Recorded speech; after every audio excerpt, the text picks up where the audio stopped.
Welcome back, my fellow chess enthusiast. In today's episode, what we're going to be doing is absolutely destroying our opponent here with the Caro-Kann. And so, we have the Caro-Kann on the board. My favorite, most known opening. We have the advanced variation. What will we see? We see the cheeky pawn move here. And it's a 6-minute game of chess with 3-second increments, so I'm going to explain far more about this in the end. But you got to push the pawn 2 squares, okay?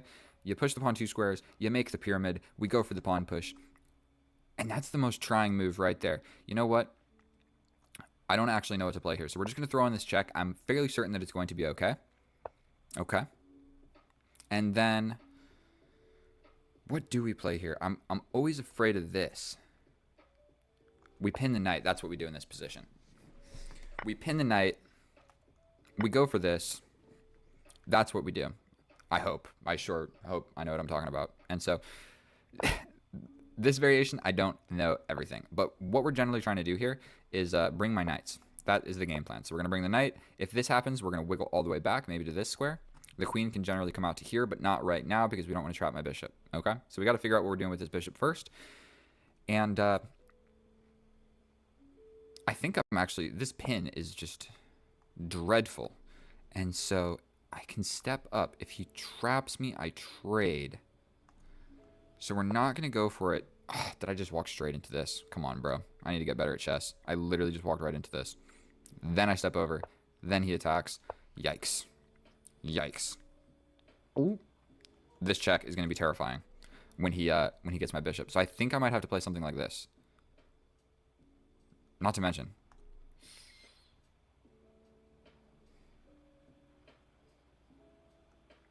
we were trying to figure out what to do with this bishop. I think that was a terrible move by our opponent right there. I think that was a terrible move.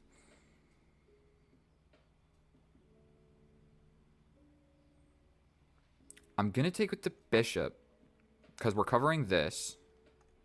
But once this knight moves, this pawn is hanging if this bishop is still in the way of the queen. So this pawn is defended by this knight, which is actually a weird configuration. So he should probably just move the bishop maybe.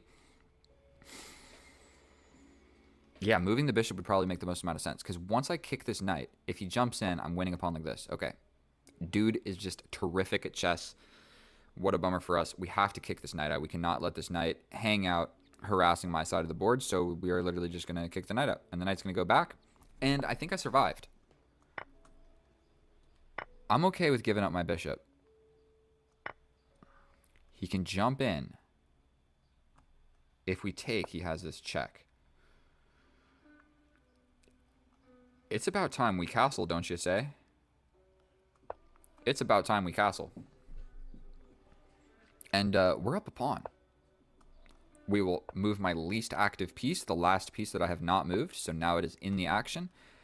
Pushing this forward seems a little bit risque, and I don't really want this knight to move, so we are just going to play this. If he plays here...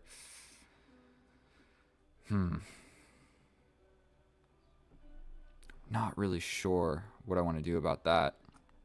Maybe I should have thought about my move for just a second longer. Oh, if he pushes, I take. If he takes, I take. He comes in.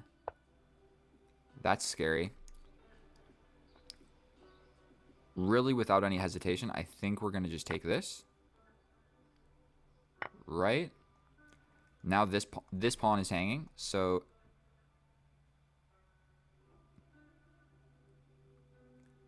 I think I'll survive. Pawn is defended. He can play something like this. He can get active. This knight is very scary. Okay. I'm thinking we are really worried about the queen coming in. So something like this might be in the cards. So I think we play this. Then we're threatening this pawn. Is this stupid? Active with the queen. We're up. That prevents this because of the rook. We're attacking this, then we're attacking the knight. We're preventing ideas of this. This would work.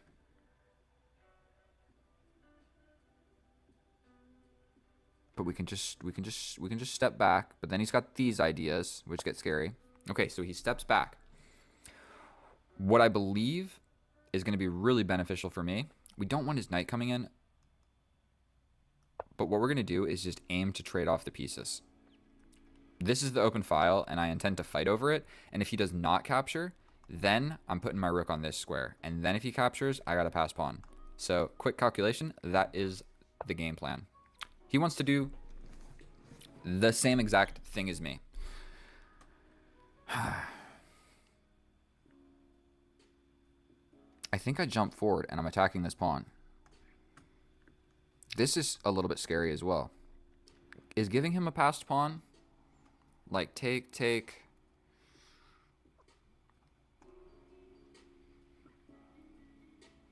I think jumping in is going to be okay. He doubles up. That really forces my hand on that one. I can go here. We really don't like this position.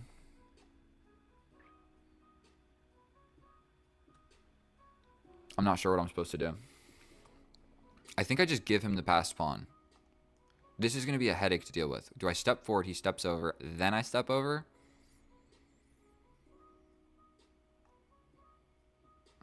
No, if I play this, he jumps in with the knight. This square is a little bit of a cause for alarm.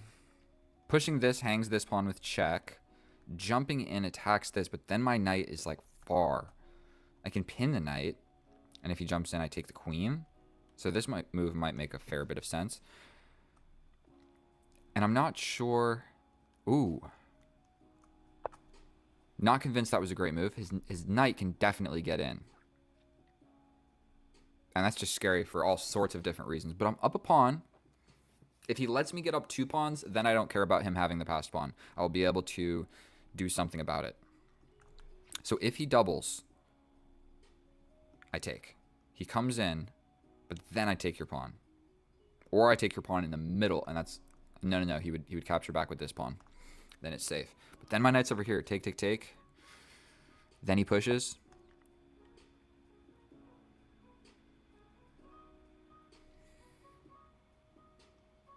So I can just take.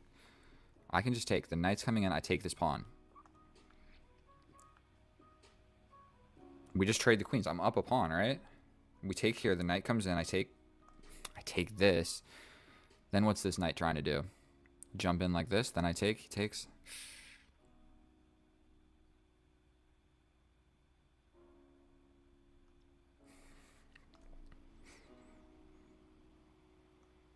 I'm not convinced. Did he really calculate everything there? He can get in. Like, if he doubles, I can grab this. And then I'm just up 2 pawns.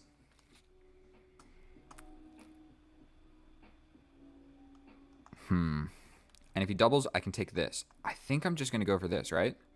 Or we go like this. And then we come back. Here. I come back. If you push, I block like this. You take. We're going for this pawn. You double, and I take. I think we're going to be chilling. 2 pawns is a lot of pawns. My knight on the side of the board sucks. Make no mistake about it. Okay.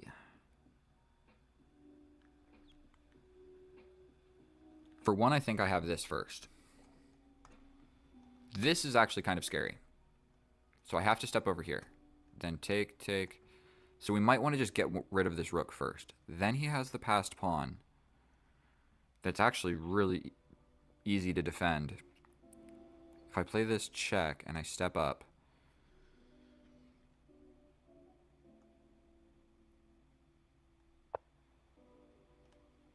This check is almost definitely coming. Need to bring the knight back. This is where we want my knight. That is what we're trying to do here. He also just has...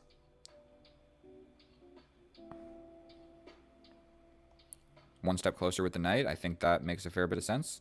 No? Sure hope I'm not hanging anything. And I'm really trying to go like this. Because if we trade down and you're up a pawn, it's a draw. But if I'm up 2 pawns, I just don't see a way that you can win. We step in and jump in like this. Boom. Boom. Boom. I also have a tempo winning move on this rook. Then he doubles, but then I slide in like this. He takes, takes, takes, takes.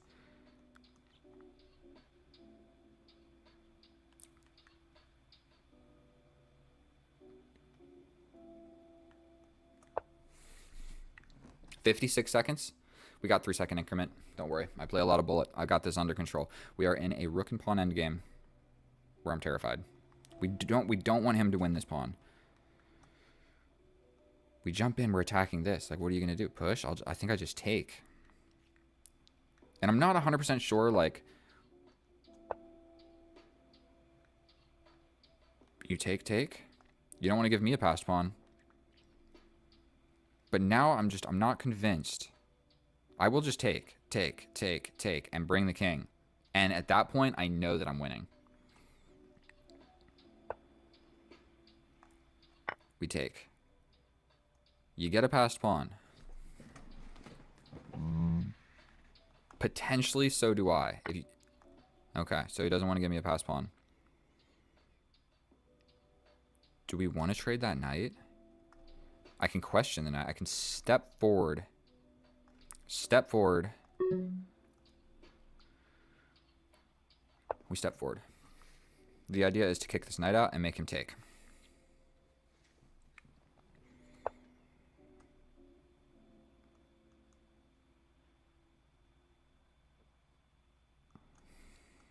"35 seconds. I need to play faster. Okay. We're going to go. You take with something. I'm just going to take this. You can get behind it, but I go here, here, here. Defended. Yes. I push this. And it pries apart. We're going to just pry apart this position. One tiny step forward at a time. Because we need this king getting in. We're going to take like this. That breaks the pawns. We step forward like this because the king wants to get in like this. So yes, you can kind of stop me. But I'm fairly certain you run out of moves before I do. I step forward. Like, what are you even trying to accomplish with that? I'm coming in to kiss, like, give your little pawn a kiss, my friend. Held. Like, yes, you can touch. My rook is uber passive. I can create a passed pawn over here. I can step forward, and if he defends it, let's do that and just kind of get his rook to step back. He's gonna repeat, obviously. Oh, he gives me a check. Activity. We're threatening the rook. The rook's got to do something. You got to stay on this file. I think I pushed this. We push this. Now I'm going to make a pass pawn over here. Outside pass pawn, my friend. You can play this, but I'm literally just going to invest in my pass pawn with my king. Good luck stopping me. You run this way. I step in for this pawn. We use this as a decoy. There's probably a million different ways to win this. You guys, I probably missed some stuff at this point, but the idea was to have an attacking game. Was that an attacking game of chess? I don't know. This is just how I play chess. We just, play chill, grab some pawns, and win in an endgame. Now, to be fair, my last two opponents have both been under 1900, like 1880, and I only really play casual because every time I play, I record a video, and I just don't want to face cheaters, and people don't cheat in casual. So, fun fact, a tip for you.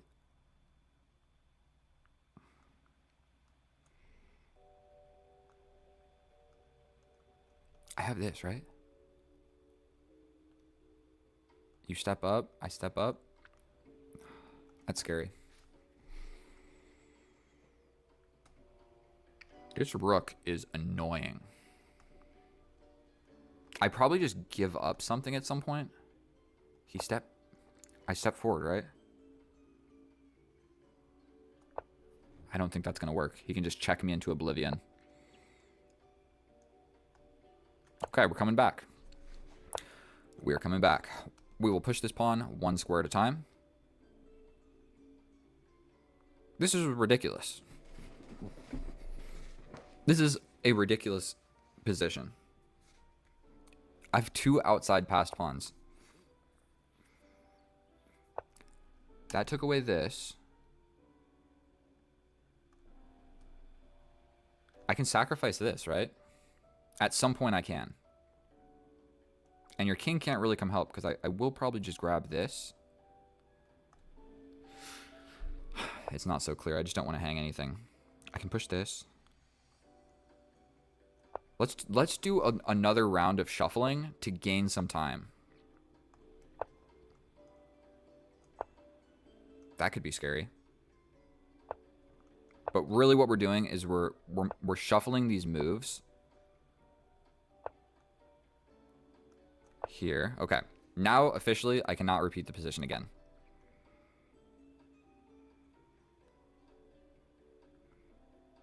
I think we push this.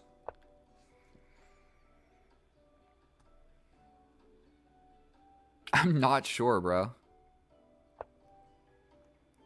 We step here to touch this. Yes, he can get this. I'm so just confused right now.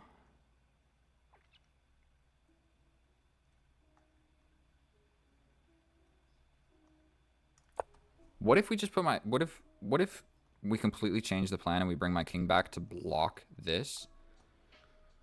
Does he have a way of attacking? Okay, we cover. Yes, he can push this.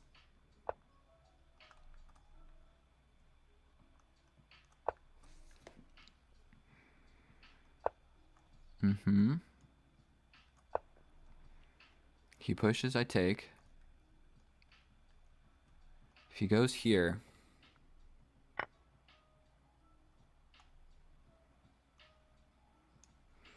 Bro, are you kidding me? I hate chess. Now I lose this. We step forward. Bro. Absolutely unbelievable, this game of chess. Oh my goodness. If I throw this away, I'm going to be so upset. We go here. He covers. I step in and I grab this. You have to play this. I step here. You step here. We touch this. We're going to sacrifice this pawn to grab this pawn. Right? And then we focus on this 2-on-1 situation in the middle of the board. We play this. Here. He's going to give me a check. I'm going to have to step up. This is not super fun. We step here.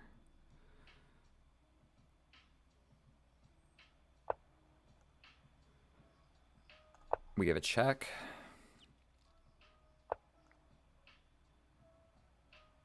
We're going to go here. If he attacks this pawn, we step back. And I'm really threatening this now. Now I'm just absolutely winning. Absolutely winning. We'll go ahead and give him some time because I'm confident. We're going to take this. If this happens, we're just putting it on a square. Here. Here, here, here.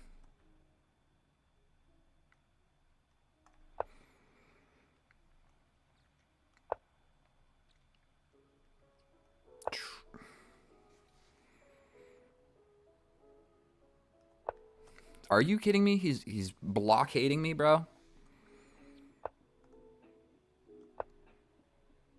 Now he's going for this. I shouldn't have given him time. I should really just...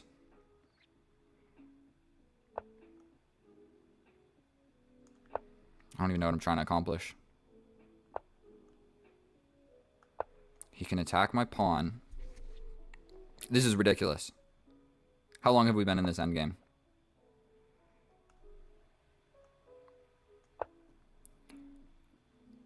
I don't know what I'm doing. We're going this way, bro. What if I bring... I think I need my king.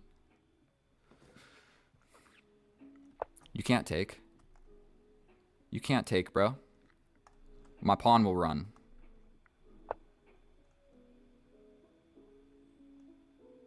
We step back. Still defended. Jesus.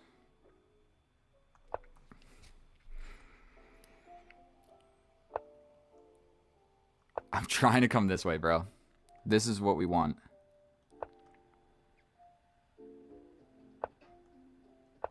this, and we're chilling.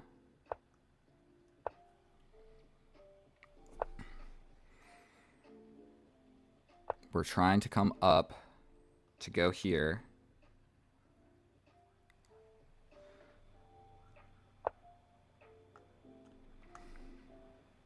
Push. I push, right? No, I don't. Oh my god, I gotta step back. This is not a draw. I know it is not a draw.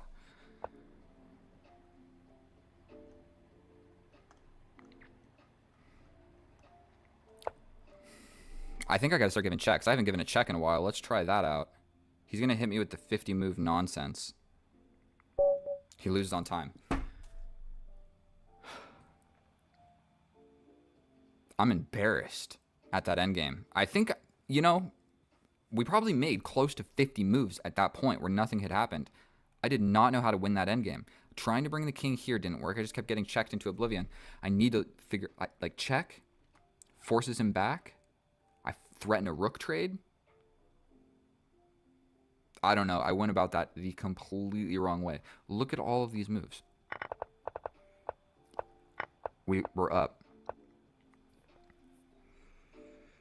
I need to look at this with the computer. You guys need to look at this computer with me. That was harder than it looks, okay? I know you guys are screaming at me like, oh, bro, but that was harder than it looks, and I'm not that smart. So, let's see how I was actually supposed to win that. And getting to this point, I mean, I think was pretty solid. Not knowing how to convert this is embarrassing, but getting to this point, I think was pretty solid. So let's check it with the computer, and I will see you over there. And here we are in the analysis. And if you notice, I am wearing a robe because I went on a date with a Vietnamese girl, and I ordered the wrong thing, so I ordered this special all-you-can-eat, so it ended up being $75 each, and the total bill was $190, and I got a little at the end. So is that what I wanted?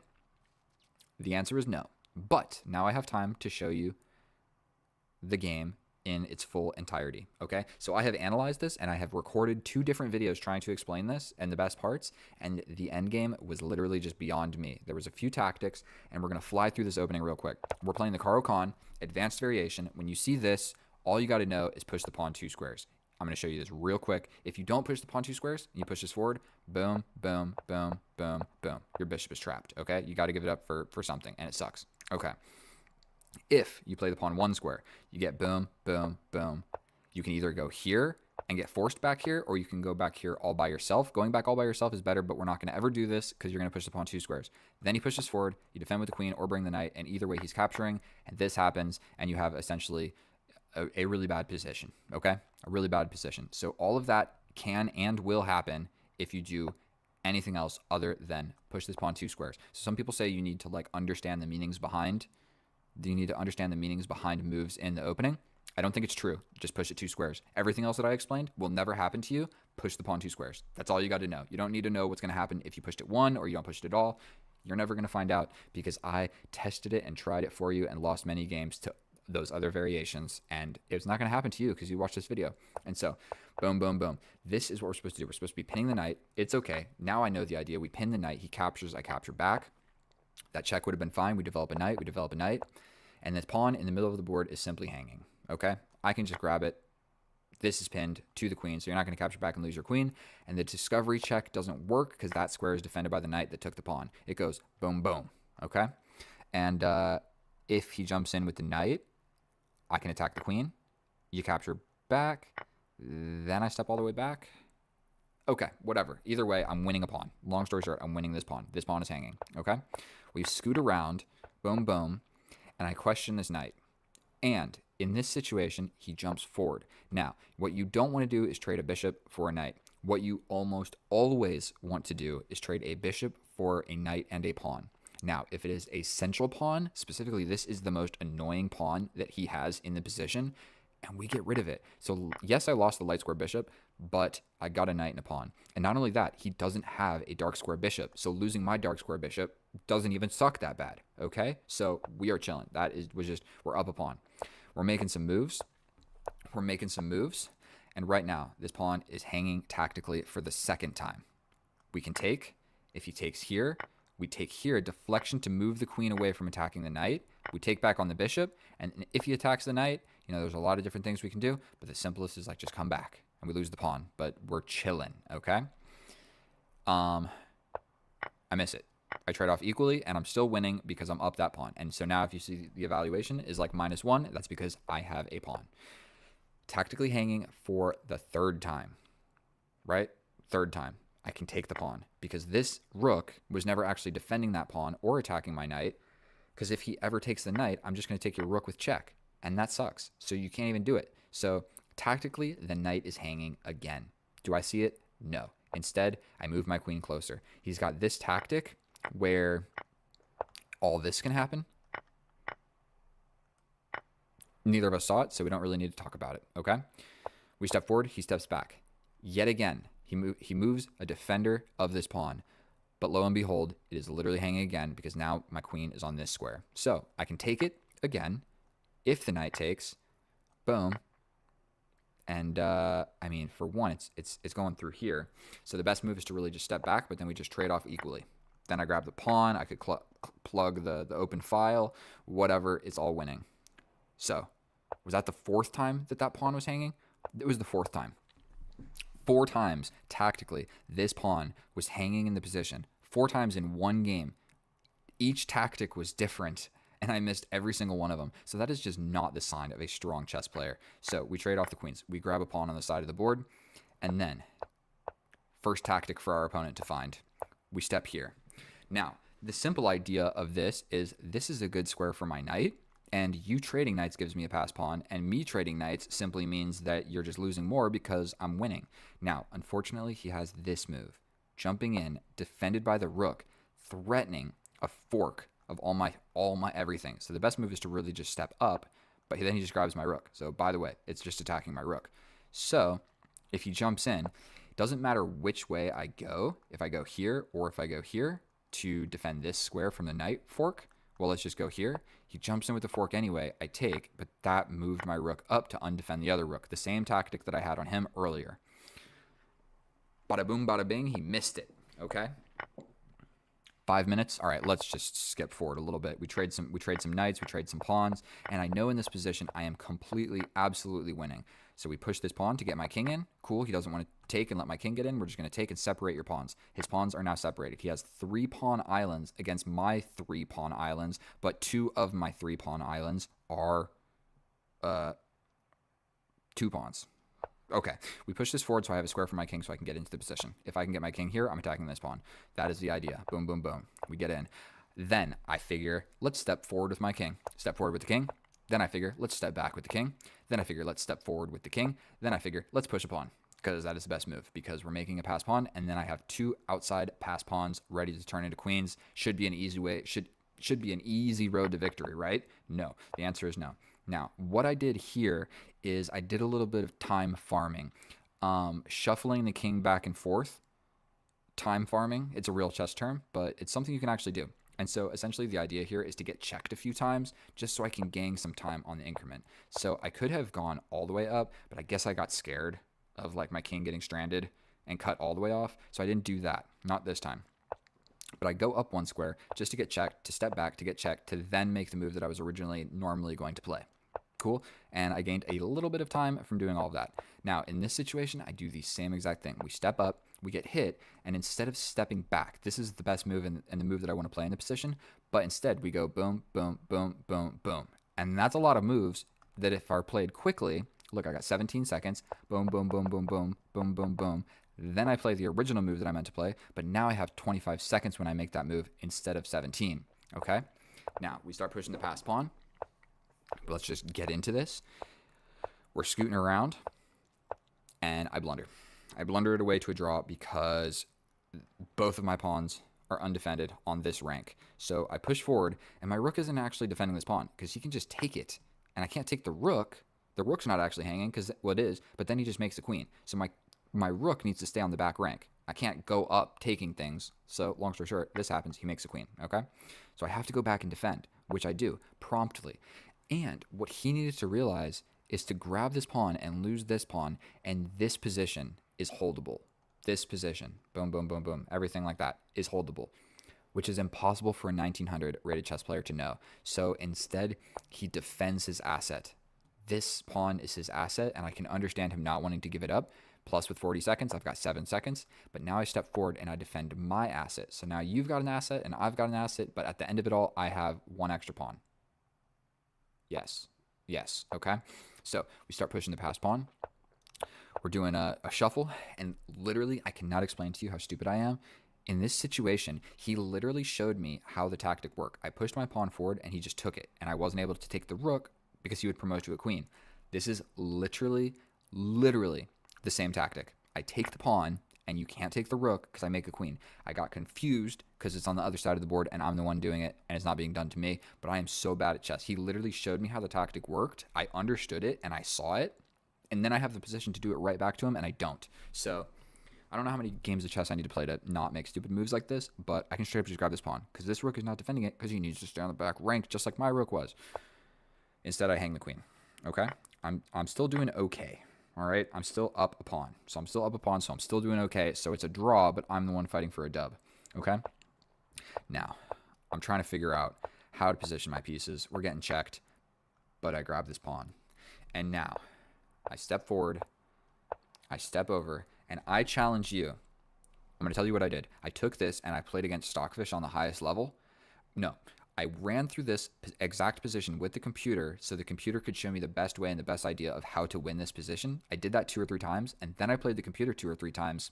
Literally, I got a draw every single time. So this is harder to play than you would think. It's harder to play than you would think. 1 pawn is pretty much always a draw. 2 pawns with the king blockading them is also a draw. So you can throw it away to a draw pretty easily. Like I did just there. It's all zeros. But neither of us know that. And so we got to make some moves. I'm not giving up because I got 2 extra pawns. So essentially I can just keep making moves till I lose the 2 pawns. And that's when I'll give up. I'll still, even if I got 1 pawn, I'll still keep going because I'm the one it's a draw, but I'm the one that could potentially win if one of us blunders. So we're shuffling around. And I challenge you to try and find like the way to win this. Okay? I'm trying to figure out what to do with this king. We step up. We're stepping around. I'm coming over here. And why is this move throwing it away to a loss? Boom. He's coming in. 2 attackers on my weakness. It forces this move. It seems like the right idea to me, right? I mean, you're literally as active as you can possibly be. You're cutting the king off. You're tucking the pawn. Seems like the right move. It throws it away to a loss. So the reason for that is maybe I can run up this way and support this. I forget. We cover. And here, I think I need to step up. Actually, no, stepping back is fine, but stepping up is also fine. So stepping up and just giving this up, you can't actually take it. So like if I step up and you take, I just take. And so I think I realized that at some point. No, I didn't. No, I didn't. This is where he lost on time. And I made that pawn capture on move 75, and now it is move 94. So essentially, I have 30 more moves to figure out how to win this endgame. And I got to let you know, I don't think that I have it in me. The right idea is to give this check, okay? And then if the king steps up, you step in, you can give another check, and you slowly but surely you start pushing the pawns.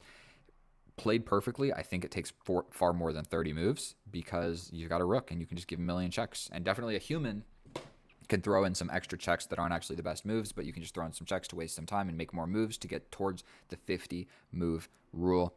That was 12 minutes of analysis. I can't believe I didn't get this like an actual win, but I challenge you. Take this position. Boom, boom, boom. Take this position right here.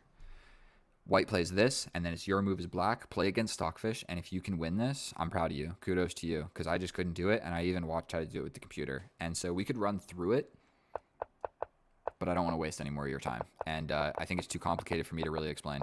But long story short, what you do is at some point you give a check.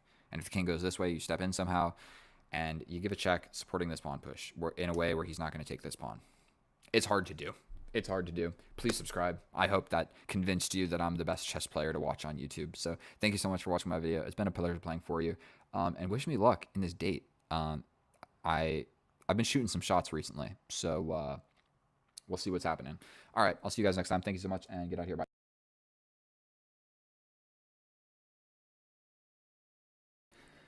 Oh, hello, and thank you so much for clicking on my video. Today, I want to share with you a game that I recently played where some blunders do happen, and I ended up with a worse position. And part of chess is fighting back from losing positions. Not every game you play is going to be you get completely smoked or you completely smoke the opponents. Sometimes You get a worse position and you have to fight back. You have to finish the game. And so, without further ado, I would absolutely love to share this game with you. It's a little bit emotional for me, and so let me know what I think. Let me know what you think, and let's get right on into it. 1737, Belgium, e4. The Scandinavian. Nobody likes this opening, bro. Okay, we trade the queens. We take with the knight because if you take with the bishop, he has like immediate ideas to attack. His knight kind of wants to come forward. I got to do something with his knight. So putting it in the middle of the board seems to actually make sense. But I think first, I mean, this is where my knowledge stops. Normally they bring this knight. We're going to step over here. This is my square now. We're going to develop this bishop. We're going to push this pawn. We're going to develop this bishop, push this pawn. And we're just going to play a queenless game. And so we're going to grind it on down. He does have like some freaky ideas like this, but I can just castle. So we're going to push this one square. We need to be able to develop. He can jump into the middle, but you know what? I think I can jump in first. And he does also have this idea, but I can step back with my bishop. He'll get my bishop. We're attacking his bishop. So that hung the bishop. I take the bishop. He hits me with check. I step up. He takes my rook.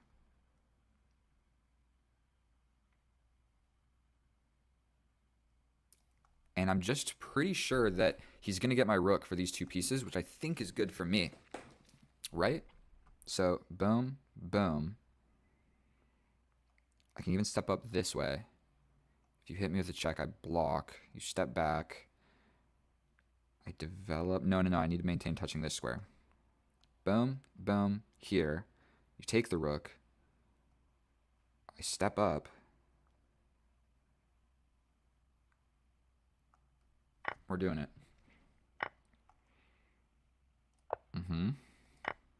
Then I push forward. There's no other way to attack without pushing forward, so I have to push forward. He attacks my knight. We're going to have to do something with my knight. Like, go here. Then go here.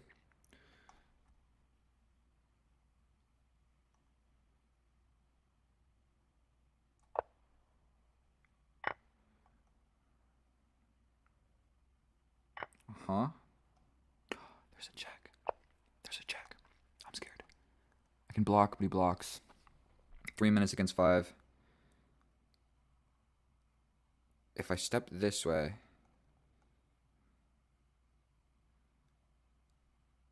I think this side is going to be safer.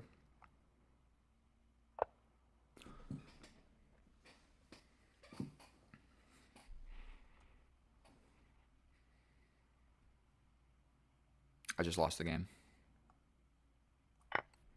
Definitely just lost the game. What on earth was I calculating right there? Like, check. Step here, bro. Step here. I completely forgot my king was preventing. Ugh. He hits me with a check. We step forward.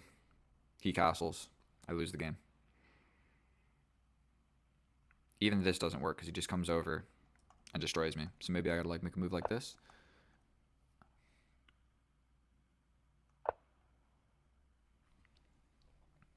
I'm just down in exchange. I'm trying not to cry. I can grab this pawn. I just feel like I have to do it.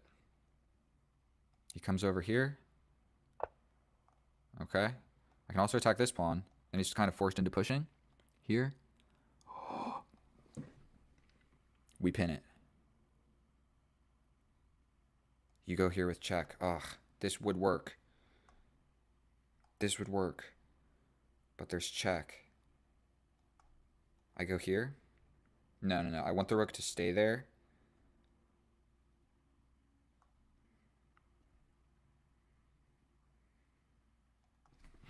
I want this to stay there. He sees it now. There's nothing I can do about it. I think we step back.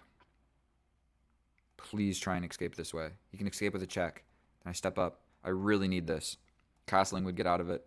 If I get this, then we are in a game of chess. Completely equal. Actually, I would be winning at that point because I got the bishop instead of the knight. He can jump over here.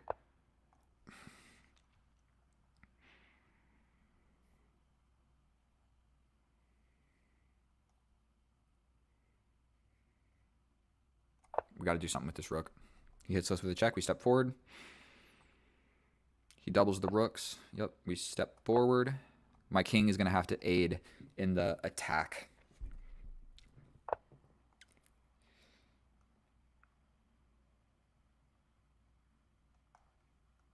I feel like I just have to trade that. What else am I supposed to do?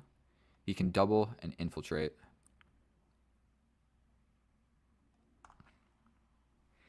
Oh, I needed that, and he saw it too. I push this pawn.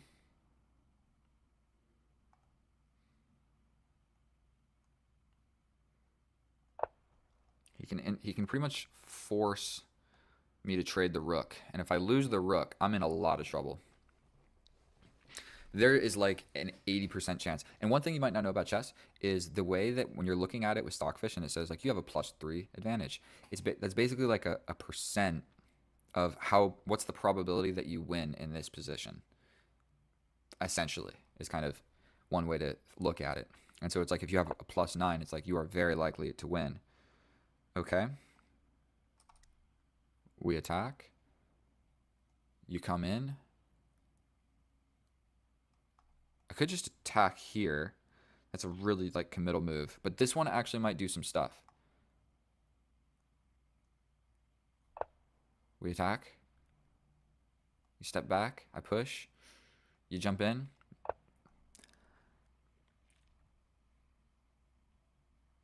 Here, here, here. Not convinced.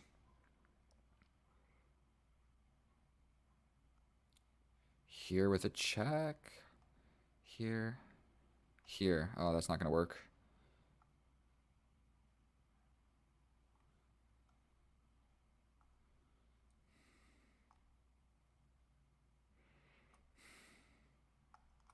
I don't know what to do. I literally just like have to make a move. He can come in. He's attacking this pawn. Plain and simple. We're going to defend it. Probably will push this way. Check, take. He can do like this. And I would have to defend like that, which is so disgustingly ugly. There's no hope. But if I went ahead and blundered, I didn't really blunder. I just kind of calculating wrong is a blunder, but it wasn't like a straightforward blunder. I think we're going to trade with this. He takes back.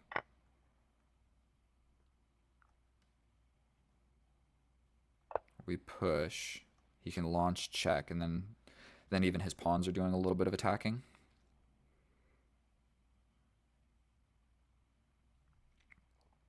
Maybe I slide like this.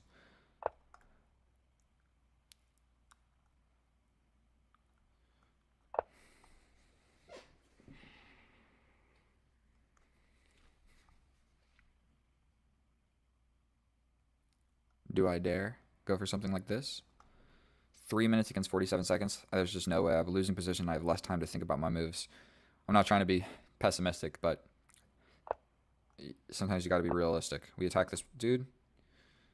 He can't go here. It would be a blunder. We step back. I don't know what else I was supposed to do.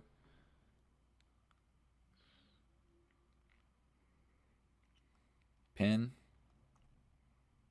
At some point, maybe I can sacrifice a pawn, and he steps over, and then I get a pass pawn. Maybe I could make things complicated, but I think he can kind of... He's trying to play on the pieces. I think he could literally just bring his rook and push, push, push, push. And, like, what am I going to do about that? Probably I can't do much. And...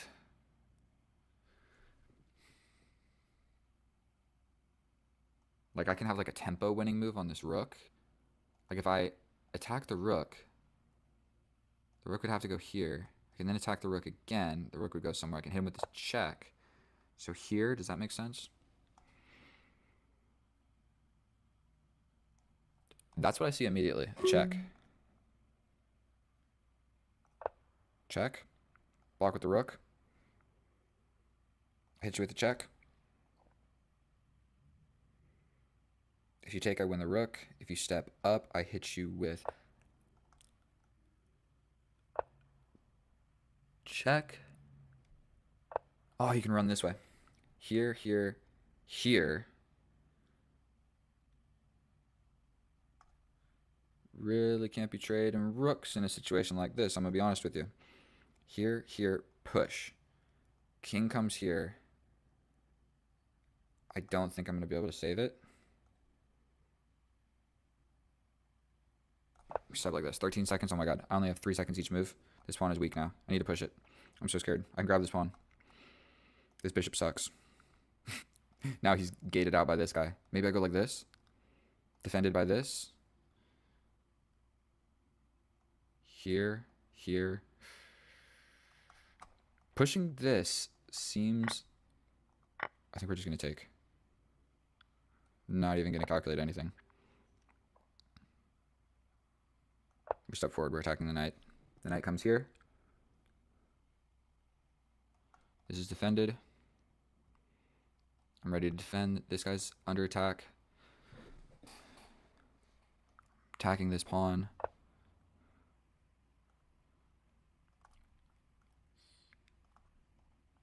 We take the rook. He gets out with the knight. I attack this pawn. He can't come forward. I'm attacking this pawn. He can push forward his check, but then I step in and maybe we got some hope. I can also attack this. We're going to step forward. I think that does like 2 things. We're then going to push this pawn so he can't push this pawn. He's going to attack this. We're going to defend it with the bishop. I'm so scared of like a fork. I think I step in. I'm all of a sudden winning somehow. I'm going to be honest, I didn't calculate anything towards the end. We're going to step here. This is a pass pawn. Please take it, bro. Please. It's defended. And I can attack this, and you have no way of defending it as well. I think we're going to take this. We step all the way back. He can take this. If he takes this, he loses. If he takes this, he comes back over here. We step in. In the moment where he steps something like this,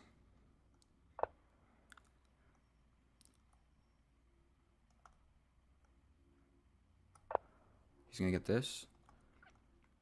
I'm up 2 pawns, bro. I don't know what to do. He's going to get this. Right. I'm going to go here. I'm so scared. We step here. I forked. He comes over here. I step up. Then he sacrifices. Oh my god. If he takes, he might even be losing. Here. Here. We step up. Defended. My pawns are too far advanced. If he took, I think I was just losing. I might just grab. Or push. I think we take a step forward. If he comes here, we take this. He takes this with check. I'm going to scoot my bishop back 1 more square. Just to avoid nonsense of forks. Because my king here is a fork. We're going to take this. The king is guarded off. I'm attacking these squares. So he can push forward, but he can't come over to stop this one. So he gets in front. But I'm just going to take this. I'm going to push forward. His knight has to block this one. His king has to block this one. I'm pushing this pawn. 12 seconds on the clock. And all I have to do is not lose on time for 1. It's a draw no matter what. I'm going to push. He can go here. Here, here, sacrifice here. And it's going to be a little bit annoying. We're going to go here. If this happens, we check him away and then make a queen. So he goes here. That's check. No nonsense. He can go here. We check the moves. He can go here. We hit him with a check. Literally, I just don't want to lose on time. So we're going to make a box. We're making a box. So scared of stalemating, bro. 17 seconds. Okay, we have put together some time. Make a box this way. We bring the king. We hit him again.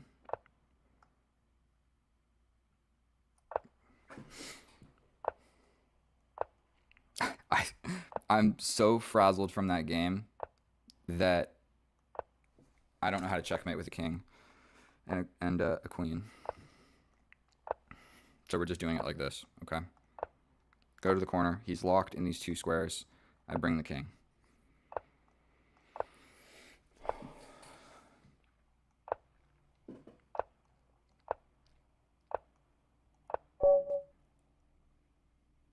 Oh my god. Oh my god. Oh my god. Oh my god. That was...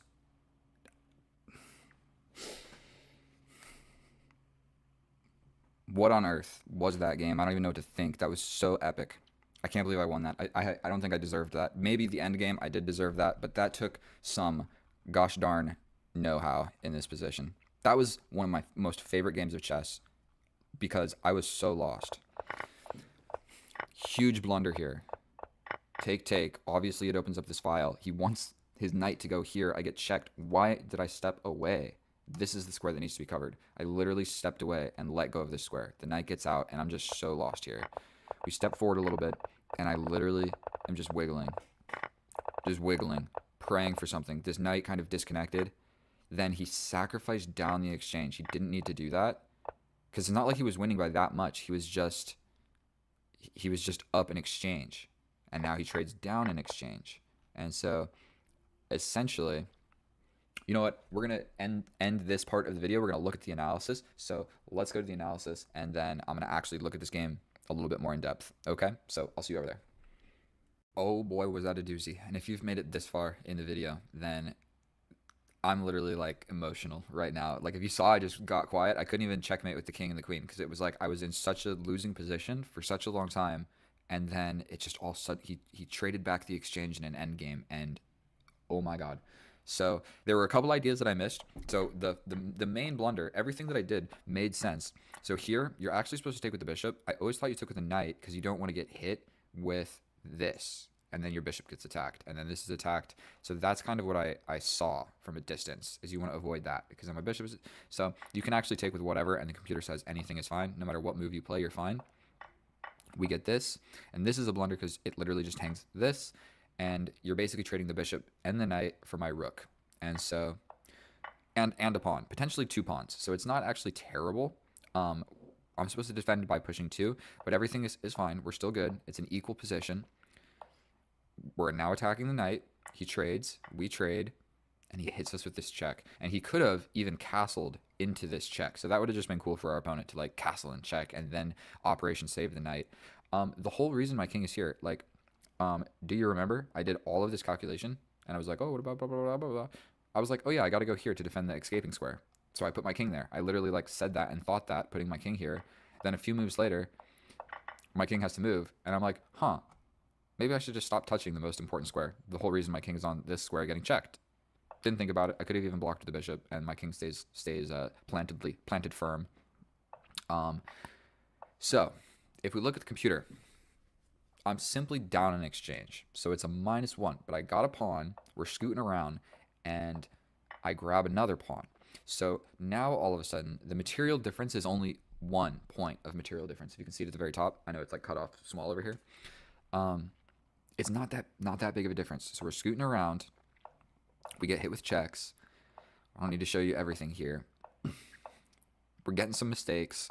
He steps back, and this is kind of a pivotal moment. He had the opportunity to infiltrate with his rook. He could have either gone in all the way or questioned my rook and made my rook do something, and then simply you bring the knight, you trade this off, and if I try and do something fancy, then you're able to just bring the other rook with check or whatever. So this is a blunder because of this tactical sequence. So I was even just explaining you could go here. You got to go here and question my rook, because basically what you do to win this game is you get rid of my rook, because rook versus bishop, like rook, and knight versus... We got the same number of pieces, just your pieces are better.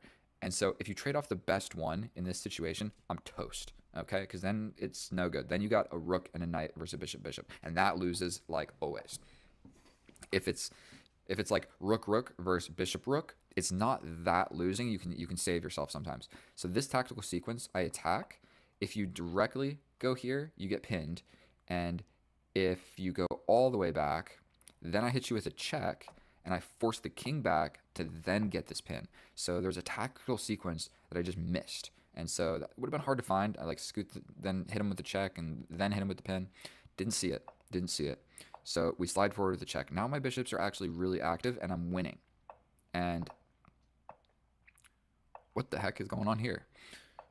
Did that even happen? Okay, we trade. We push forward. The knight comes in. I know that I don't want to trade this, but there's just another tactic right here. He can take, and I can't really take back. Or if I do, then I just lose my bishop. So he would get a pawn. He would get all of this for trading the knight. So that's all he had to do. But instead, I attack him. He scoots up. I step back. Same idea still here. Still applies, where you would basically grab everything. But now I get active, and it's an equal position. My rook is on the 7th rank. I have 2 passed pawns. Don't forget about that. And then you don't have a lot of pawns or minor pieces to protect your king. So like my bishops are actually really deadly because there's nothing to get in the way of them other than really the rooks and the knight. And so correctly, I play the best move. What we're trying to do is pry away the defense of the rook. We do this, and he has to step back. I step back because I knew trading the rook here was a terrible idea, and our opponent blunders. And believe it or not, I'm still winning here because this pass pawn is so strong, and my rook is so strong. Like, I'm going to be able to grab this pawn, and yeah, it's absolutely ridiculous. And I have a winning position. It's +2. Never would have believed it. So he goes down the exchange, which is actually the second best move. The other best move is to just move the rook. But he goes down the exchange, and then all of a sudden, it's not looking so good. He brings the rook forward, and now I have a +8. For one, I could just grab the knight. I didn't see that. I can just grab the knight. I saw that it was hanging, but I also thought my rook was hanging. I didn't see that the pawn defends it. And so we trade, but now I've got these extra pawns, or one extra pawn, but they're both passed pawns. So I've got a lot of compensation. So we push forward, and not only that, you have 2 pawns on dark squares, and you have a knight versus my more active king, and I have a bishop. So I'm just like crushed. So he could have tried to figure this out. We do this to prevent this, but it didn't really prevent it all that much because eventually my king went away and you could sacrifice to push this pawn. But whatever, it is what it is. We scoot the king in, we grab a pawn, we get hit here, we scoot back to the corner of the board. He takes our pawn, we take his pawn, he jumps in. We scoot the king closer because he can't really take here. Even if my king lets go of it, if you take this pawn, I'm just going to take, and then I have still this passed pawn, and I'll at some point scoot my king around, distract you with this pawn, and take these pawns and promote these pawns. I literally won a game in this exact same position, just minus everything, just this and a king and our kings. And I literally won this position in my most recent long format video where I sacrifice this pawn and I step in to grab these ones. And so he takes the pawn. What I needed to realize is he's attacking my bishop, so it's hard not to just like move the bishop somewhere. Obviously that is like the knee-jerk reaction, just move the bishop. It's being attacked. I don't want to lose it for free. But this king can't stop this pawn. Like if I push this pawn, he can't scoot here, he can't scoot here. He has literally no way of defending this pawn. He can't stop it. So I needed to realize like pushing this pawn is the right move. Don't hate myself for not seeing it. I mean, I spent 1 second on this move and had 10 seconds on the clock. So I hung a fork, but by the grace of God, he can't actually take for the same situation. Like, so we're good to go. We scoot in, king active, we push the pawn, we take the pawn, he gets behind, his knight is now doing the job of stopping this pawn, his king is now doing the job of stopping this pawn, and unfortunately, I have an extra pawn over here. So there's really no way that I lose this. He does get the pawn. There's a lot of things I can do here, but pushing this is the easiest. He goes here. I could have just taken the knight because it's not stalemate. He could have stepped over. This is not a queen yet, but we take with the queen, and I literally just, no funny business, 9 seconds on the clock. You get rid of the knight, okay? I'm going to make a queen. I'm going to checkmate you. You don't have to get fancy. I don't get fancy. I've lost so many games for just like letting something stay on the board, so I just get rid of it. You got less than 10 seconds. You don't want to blunder. You make sure they have a legal move. You hit him with a check. I go all the way over here, so I know that you have a bunch of legal moves, and we just reconvene, and we're pushing the king this way. That is what we're doing, because this guy's over here, we're pushing you here. So I even put the bishop here, so now the bishop is no longer even going to infiltrate with where I'm trying to checkmate the king. That is why I played like this, because my general game plan was to like boom, boom, boom with my king and bring my queen and get the king over here. That was the plan, or over here. And either one is going to work because my bishop doesn't see it. So this was an 84 move game. It absolutely did not need to be. I took a lot of moves here that I could have done way faster, but my heart was beating so fast. I didn't want to blunder that. I think I played like 6 or something games in a row. If you made it this far, you're an absolute legend. If you like that game, if you simply like watching my chess, please subscribe. I'm trying to reach 1,000, and it is a slow grind. So I'm going to try and get better at playing chess, try and get better at making these videos. That was a lot of fun. Thank you for letting me play for you. I love you. Check out some of my other videos. Leave a comment. I'm sure I missed a lot of things, and we didn't even analyze the games that were shorter because there were blunders left and right. So either way, thank you so much for watching. Get out of here, and I'll see you next time. Bye.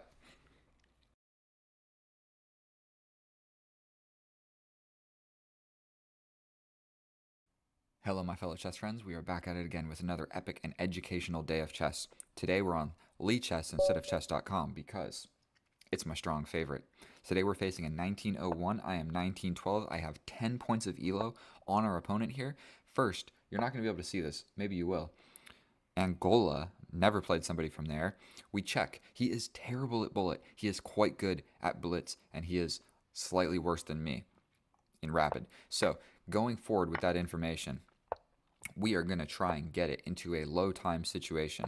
And so I believe we need to tickle this because if he jumps forward and he attacks my knight while it's pinned, it's no fun for me. If he steps back, we simply chase the dude around.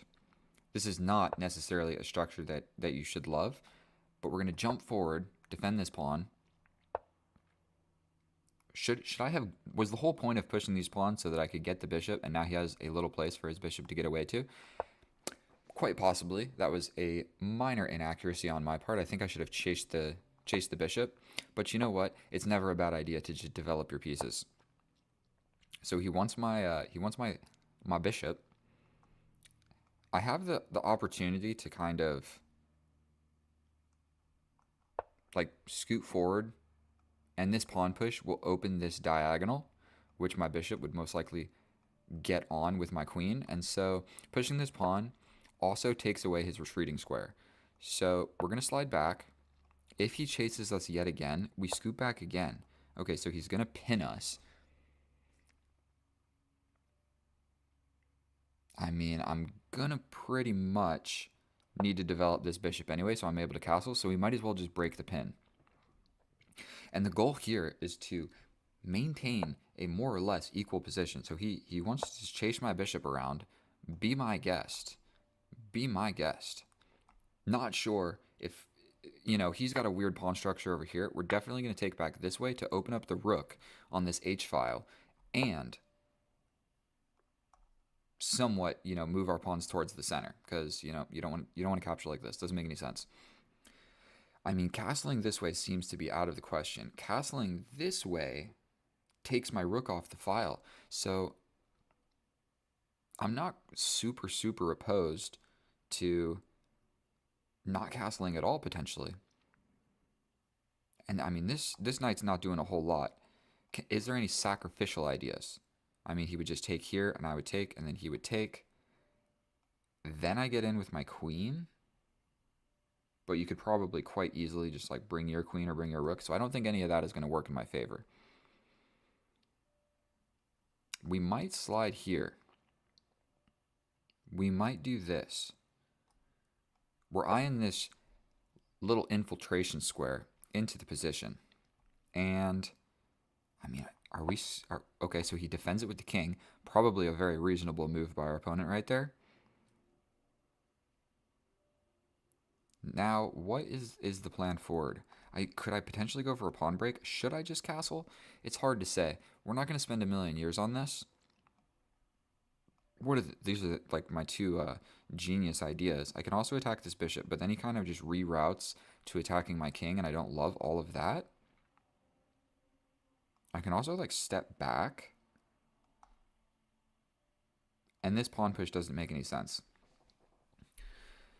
And I feel like if I do castle, his rook is really close to just aiding in the attack. So I think castling is just not what we need to be doing here. He doesn't have a pawn break directly in the center.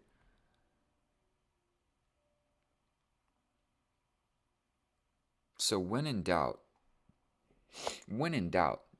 take a step back. And all of my pieces are protecting my king. He's still yet to develop these two pieces. I mean, yes, my rooks kind of suck as well. But if we see this trade, Potentially I just take with the king.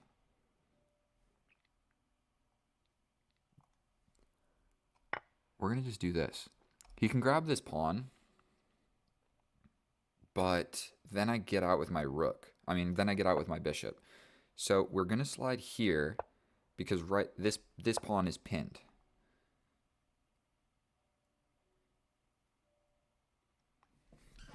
I don't think that I actually need to take.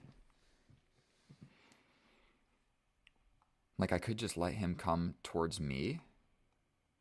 I would love to move my guy. I can also castle this way and kind of just allow this. His queen would get in. But then my rook would get in. Let's take stock of our options. I kind of like taking once because this is kind of my extra pawn. So we are going to take once here. And then do we just castle and say, come and get me, bro? I can also take here. And when I do that, I'm supporting this check. And I'm opening up the H-file. So I think that seems to make quite a bit of sense for me. So we go here. If he captures, I come in with this check. Only move is back here. I think we're going to go for this. Like, he's trying to bust open the position and attack me, but your king is really naked. Like, I think you're more naked than I am. You're going to get a public indecency charge on this king right now. Because my queen is still eyeing this square. So potentially, like, doing something to defend that would make sense. Now I can take this. Wait, no, I can't. No, I absolutely cannot. What am I talking about? Castling seems to make sense. Like, yes, you grab this and get in with your queen, but then I could just slide my rook over and attack your queen. And if you grab here, I'm not convinced that you can actually get to me. So maybe pawn sacrifice for a little bit of activity. And I can also double step and get into the position like this. What is the correct move? Definitely getting my king away from all of these attacks would make sense. And I can't take. Castling that way.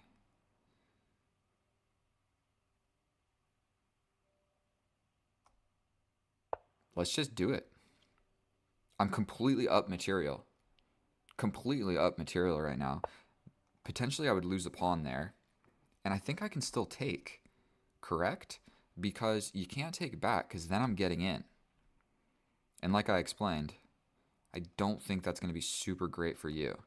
At the very least, I can take, check here, step over here with this check. You got to go somewhere and I win the rook. So I think now is about the time we take this pawn because it's defended tactically. So I don't think he can very well take it. His bishop could take this pawn. That was kind of silly. That undefended this. But wait a minute. I think that I calculated this correctly. Check. If you go here, I hit you with this check. And then I just grab the rook. So, boom. But what if you go here? Well, then I think that I just slide back, and it's going to be like impossible to defend all of that. That rook was doing, the whole purpose of that rook was to defend this check. So let's just go ahead and deliver this check. If he goes here, like I said, there's this check. Right? There's this check.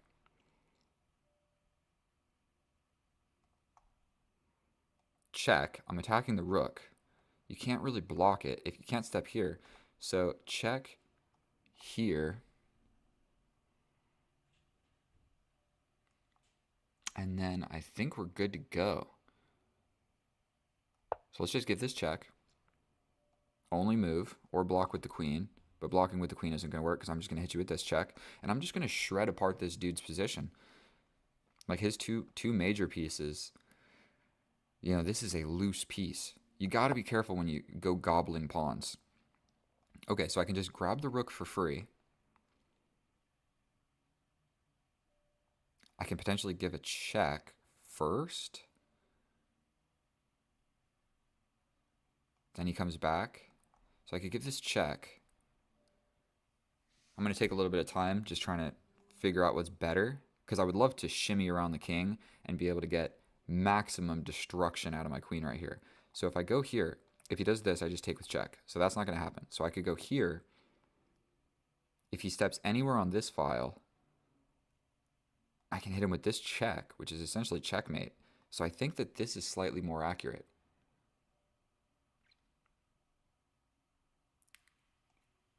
Because if you go here, okay, so I think this is actually going to work.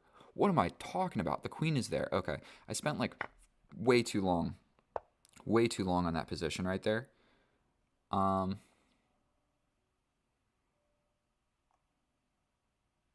mean, we're just going to give this check. I mean, I'm going to just win this endgame, so let's go ahead and do it. Another beautiful, beautiful check. I think we're going to develop the knight, and now this is defended. Potentially jumping forward makes a lot of sense. I mean, you can take this, but you don't really want to do that. I guess he could have pinned it, but then I can defend like this. So I think maybe that's what we want to do here. Hop forward. We can allow this check. It's not going to ruin me.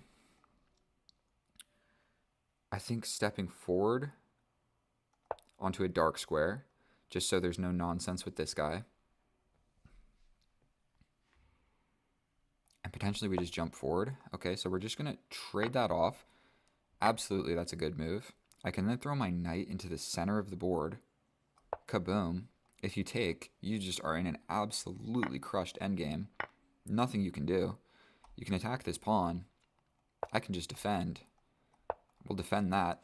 And this is the part of the game where I'm going to kind of slide away from playing 100% accurate. What we want to do is just get rid of his rook. Either checkmate or get rid of the rook. So how can we do that? Well, I like the idea of giving some sort of check and pushing this pawn and getting the rook that way. That's my first idea. This is also being attacked. So let's just step and defend that. Step and defend that. This guy is weak, but I'm pretty much just going to get in, I think. And pushing this pawn also is quite scary. So if the king ever goes here, I can just attack it. So like check. I mean, you step forward like this. There's trade the rook like that. Okay, so that's one option. So boom, boom, trade the rook this way. Or check, you step to the back rank, and then you're just going to lose. Because also there's still this. So check. If he came here, I hit him with this discovery.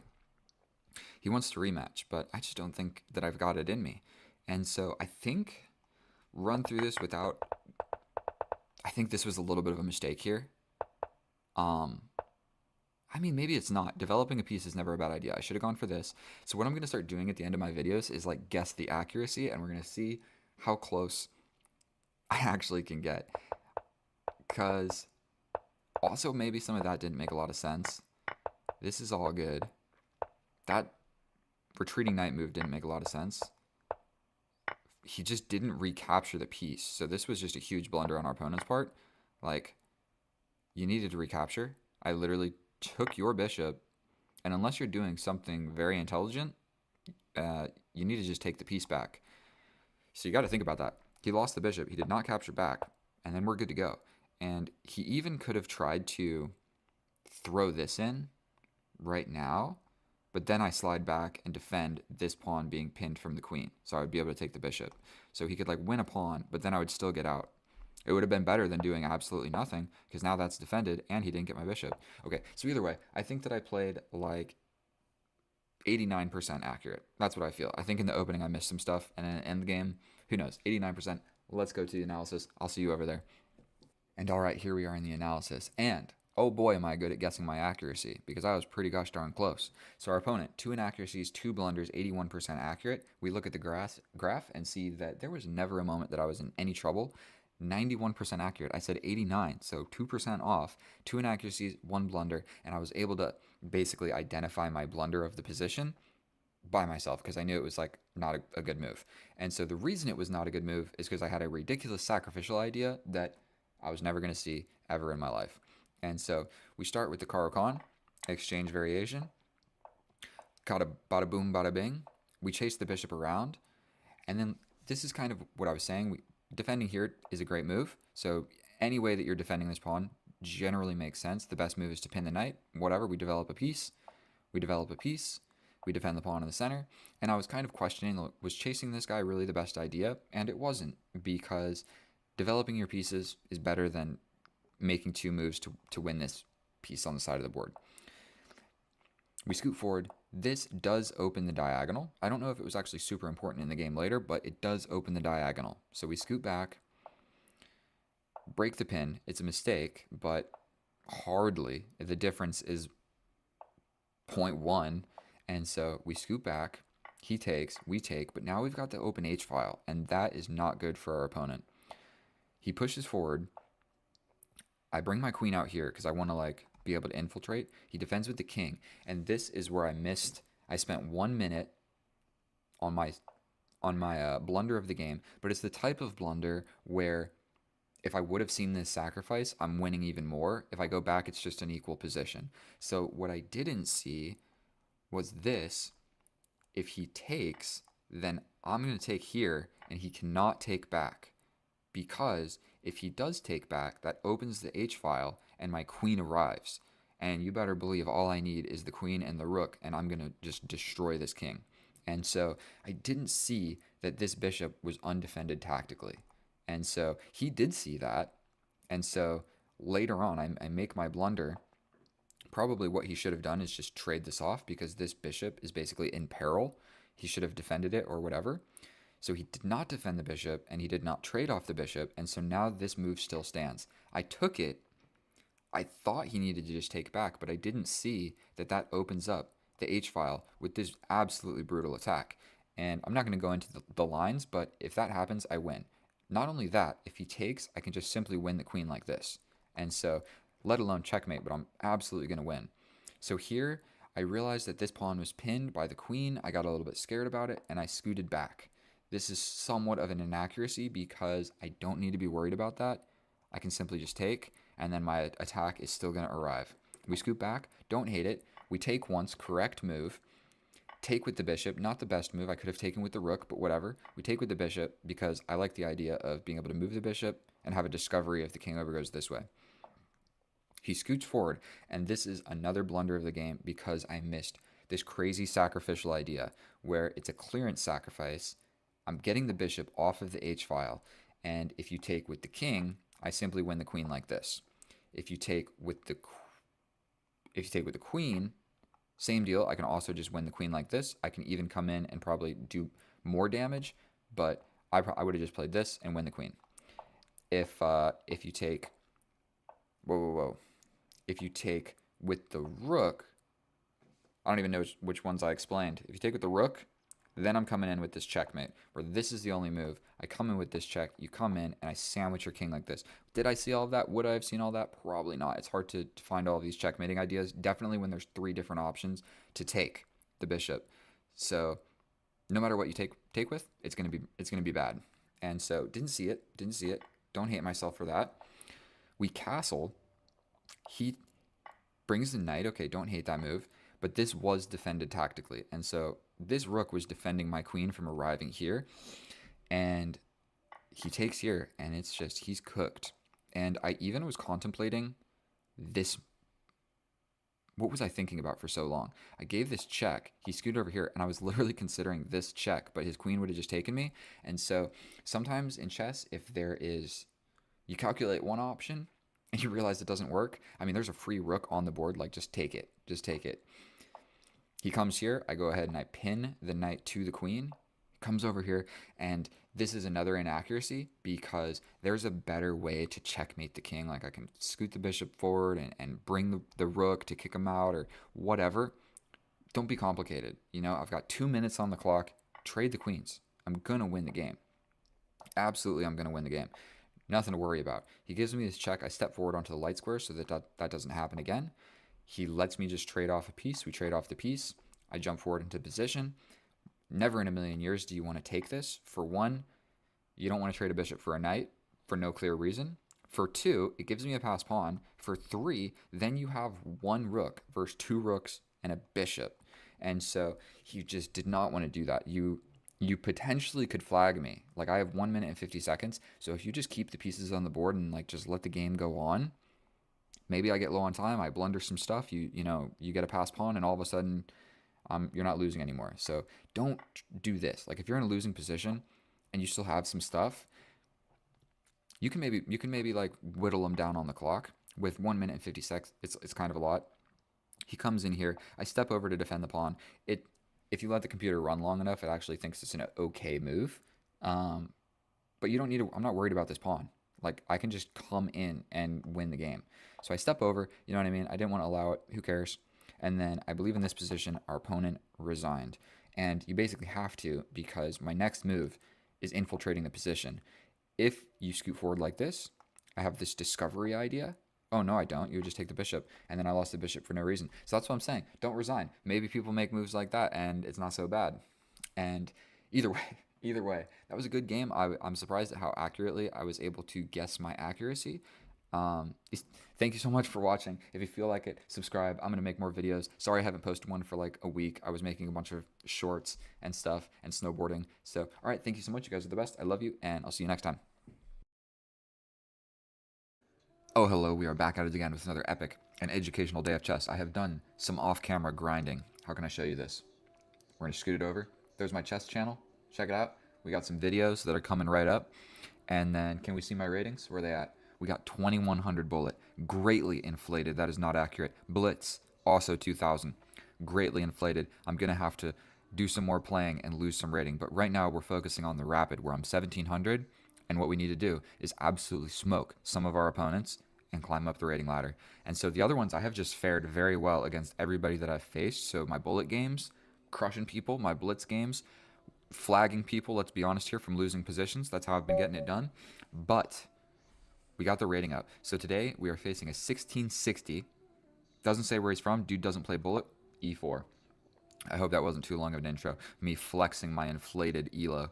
That's not even an accurate elo. But it is what it is, bro. It is what it is. We're all a little bit sad that Zip Ties and Lube is shut down. We have e4, e5. We bring the bishop out to start the bishop's opening. How will our opponent react to this? Pushing a pawn on the side of the board. It's not going to make him lose the game, per se. You don't want to play chess like this. Straight up. These moves do not address what is going on in the position. What do I want to do? I feel like breaking in the center makes sense. Like, he has neglected to develop anything, and so I think just smashing in the center is a reasonable type move. So we're just going to go ahead and do that.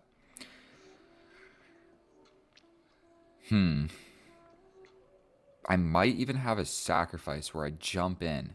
Should I just go for it? We sacrifice. I mean, essentially he has to take. I jump forward with this not check. That's not even a check. What am I calculating? That hits these squares. Sacrifice here. Check. He blocks.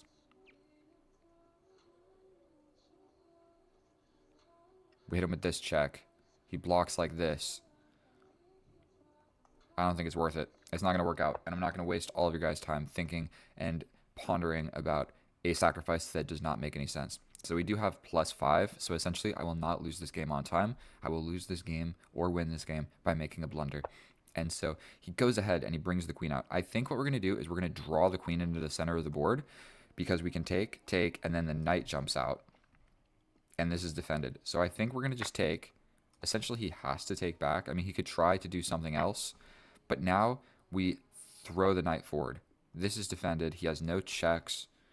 And it just looks like we've got a nice position. And so what's going on in this position is our opponent has neglected to develop any of his minor pieces. His most advanced piece is his queen. And right now it's going to show that I got to win a tempo-winning move. Now, trading the queens and letting him develop a piece is potentially not the best thing for me. I don't want to trade the queens, so what I'm thinking about is jumping forward with my knight. We're applying pressure to this square, and we're kind of taking this away. And if the knight comes out, we might just go ahead and try and fork. I think that would actually work. Okay. Officially, we have our first tactic in the position. We jump in. We attack the rook. We attack the bishop. If he takes with check, he might do so out of desperation, but it's not actually going to fix our opponent's problems. So we jump in. For one, the queens see each other, but I'm attacking the rook. So if he trades and I take, this fork still exists. So if I jump in and he moves the rook, then I just take the bishop for free. So this is the correct move, and that is what we're going to play. Essentially, because he has not developed anything, he did not develop this knight, this bishop is undefended. So he trades. Sometimes people do this out of desperation. And so the problem he had in the position was this fork. Trading the queens does not address that fork. The fork is still very much there. And so he doesn't have a check to get out of it. And so the knight can't even move. So he essentially has to move up here, and then I just take and I'm attacking the rook. And so going back, so now we're just going to grab this straight up. The knight still cannot move. I can jump forward and attack this. If he pushes forward, I hit him with another jumping in. We attack the rook. The rook goes here. Then my knight is kind of screwed. I could jump like this, and if he pushes, I hit him with a check. But then he just steps up, and then all my pieces are hanging. So, I mean, we're up the exchange. I need to develop my last minor piece. If I develop here, I might simply get hit with this, and that's going to open up a place for his bishop. So I think we're going to just throw my bishop on this diagonal instead, so that his bishop does not come out here. Okay. This bishop is stuck on this diagonal now. He can't really get out this way. My knight can't really go forward. We're going to castle.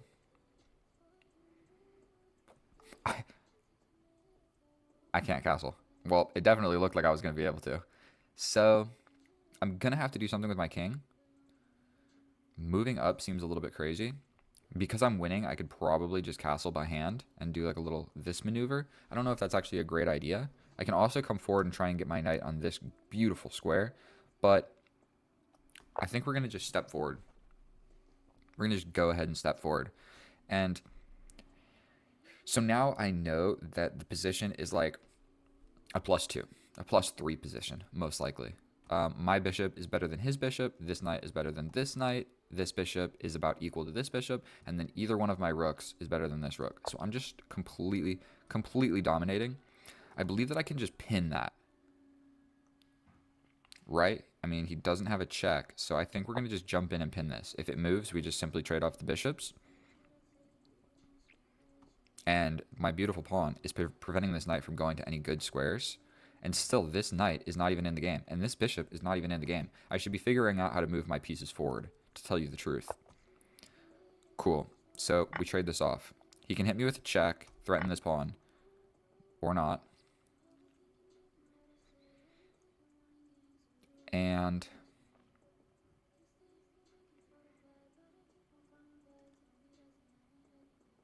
I think we're going to move the knight to the middle of the board with the idea of going here, but also being able to push my pawn. So if he pushes here, I mean, he attacks my knight and this pawn, essentially. That would not be so great for me. But I can defend tactically by doing this fork, if that makes sense.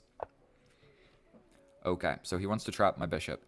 If I go here, I'm kind of stuck on this diagonal. If I go here, I can potentially have this diagonal with the checking square. So we're going to just do this. So when he comes forward, I have chosen this diagonal instead of this diagonal. Which one is better? It's hard for me to say. We're going to simply just trade the knight off. We now have an open file. This pawn push is going to come with tempo, so we're just going to play a slow move. A nice, slow and steady move. We will then put our rook on the open file. If this knight goes anywhere, then I can get into the position. And so basically what we want is one rook here. Let's just take a moment. Where's this guy even want to go? Going here. We're not scared of it at all. He goes here. We go here. I mean, yeah, he can come in and hit my rook. Maybe that wasn't the greatest move, but it doesn't matter. All right, he hit my rook. We can get behind this pawn. We get behind this pawn.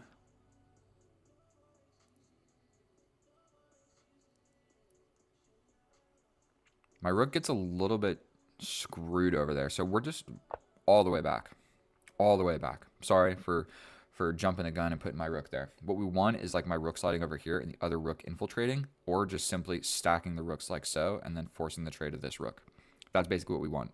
Okay, so now what we're going to do is double the rooks. We have 2 rooks. We control this file completely. Now if the knight goes anywhere, I get in with check, so something like this might make sense in the future.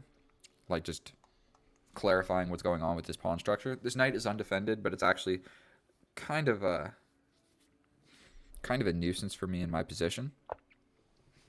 Okay.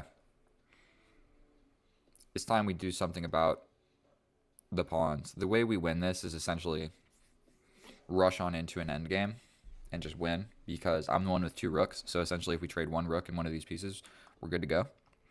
So I'm thinking about this. If he takes, I just take back. If he takes, we take back. It's defended by the bishop. Defended by the bishop. Next step will be push this pawn forward. Then I'll have pawns on these dark squares. My bishop could even go here and attack this diagonal again, because even if this pawn moves, my diagonal is pretty secure. And even if we see something like this, I can still just jump forward and attack this knight. Right. So we're going to go forward and attack the knight.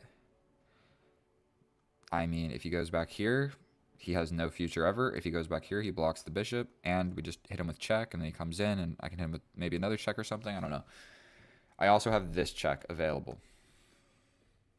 So his position is just falling apart. My small advantage is just growing exponentially at this point.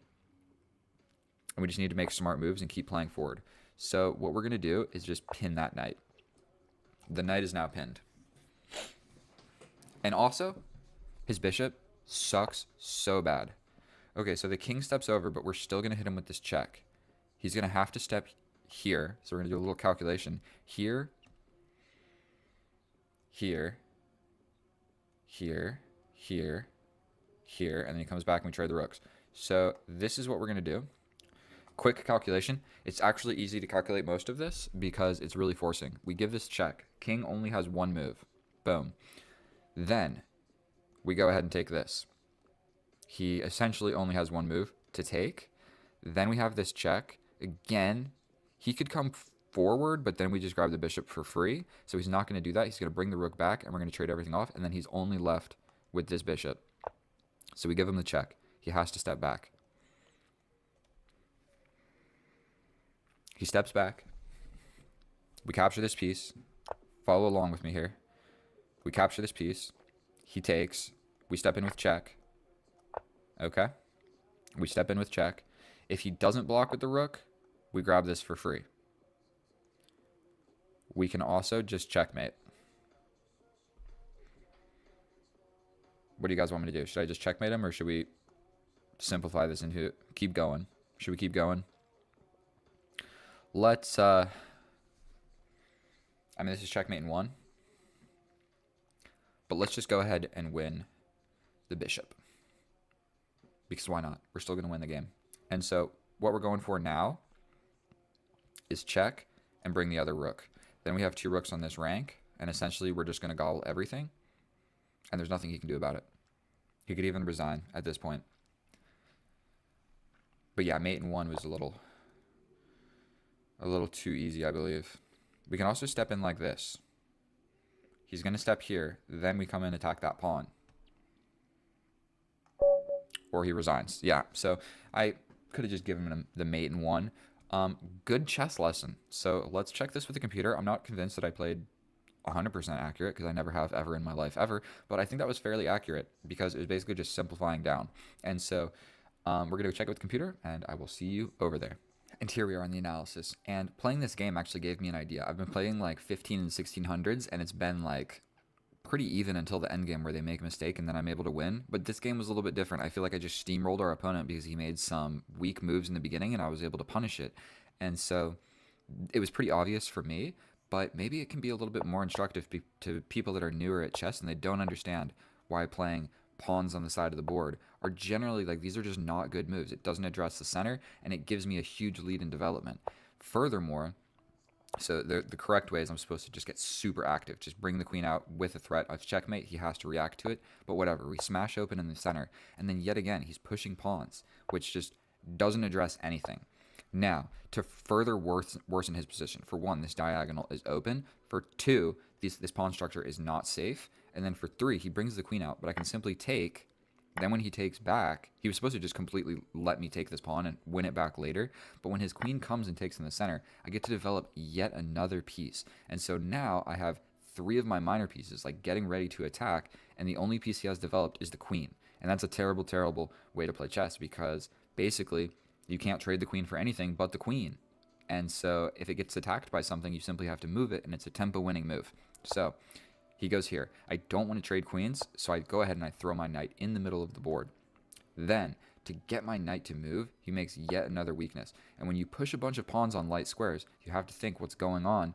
Look at all these holes on the dark squares. And so all of these squares are not defended by pawns anymore, or like occupied by pawns. So my knight can jump in. Technically, going and attacking this queen is the best, because the queen will have to move, and then I get this fork, and I win this. And once I win this rook, this knight is no longer defended. So technically, the best line here is attack the queen moves, I hit him with check, he does something, then I win this. And not only that, this knight is also undefended. So that was the best line. But in chess, if you calculate a line and it's winning, do you really need to spend more time in calculating another line that's more winning? Sometimes, and sometimes no. So when I see that I'm simply going to win a piece here, I'm either going to win the rook or win a piece. And then the trading the queens is yet another instructive moment. So this is the problem.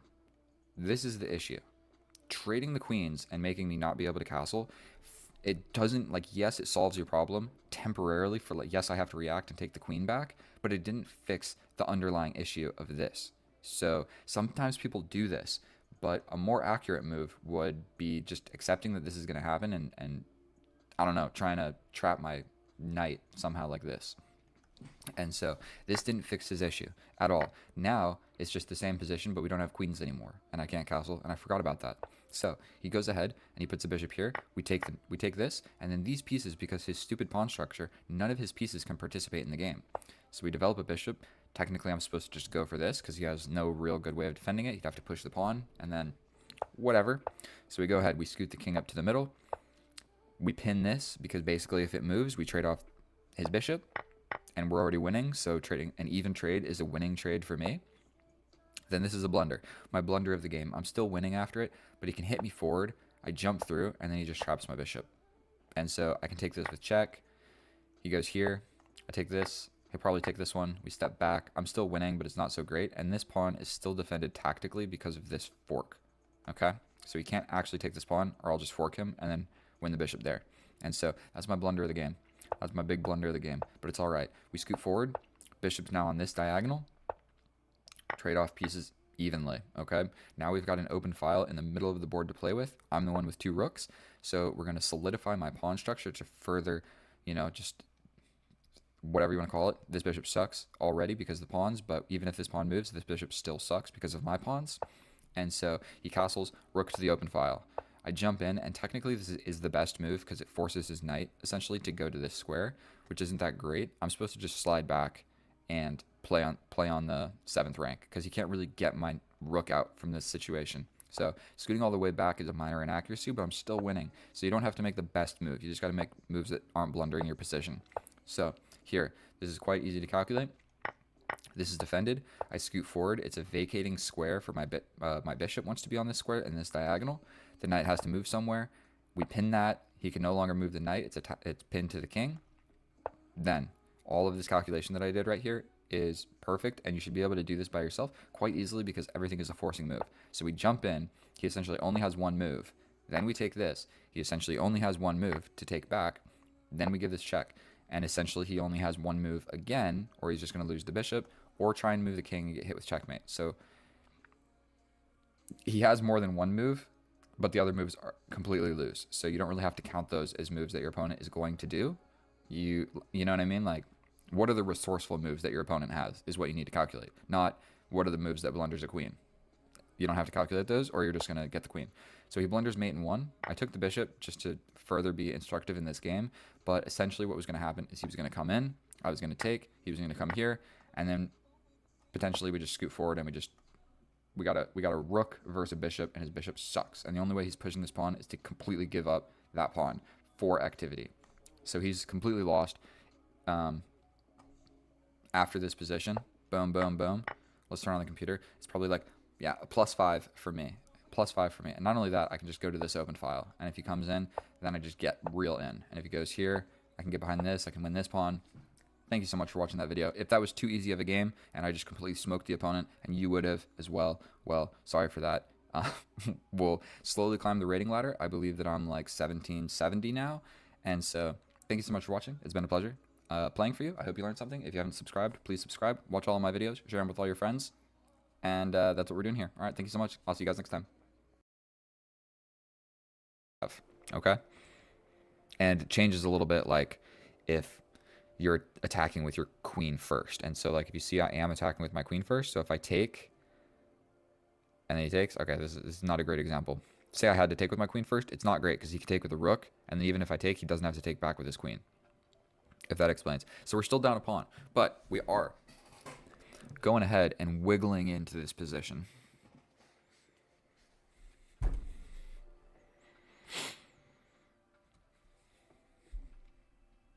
Just making a little wiggle. A little wiggle. Okay. I think for one, I can just capture. He has to capture. Then I capture.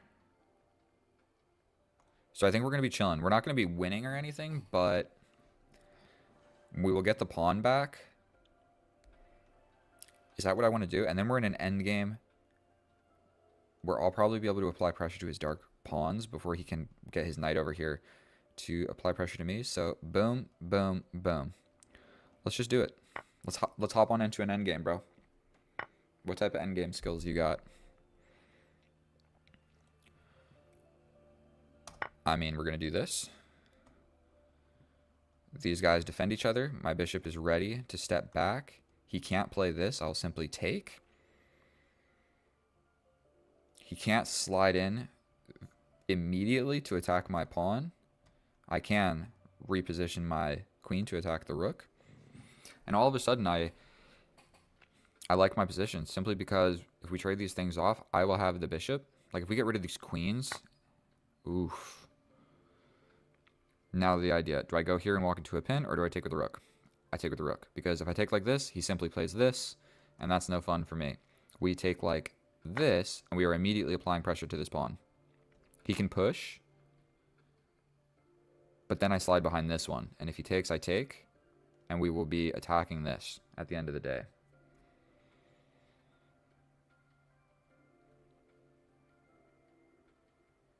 I can also pin this knight. I can also step back and push this. So all of a sudden I've got some ideas here. And what we're gonna prove is that the bishop is better than the knight in this endgame, where we have pawns on both sides. So the way that I really favor this is I trade these rooks somehow.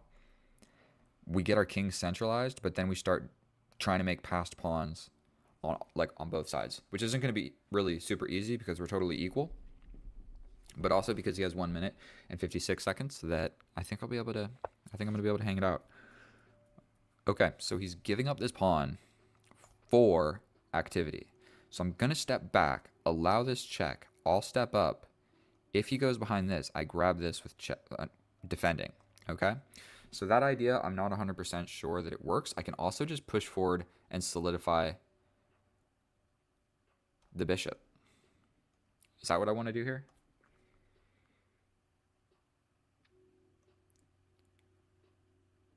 Yes, we are going to just solidify the bishop. Yes, he can just kind of hit us, but I can just like take it, and then you lost another pawn.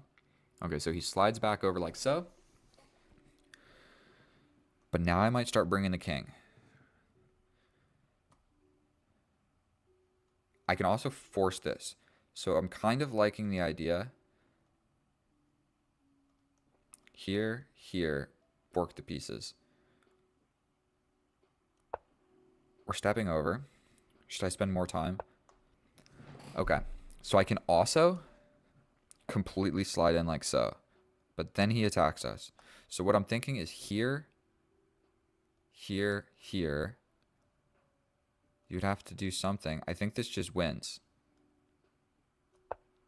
Because, like, yes, you have a move, like, trying to attack the bishop to dislodge my defender or something like this. But I'll just take the rook. The rooks are staring at each other. You would have to run back like this. But then I could even sacrifice with an attack on the rook. So if you do go to the only square that is not trading, I can, like, grab a pawn. Or grab a pawn like this and still attack you. And then I just come back. Or you take. Okay, okay. So he is going for it. What is the better option here? I feel like these are the pawns where we want to have passed pawns. So if I take here,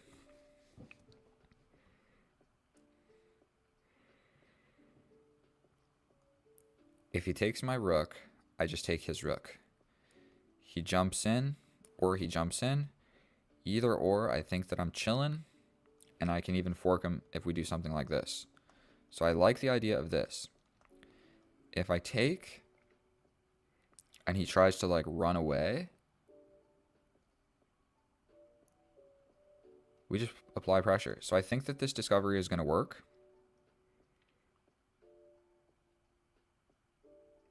Right? We go here. He goes here. That's enough small talk. We're going to go ahead and grab this. If he takes, we take. And then his pawn is on a dark square where I have a dark square bishop. And my king kind of has an easier access to this side, the important side of the board, than he does. So if he takes, I think he's almost just guaranteed to lose because I'm going to jump in and just immediately attack that pawn.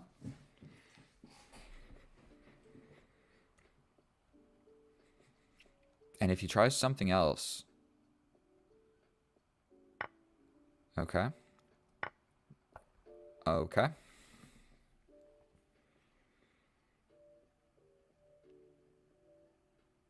Fairly certain we jump in. He can do something like so. We step up. He'll probably come with the king. I'll come with my king. He'll come with his king. Ooh.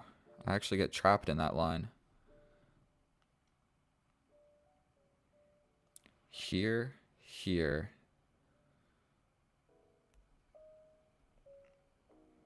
Here, here. Here, here. And then am I really just trapped? Oof. Don't want to spend too much time on this. I can also straight up just push. I can threaten this dude immediately. Like, threaten the knight. Once the knight goes here, then I come in. That might make sense. He's coming like so. He can jump like this. Here, here, here. Mine comes with check, I believe. And I can sacrifice. So if I push here, if he takes... What am I talking about? I can't push. His knight defends. So I need to bring this king. He comes here. Then I push.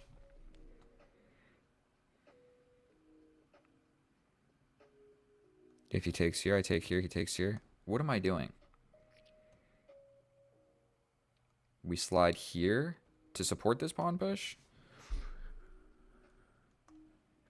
Here, here, here. This sucks. How is his knight doing so well, bro? What am I supposed to play here? Bring the king. He attacks. I attack. He takes. Then I just... This sucks.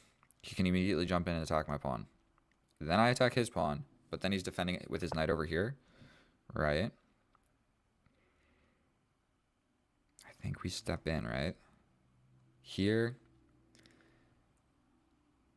If he takes, we take. He takes. I can't push. I'm screwed.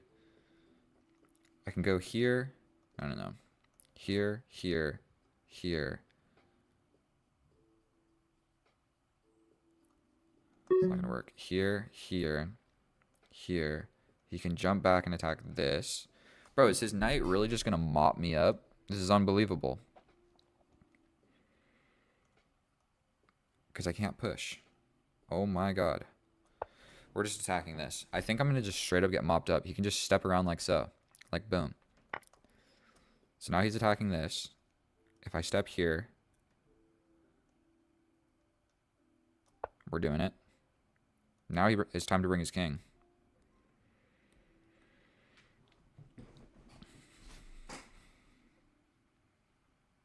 I'm going to step up like so. He brings his king. I step up.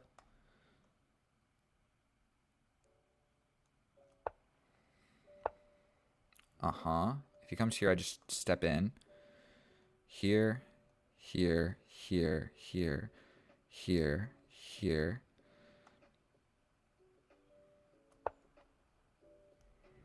He touches, but I'm stepping back. This gosh darn bishop better start being a little bit more fancy. We can go like so.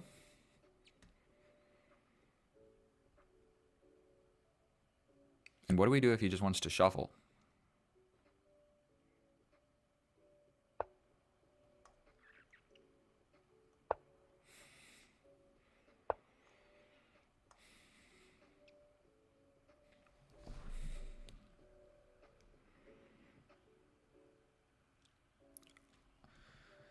I don't want a draw, bro.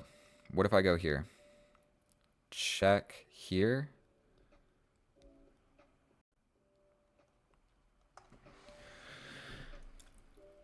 Let's do it. 18 seconds on the clock. We are straight up. We are straight up just gonna try and finagle this. I don't know if it's possible. And I can't make his king move actually either.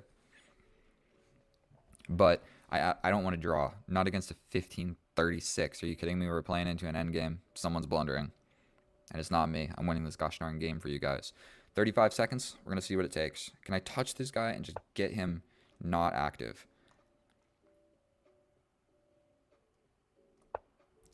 He goes here. If I step here, here, here.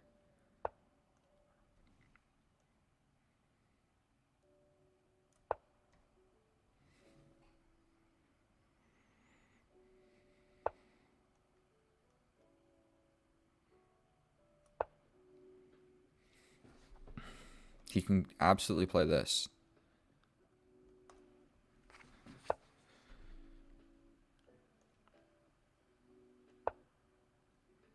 We attack this pawn.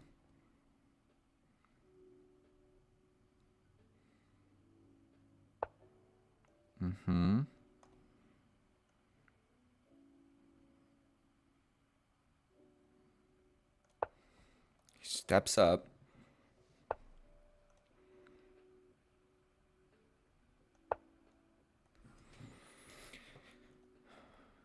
This, he just pushes, but then I push, then he pushes.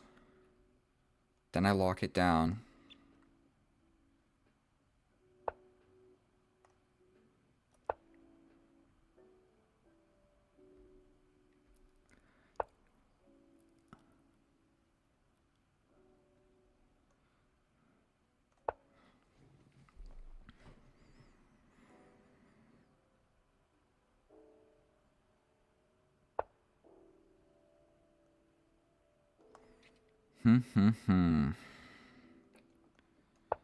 We're going to make him shuffle this dude real quick.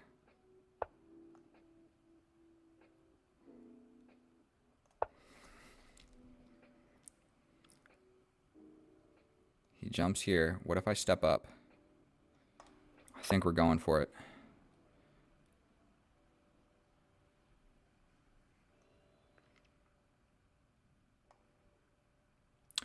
Oh, man, I just can't lose on time. Now he's bringing the king.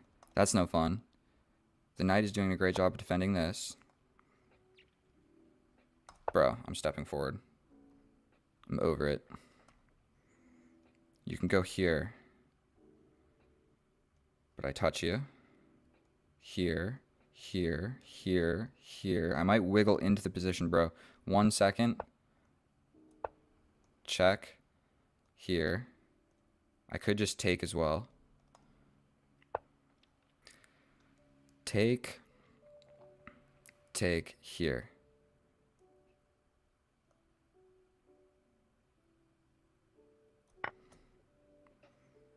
Take in.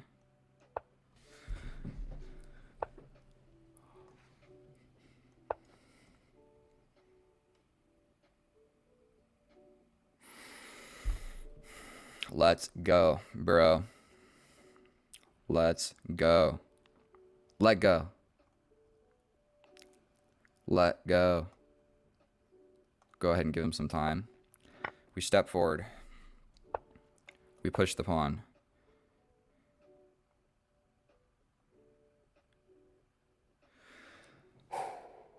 My heart is pounding.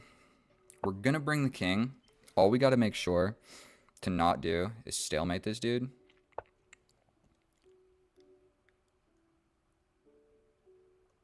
We're just going to push. He can go here.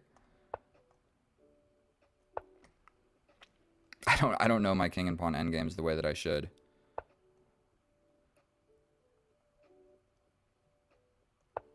I think we go here. He goes here. We push. He's going to have to step out. Here, here. And we chillin', my boy. We go. He has a legal move. He's got legal moves with his pawns. And we get it. And sometimes you got to just take a deep breath and say, I'm not letting a 1536 beat me. I had the bishop. The bishop had to be better. I think it was still a draw, but when he offered that trade right here, I realized that I was going to touch his pawn first. And I did not calculate this, but I did calculate I'm touching his pawn first, and that's generally a good thing for me because I can get behind it. He can't. I'm acting first. And normally, if you can put your king somewhere first against the enemy king, it's good. Okay? And so we are actually going to check that with the computer, and I will see you over there. I think I probably played like 90% accurate. Maybe more, actually. Maybe like 91%. We're going to see how he played. I'm going to check it with the computer, and I will see you guys over there. And holy smokes, here we are in the analysis. And that endgame was anything but accurate. There were so many ideas that both of us missed. And so the beginning, the opening, and the middle game were quite reasonable. And then the end game, when we both had like 25 seconds on the clock, we were just making moves. And so we get the Caro-Kann exchange. The moves are kind of interchangeable, but I like to bring this bishop simply because I know I'm going to push this pawn. So I just develop the bishop. I know my bishop is generally going to one of these squares. Or we simply trade it off. And so the reason for that is because we're going to end up with a lot of pawns on light squares. So just getting rid of it because he's going to have a lot of pawns on dark squares. So we simply trade that off because his light square bishop is going to be better than mine. We push the pawn. I know that it's going here anyway. I need to get my bishop developed. We go ahead and put my bishop here. Technically, I'm supposed to bring the knight first or put the bishop here was actually the best move, but it doesn't matter. Completely equal position. We bring this. Going ahead and putting my rook, one of the best moves. Best move, we defend the pawn. We set this up. We connect the rook, so that move kind of was forced, and it made a lot of sense. This knight stepping back is a weird move because it gives me the opportunity to attack the queen and then kind of grab some space. And so we go ahead and we jump my knight into the middle of the board. It looks like it's a great move, but essentially it's just going to get traded off immediately. Then this pawn push is not the best move, but it hovers around equality because basically what's going to happen is I'm going to just stockpile on this pawn. So yes, after all this, I'm down a pawn, but I get my knight to a great square, and it's actually quite easy for me to just stockpile on his weakness.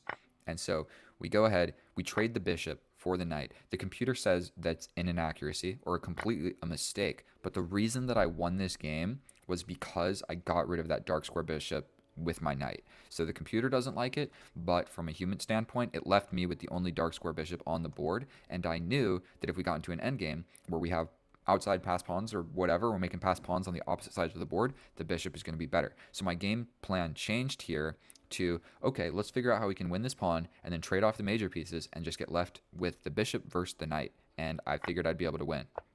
So we go ahead and we do just that. We stockpile on this. Technically, I'm supposed to attack the rook. Whatever, we go for this.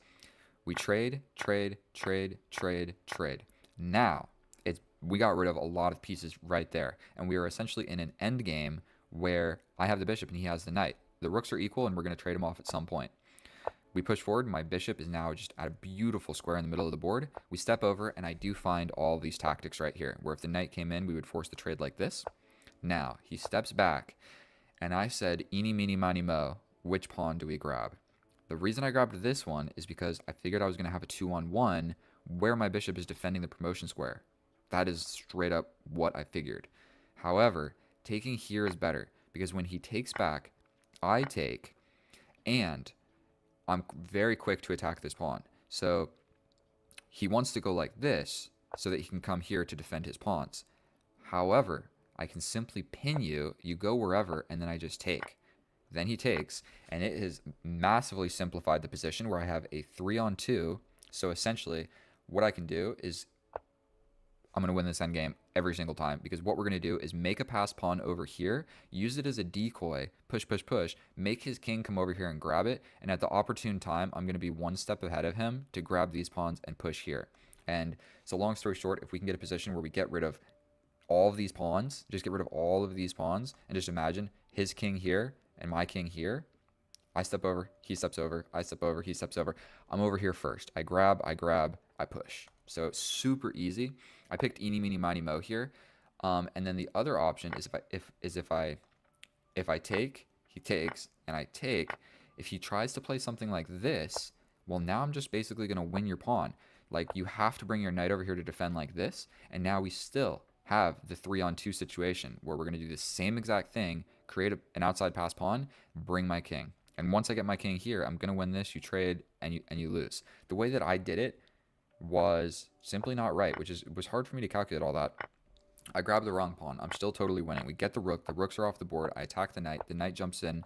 All of a sudden, his knight is just attacking my pawns. He's still losing if I bring my king. I don't bring my king. I decide to attack the pawn, which doesn't really make any sense because he's going to take my pawn and defend it real quick. So I bring my king. Yet another mistake. I'm still doing quite all right if I just forget about what's going on over here and we focus on this side of the board. I bring the king. I bring the king. Another blunder. But if you look, I got 35 seconds. So I made that move with 31 seconds on the board. Don't hate myself. We step around. He touches me. I step around. He touches me. And I decide in this position, you know what? We're making a gosh darn YouTube video. I'm not accepting a draw from 1536.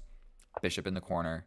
Let's change the position and just fight on. He's got 1 minute. I've got 18 seconds. I've got the bishop. He's got the knight. It is a battle of wits. And so we touch the knight.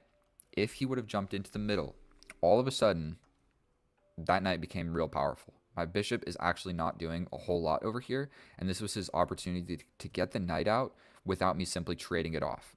So, unfortunately, he steps over here. We repeat the position. He can still get his knight back into the game, but he doesn't see it. Now, I'm covering that square from the knight. So the knight's options are to step back to the back rank of the board, which he doesn't really want to do. We shuffle around a little bit, and the reason it's a -3 is I could have forced this idea quicker, where he jumps in, I take, he takes, and say it was defended, I step over, and we get in this same Zugzwang situation where I'm touching his pawn, but he's going to lose. So I could have forced that sooner. Instead, we make a bunch of moves over here. I get checks. We go ahead and I'm figuring I can just keep my bishop on this very active diagonal. Check, forward, here, defend my pawn, and he jumps in here. And I'm not even really going to be I'm going to be honest with you here. I didn't really calculate everything here. All that I knew is I'm going to touch his pawn. He only has one square to defend it, and then I'm getting behind it. And I was just kind of hoping that it was good for me. Generally, if you can touch something first or you do something first with the king, it's good for you. And I basically just intuition was like, all right, this is the opportune moment. We trade off. We touch the pawn. He touches my pawn, but I was a step ahead. So then he's going to be a step behind. He has to step away. We grab. And then this is pretty much just a rudimentary. We step around. We force him off the back rank. We support the chair. We support the chair throne for our new queen. The king steps away. We make a queen. We checkmate the opponent king. Thank you so much for watching that game. It was an epic battle. I don't even know if I looked at the graph and everything, but we'll take a look at it now. Doing all right. Then once we get to like 30 seconds, I literally threw away my advantage 5 different times, but he also missed it 5 different times. So like, look, it's only a blunder if your opponent sees it. So blunders happened. but he did not see it. So it was like boom, boom. And literally right after I made the mistake, he didn't see it, and neither did I. So did it ever even really happen? Thank you so much for watching. If you enjoyed this video or learned something, please subscribe. I'm trying to reach 1,000 subscribers, and it's a long, treacherous road. Thank you so much for watching. I'll see you guys next time. Bye. Oh, hello and welcome back, and thank you so much for clicking on my video. In today's episode, what we're going to be doing is playing a 3+2 against this 1767 opponent. And what we're going to not do is lose my light square bishop, so we're going to scoot forward. Please don't go for me. He might just do that. Okay, we're going to capture.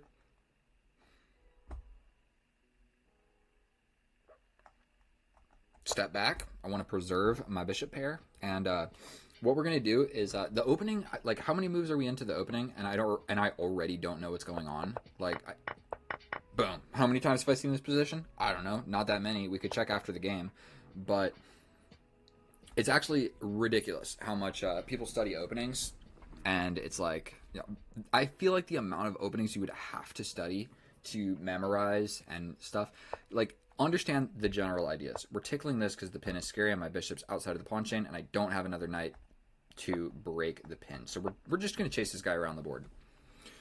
We're chasing him around the board. Okay, so we're going to go... No, we're not. That's gonna hang my knight in one move, so we're not going to go ahead and do that.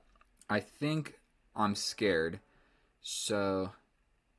I mean, I could go for, like, this. Did my mouse just disconnect? Well, gosh darn it, I'm going to need this mouse to play. You guys see this nonsense, bro? We're playing a blitz game, and I'm getting 15-second. Okay, so what can I do? I can jump in, and then he takes, and then I take. I don't know if that's actually good for anybody. We're stepping forward. He can still kind of go for this light square bishop. And I really like having a bishop pair. So there's this, pin my queen. But let's just do it. Unafraid. We'll castle this way. We castle. Go ahead and attack my queen. I step over and attack your pawn. It's like we're playing a game of ping pong. You pass it to me, I pass it right back. Now I'm attacking your pawn.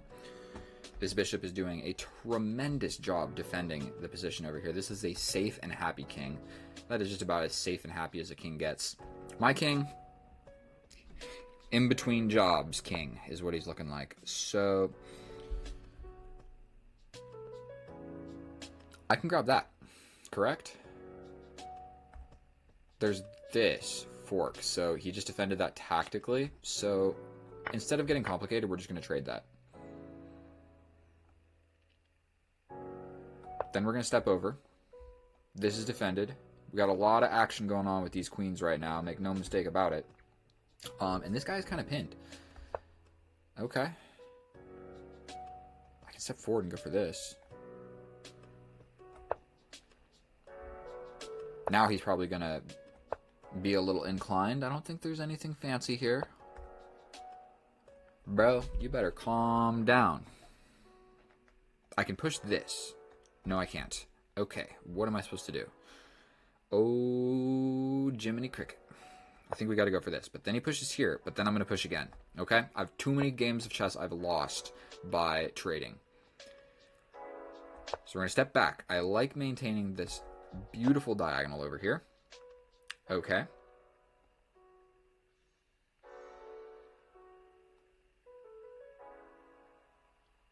Here, here, here, here, here. Let's go for it. 1 minute and 20 seconds on the clock. How am I down an entire minute? Don't ask me. I could also try to do this, but I think trading off everything is going to be in my best interest because I'm losing on time. Yes, that is what I think. I can also go for the same idea over here, but it's completely equal. Completely equal position. He's thinking about it. He's thinking about it. He's probably thinking to himself, man, I have double the time that this guy has. I'm absolutely smoking him on the clock. Okay. Okay. Okay. Okay. Okay. Okay. Okay. Okay. I think we're going to be chilling, bro. We are going to be chilling. Go ahead and try. You could step back. So one thing you want to do in a situation like this, where we're going to threaten checkmate. checkmate in 2. Will he see it? The answer is most definitely yes. And he will step over with the king, or he will push this forward. It's hard to say which one he's going to do. He could even play this. Did he just blunder mate in 2? Queen sacrifice, mate in 2. Let me just look at this for a second.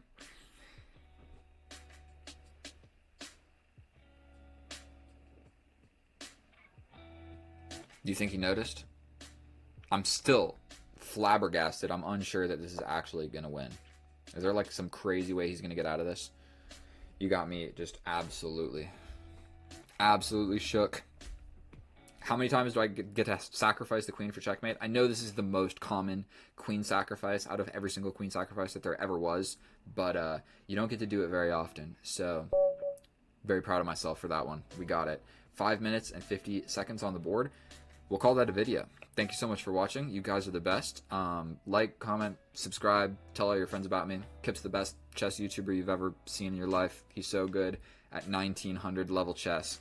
So, and he picks on 1768s late at night when they're tired.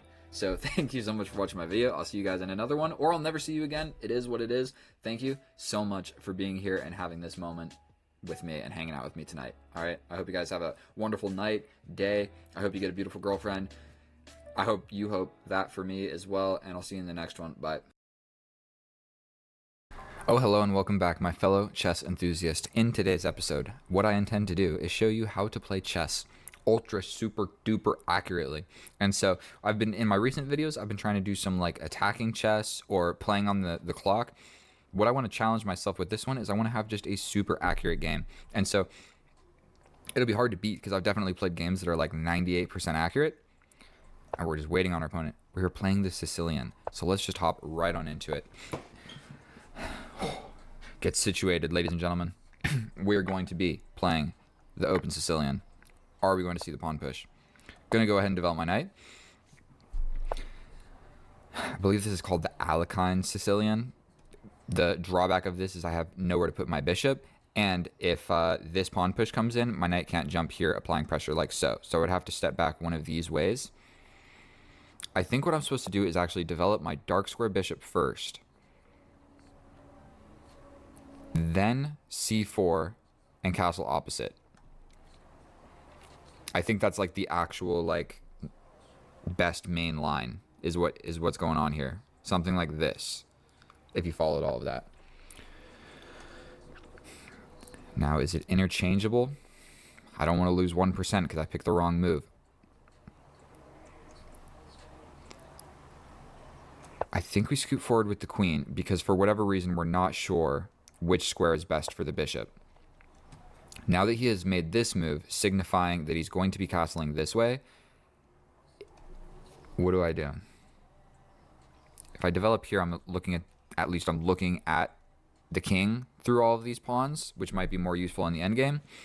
On the other side, this pawn is kind of undefended as it is, so I like the idea of defending it, and I also like the idea of just being chill. So let's think about this for a second. I go here, he hits me, boom, boom, boom. We might just get a massive like simplification in the center, but I needed to develop my last minor piece. If I step back here, I'm foregoing the option of ever occupying this diagonal and this pawn as such. So if I scoot back and he hits me again, so I think that I have to do this. For the simple idea, I scoot back, he hits my knight moves, and then this pawn, one pawn, will have simply removed both defenders of this one.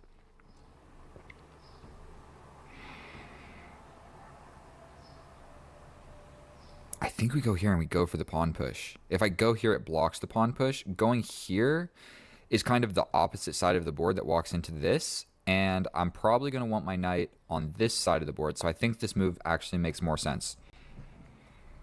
I mean, if we just get hit with this pawn, dude, we might have to just castle same side. And he's got too far of an advancement for me. Do we do it? Is that what we're supposed to do in this position? He definitely has this move as well. And it's actually quite scarier than I think. It's removing my defender. Okay. That blocked an attacker. I think I just go for this pawn break. If he takes, then cool. My knight gets involved in the action. I love it.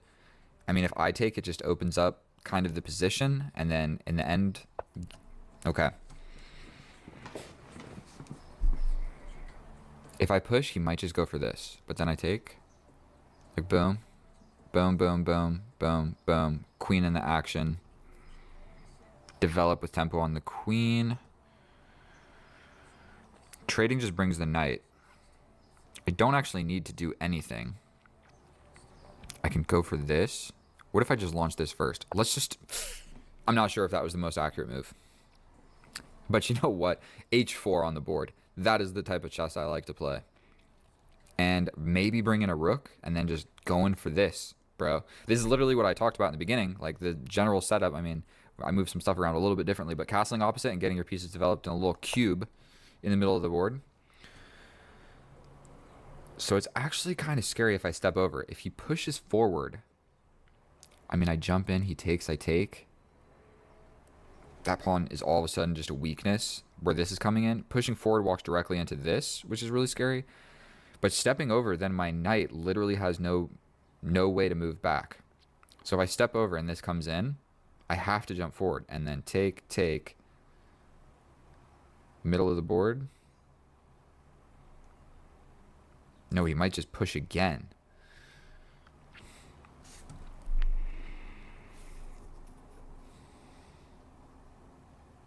Push, push, here, here, here, here.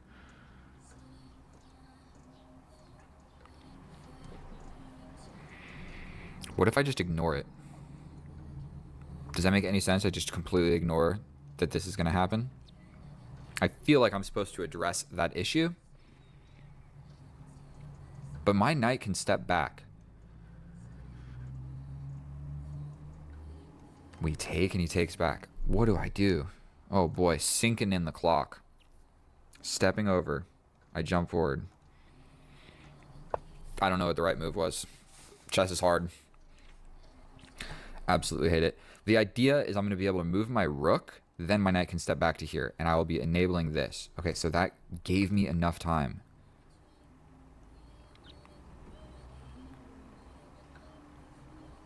We play this. He can jump in, attacking my bishop, but I don't know if I care too much about that bishop.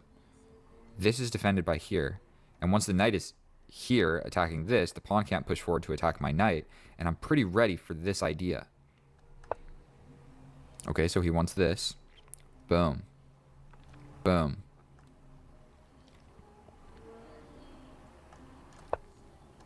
It's defended.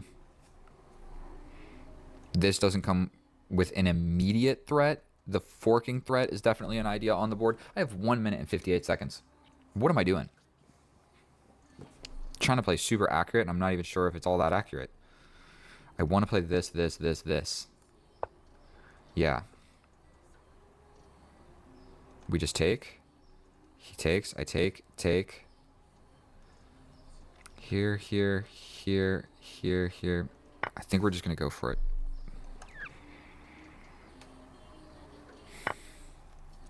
Just huge simplification.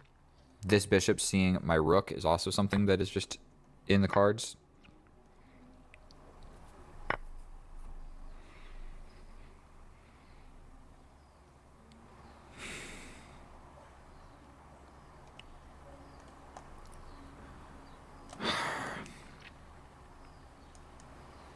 We go for a tempo on the rook. Then we just take. The knight gets in. Man, it's getting complicated. I want to just push past. But now that the queens are off the board, I feel like it's going to be a little bit hard to conjure up a real attack. And this is hanging. So maybe even stepping over with the king now that we are kind of in a more or less endgame, you might want to call this. What if he just pushes forward? I mean, I just take. He pushes forward. I can take with a knight. So I think we're chilling. I think we're chilling. This guy not being defended is a little bit spooky.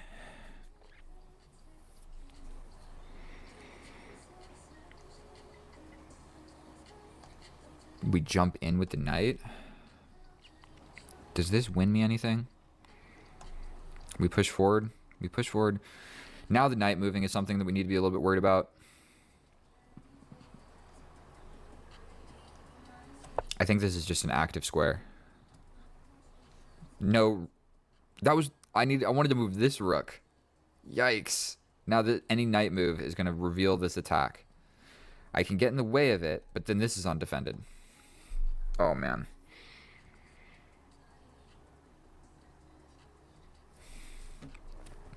I'm scared.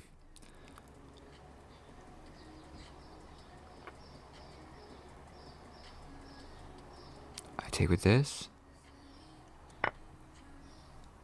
Is there something I'm missing?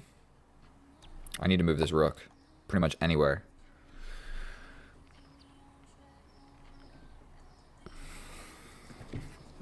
I don't want to trade my bishop pair. I'm going to lose this. What if I step forward? I think we just go for a little bit of simplifying.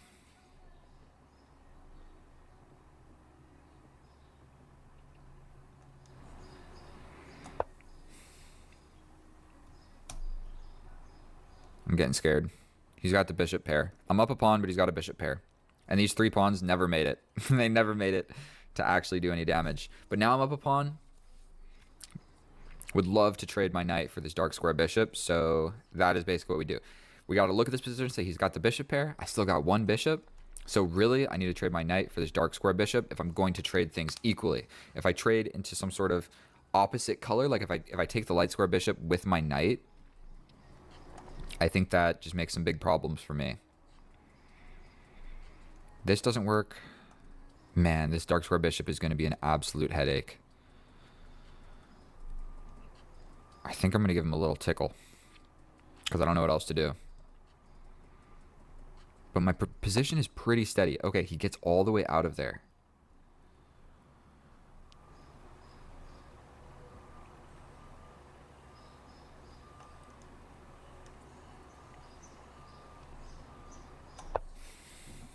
$53 seconds. Was that the most accurate move? I mean, I can come in here and attack this immediately. Then this is hanging. If I go here, he can come back and attack me. I could push, but then he takes. I take. Oh, God.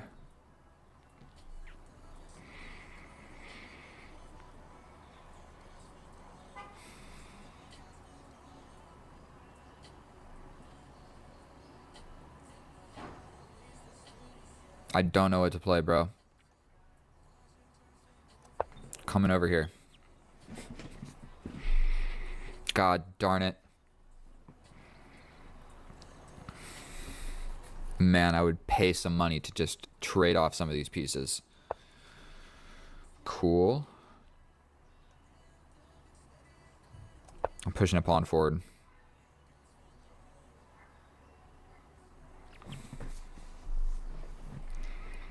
Should I be going for this? Is that what needs to be played right now? Like boom, boom, boom. I don't know if there's a good way to defend it. What if he comes back?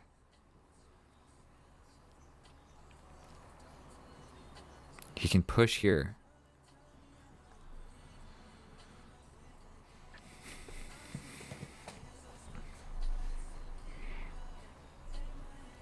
This sucks. What if he plays this? I go here, but then he pushes. Then I have a check. So no, this doesn't work. I hit him with a check. So this doesn't work. If he steps over with the king, I think at that point I have to do something with this knight, because the knight just getting pressured is going to suck. So actually stepping over with the king might be the best move, because this doesn't work because of this. So stepping over with the king would make a lot of sense. And if he plays that, I'm going to be terrified, because that means that this dude is he's calculating stuff that I'm looking at. And I like to think I'm pretty good at chess. And so if he's pretty good at chess, I'm scared. And now when I move the knight, this is defended.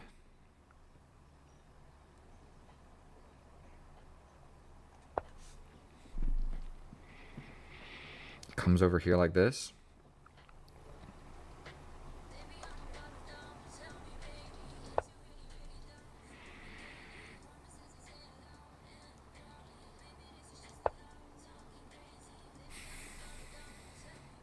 This sucks.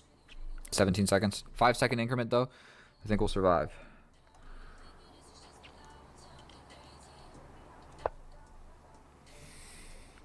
Dude.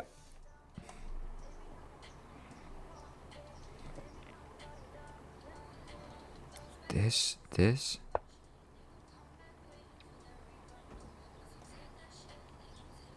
Am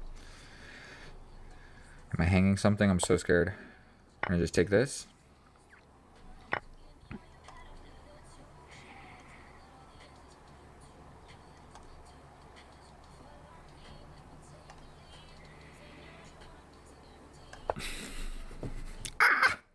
Back rank checkmate ideas, but he can get out. Okay, this kind of sucks. Okay. I maintained my pawn. Dark square, I'm protecting my pawns now. I can trap the rook in here. He can go for this, and there's not a great way for me to defend that, that's for sure. But I can force a trade. Let's just go for this. If he plays this, he gets in the way. Okay, he can go for this pawn. Uh-huh.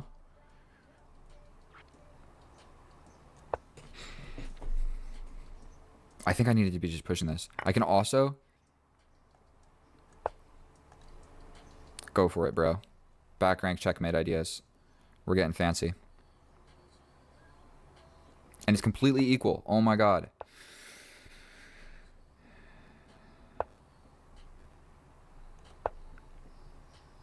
He's got this. This is a passed pawn, my friend.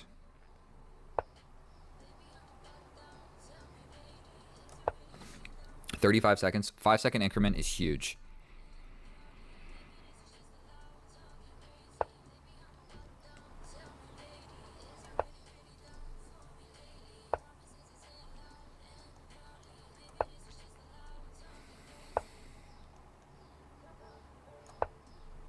I want this.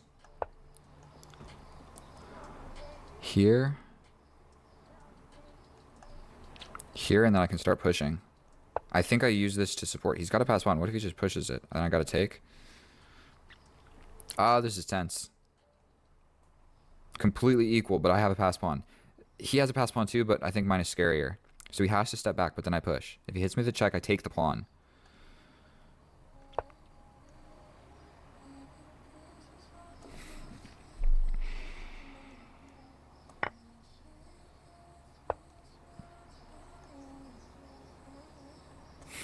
No, dude. If I go here, he can hit me with this check, but I step over. I step back. He comes back. I can really go for the draw.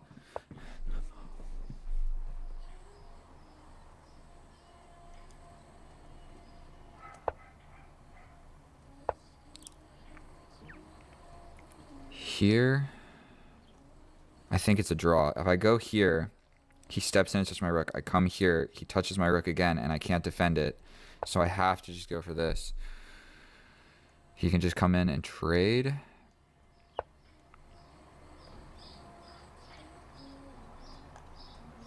Here. This sucks. He can just... I'm blockaded. I should have went for the draw. He can just make a pass pawn of his own. His stupid king is blockading my entire position, bro.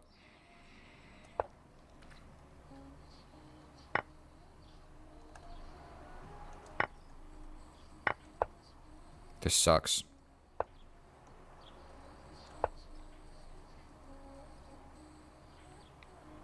He can launch, but I'm coming for you, bro. Here, here, here, here, here.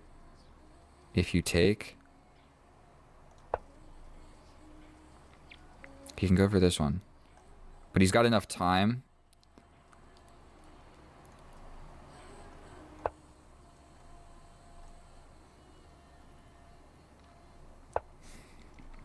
If he goes for this, oh god. Here, take.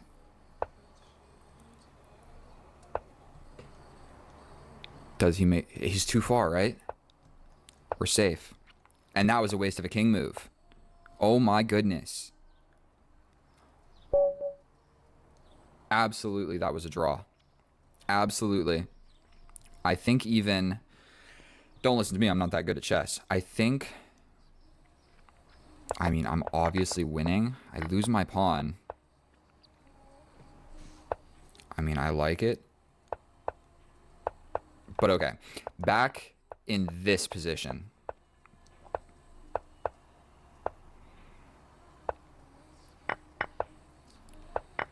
I think right here, I'm completely frozen. My king can't come over. I can't move my rook, or I just lose this with check, and then this is under attack.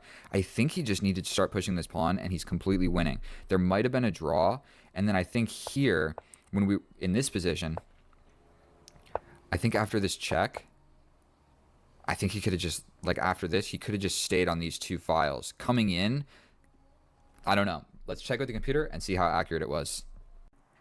And here we are in the analysis. And did I say something about playing a super accurate game? Because that sure didn't happen. I guess if I wanted to play an accurate game, I should have played like the Caro-Kann instead of an opposite side castling Sicilian. Go figure, those are harder games to play. And so look at that graph. Man, that is a beauty. Absolutely. And so 8 blunders. More blunders than inaccuracies. I don't know if that's a record. I think I've got like 9, maybe 10. And so, yeah, 8 blunders, but all of them essentially are in the end game. And so I said earlier, bro, chess is just about getting better at end games, because if you can survive the opening and the middle game, the pendulum swings in the end game. Look at the end game. We both had chances. So everything before that didn't really matter all that much. Just get to the end game and know your end games. And I sure don't. And so what we're going to do is fly through the game and get to the end game. And I'm going to be as instructive as possible, because I've done this recording like 4 times now because I keep making it too long. So we have the Sicilian. All of these moves are completely sound. This comes at the drawback of trapping in my dark square bishop. So I need to push this pawn to defend this square. Okay?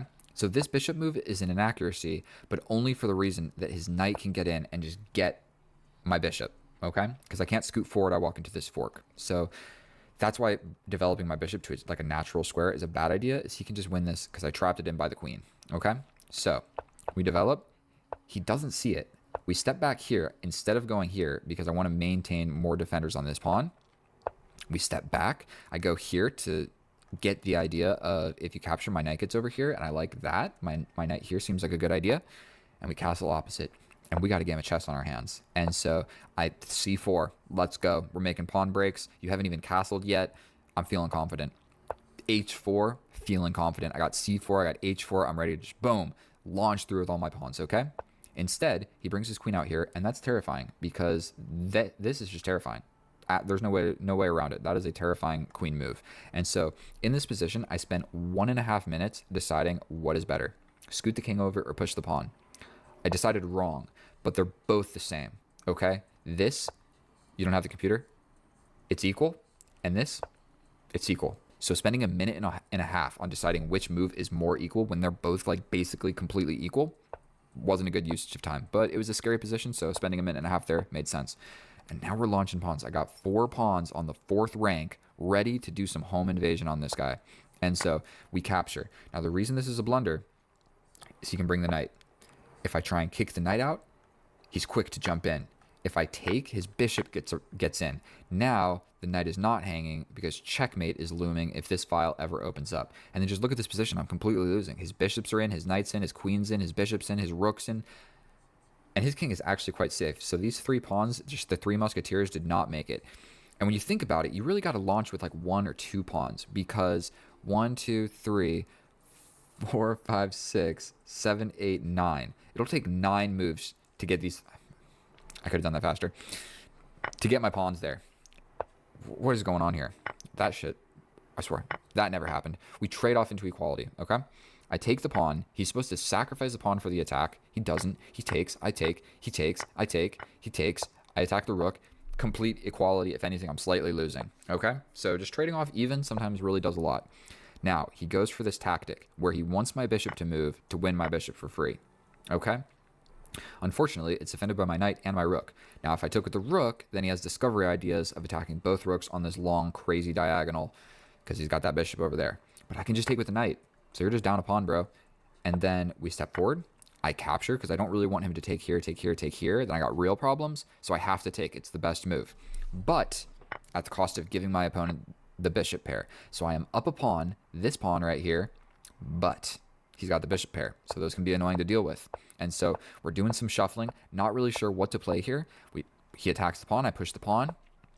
He attacks my rook, I move the rook, and I missed a tactic here. I can give this check, he's going to take back, but then I win the bishop. He takes the pawn. I would take back here to maintain defense of this one. If I took with this pawn, he would get it, okay? Didn't see the tactic. Didn't see the tactic. Instead, we move a rook to, like, I'm just shuffling, bro, but it's completely even. I've got 15 seconds. He's got 30 seconds, and we got a lot of material on the board still. I step back with the knight, capture, capture. Get my rook active. I'm basically saying, like, okay, take me. He takes, I take. He takes, I take. Check. Now I scoop my king up. My king is quite happy, quite safe over here. I've got a passed pawn. He's got a passed pawn. It's generally pretty equal, but I still have that extra pawn. So I've got doubled pawns, but it's extra, and my king is now actually pretty safe. His king is less safe because I got a rook that can get back there. And so I utilize that in just a couple moves. Now right here, this was the moment of the game. I needed to just start pushing this passed pawn. I'm not going to show you the computer line, but it gets pretty close, okay? So he can defend it, and we trade into a different pawn endgame. You don't need to see it. Instead, I step away, come over here. I hang this pawn, but there's a checkmate threat. Then I step forward. Now I'm doing a little defense.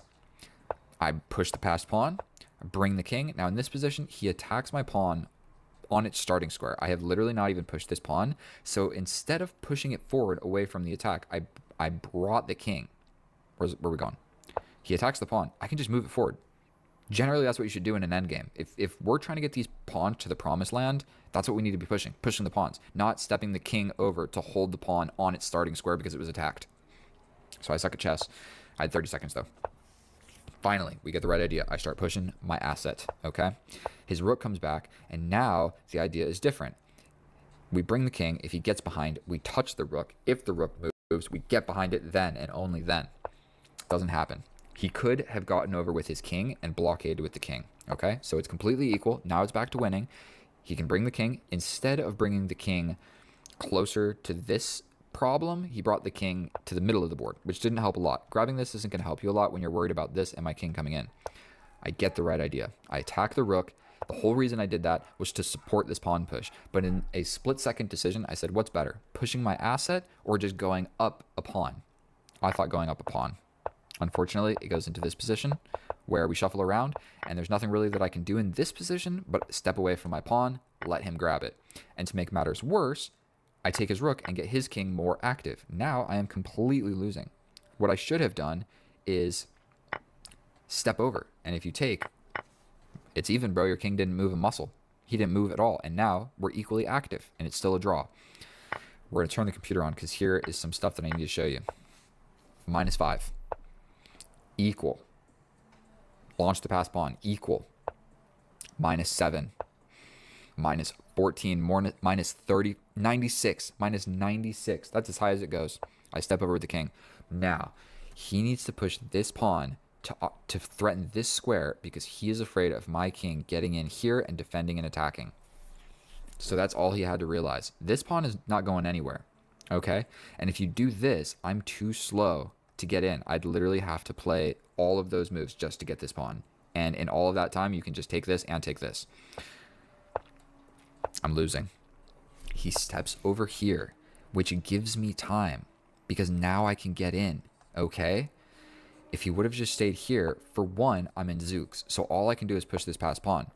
His last opportunity, push this pawn and take away this crucial square from my king. If I push, you just chase. If I push, you just chase. And it takes too long to do any damage, okay?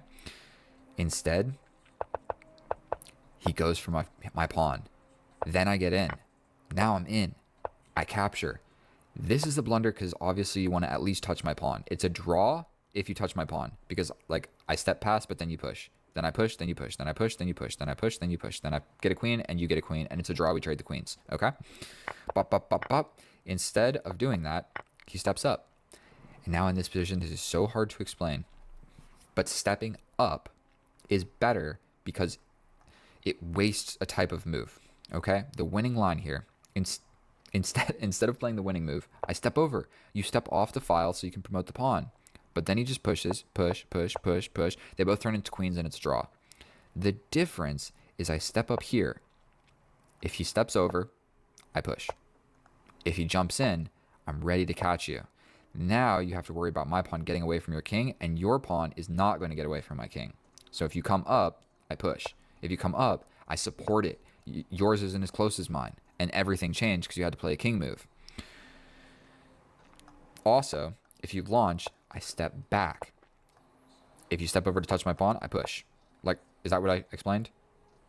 If he steps over, then I push my pawn. Then if you push, same kind of situation. You've got to worry about my passed pawn. So I basically needed to step up and step back. I needed to like waste a move because I needed to be on this square to threaten this pawn doing stuff and protecting and supporting. There's even one more line. Where is it? I step in. He pushes. No, it's not that. He steps in. I push. He pushes. I push. He pushes. I push. He pushes. I get the queen. If he gets the queen and I didn't even chase it, I have this all the way at the end where I win the queen. Oh my god. And so none of that happened. Instead, I played what seems to be the obvious not losing move, and now it's just a loss. Even right here, it's a draw. You push, I push, you push, I push. It's a draw. It's absolutely a draw because yours doesn't come with check, so you basically got an extra move. He doesn't understand king and pawn. I don't either, but I guess I understood it slightly better in this position. This is about as simple as it gets. Like, you're not stopping this, so start pushing. Making a king move here does not solve any problems whatsoever. So this move did not stop me from... It's not doing anything. If anything, it just encourages me to push my passed pawn further. Thank you so much for watching my video. I'm not going to take up any more of your time. I don't know how I won that game. I got so lucky. Thank you for watching. You guys are the best. If you want to play a game with me, please subscribe. Shoot me a message. We can play a game. I'll record it and post it on the channel. I love you guys. I'll see you in the next one. Thank you so much, and bye. Oh, hello, my fellow chess enthusiast. Back at it again in front of the 64 squares, and I intend to show you in this video, facing a 1960 with a question mark, playing a nonsense opening. Because sometimes people put way too much pressure of the game of chess on memorizing and learning openings. So we've given him the center. What we're literally going to do is maybe put my knight like this. He has a huge center. He is completely winning by maybe +1, but I'm trying to show you in this video that it really does not matter. What matters is the middle game, and more so importantly, the end game. So I think we can just trade that off. Not the end of the world. I feel like we're going to go ahead and pin this knight, and maybe we'll make one more like nonsense move. I'll just put the knight here or something, or maybe like slide the queen over. Do something I know that this is a bad move. Absolutely, that is a bad move. And with that, I think we have avoided really any opening theory. We'll step back. This pin is still active. The pawn push, it's a little something to pay attention to. But yeah, my rook is locked in over here, and my queen kind of definitely sucks. My knight can get over here. You know what? We have to free up this bishop. So that kind of just offers a trade immediately. Where the bishop comes, I can attack this bishop and potentially go onto this diagonal, which is actually a decent diagonal for my knight. I mean, for my queen. I'm kind of preventing this queen from developing naturally over here, and I also have this crazy idea of bringing my bishop. So that's defended many different times, so I don't think that that's really going to work. What if I try and crack open the center? He pushes, I capture. Not even going to think about it. Let's just do it. Okay. Also, this is not a bullet game. I need to be playing a tad bit faster. This comes with check. He can't defend it. This would come with this. But I still think we need to kind of prioritize plain and simple development. And so, like I said, we've completely avoided opening theory. None of this game has anything to do with, like, actually memorizing openings. What it kind of did... So we're going to do this. It kind of questions this trade here. This bishop's nice and active over here. My queen is also nice and active. Dude, I could even maybe take with the king.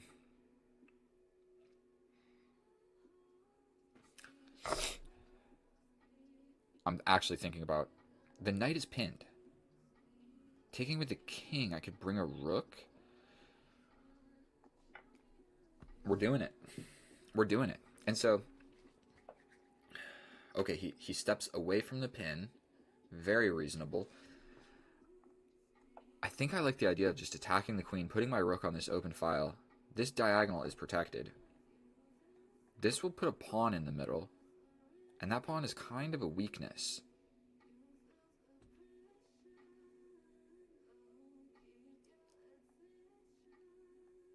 This music sucks, by the way. I don't know how to skip it. There's a fork, but I can cover it. Now, what is going? Now, we've both got 3 minutes. So we have entered the realm of the end of the middle game. And this is the part of the chess. Like, this is the part of the chess. This is the part that is actually important. Getting better at this part of the game. That is terrifying. I think I can win a pawn, though.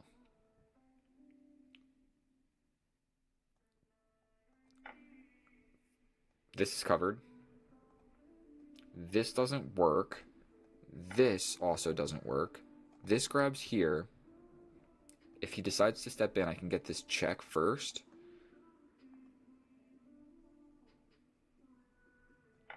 Okay, we're stepping in. We have officially grabbed a pawn. He's got this, but I mean, I'm just going to give a check. I think he's putting too much reliance on this right here. Like, I give this check first. Yes, these guys are looking at each other, but if I defend and he captures, I just step up. And, like, yeah, I have a weird pawn structure or whatever. I'm also attacking this pawn at the end of the day. If, like, nothing forces my queen to move from here, we go for this queen trade. Immediately, I'm up 2 pawns. I start thinking queens are on the same diagonal. We go for a queen trade. If I play this and he captures, I capture the queen. He steps up. Then I capture back. And if he goes for this, I just capture, and then the pin is even worse. And if he captures back like this, I bring the rook, with the idea of doubling here on the only open file in the position. Yes. I don't think he really wants to trade this anymore. Like, yes, that's going to ruin my pawn structure, but, like, how are you accessing my weaknesses? And if he wants... We're going for this to allow the check to step up. These guys defend each other. He steps up to attack my pawn, but I think I can just push. Maybe I should take a little deep breath and play a little bit slower. Attacking this. Here, here, here, here.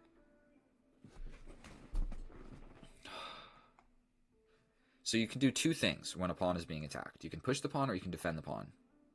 I can defend like this and allow this check. Block back, he comes back.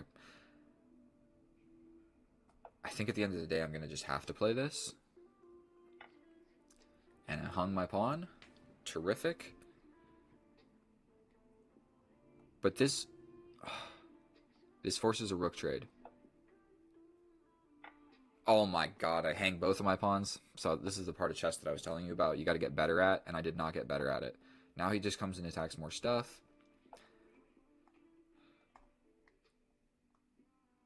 Check up here, here. Check. That hangs this. We got to go for this. Check. We're going for this check.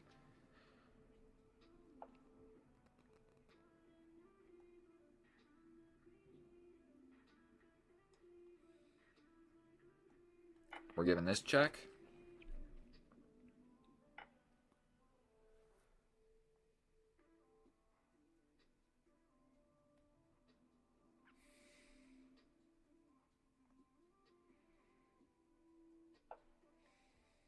What I'm going for is grabbing this pawn. It's completely even now. It's got a 2-on-1 versus a 2-on-1. Why did I make things way more complicated than they need to be? This check is actually really scary, but I touch these guys. So we're going to just be bold. We touch both of these rooks. He can give... It actually makes things kind of weird. He's got to step back. And all of a sudden, I have two passed pawns. He still just has these guys. And if I'm able to, like, figure out... I mean, we have to take that, no? He pushes.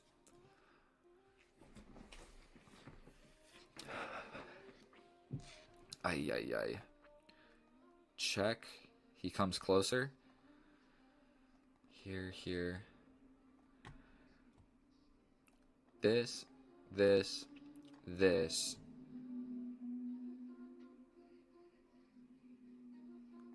That's all I got. He's going to be able to defend it.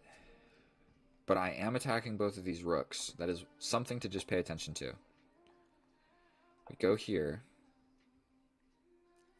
If he steps back, I can sacrifice. We push, push, push, push. That's the new idea. This is the pawn that is defended by this guy. He can tickle my guy.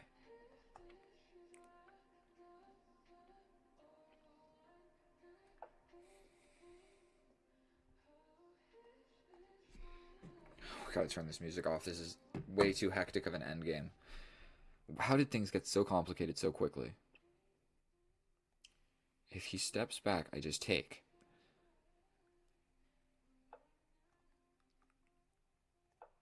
I'm not even going to think about it. We're going forward. He can go for this pawn. But like I said, I'm touching this guy. So he can take.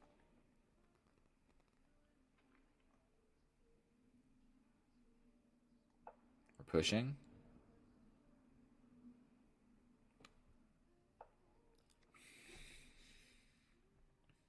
Check. Oh, God. Check. Where does he go then? Here. No, check. He goes here. Then I give a check. He steps over here. Then I give this check. He has to step up. I sacrifice for this pawn.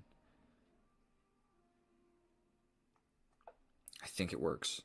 That is going to be an absolutely ridiculous endgame. He steps up. We give this check. He steps over. Check here. And I grab this. Oh my goodness. Did you see that? That was crazy. Absolutely, that was crazy. With 12 seconds on the board.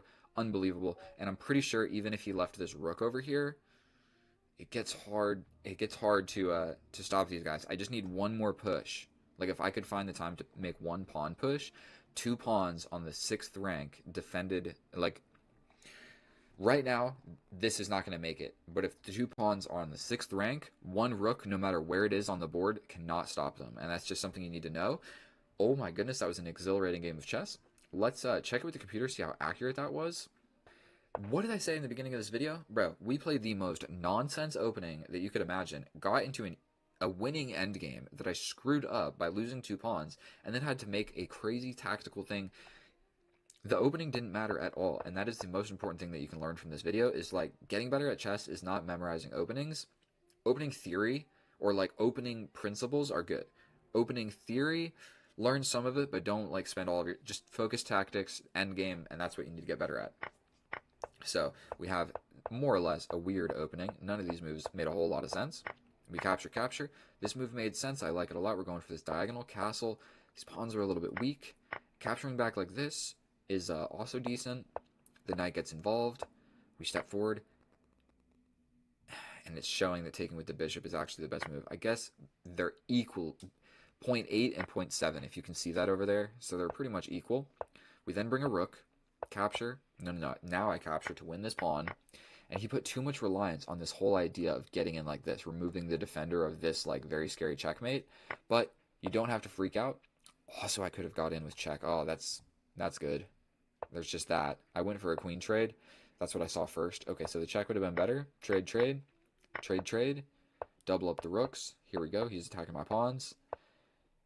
And then pushing this allows this rook to see this pawn. So I'm supposed to just allow this, this, check. I step up. He could grab this, but then I'm getting in and grabbing these guys. So you'd have to defend, but then same idea. You could attack this one. I can defend. Okay, so that would have made more sense. That would have made more sense. Instead, I push the pawn. He grabs my pawn. Then I push my rook, and he grabs another pawn. And now it's just a complete draw. We're stepping around, making some moves. We get in. Another check is better because I'm going for your pawn. Oof. You can give a check. I step back with tempo on the rook. If you grab this, I'm still coming in.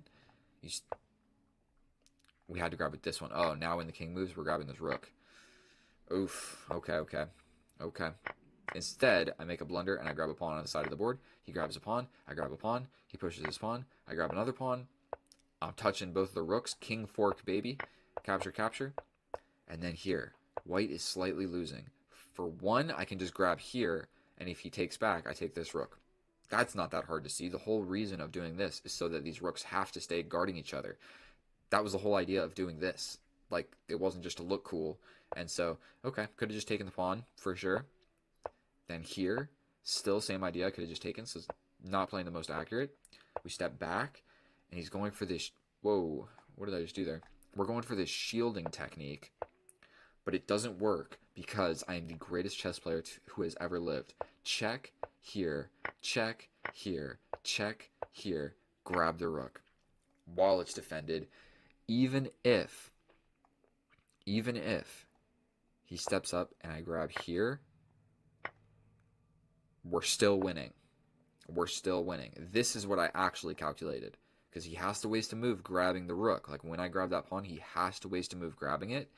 And I saw 2 pawns on the 6th rank. Let's see how accurate that was. My guess is like 87%, 84%, 3 blunders. Thank you so much for watching my video. If you learned anything or simply enjoyed watching me play chess, please subscribe. I'm trying to reach 1,000 and it's taking forever. I love you guys. I'll see you in the next one. Bye.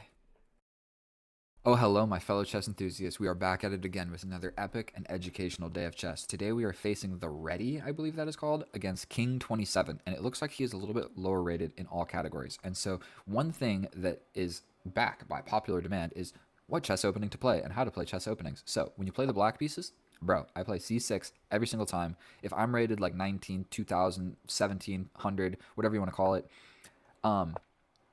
you know, you can play it too. And it's a pretty simple structure. What we're trying to do here is, I mean, if this happens, we're cool with it. If they push forward, then we're still going to just do the same exact structure. But what we're going for, strange move by our opponent, we're going to develop this knight first. He's made a lot of pawn moves, so it'd probably be smart for him to, at some point, move some pieces instead of pawns.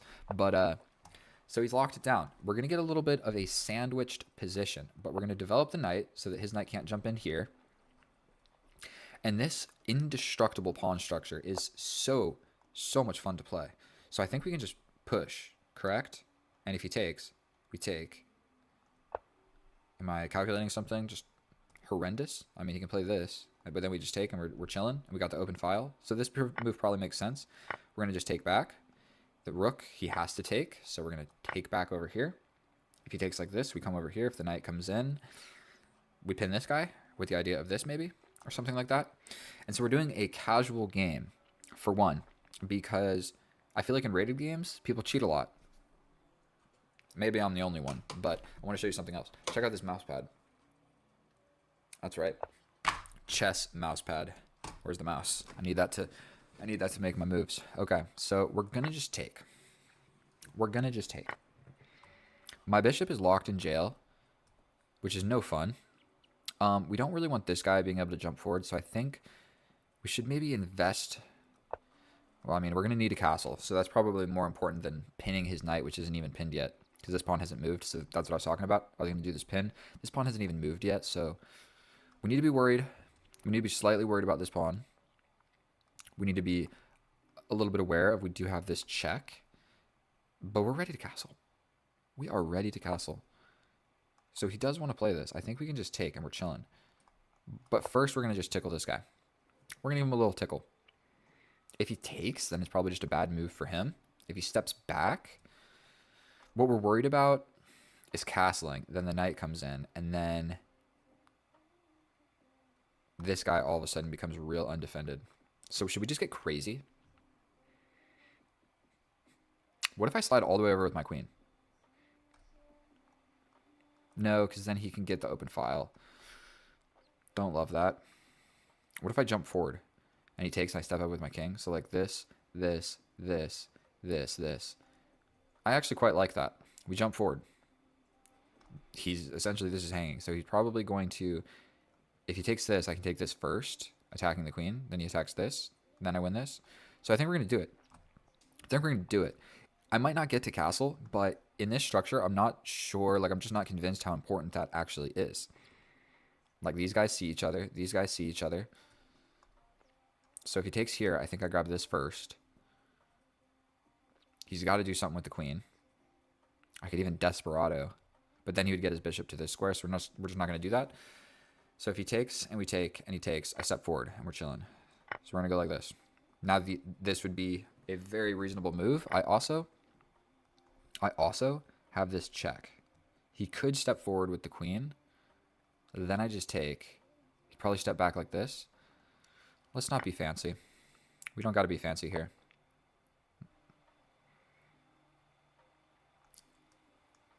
So we're going to give this check. He can block with the queen. But then I can give another check. And then maybe wiggle closer somehow. And if the queen leaves here, I could take the knight. Okay, so the knight's here. I think that's the cue to bring the rook to the open file. He has still not castled yet, and so I intend to make use of that. So I think bringing the rook to the open file makes a huge amount of sense. If we can get it to the 7th rank, that also makes just a giant amount of sense.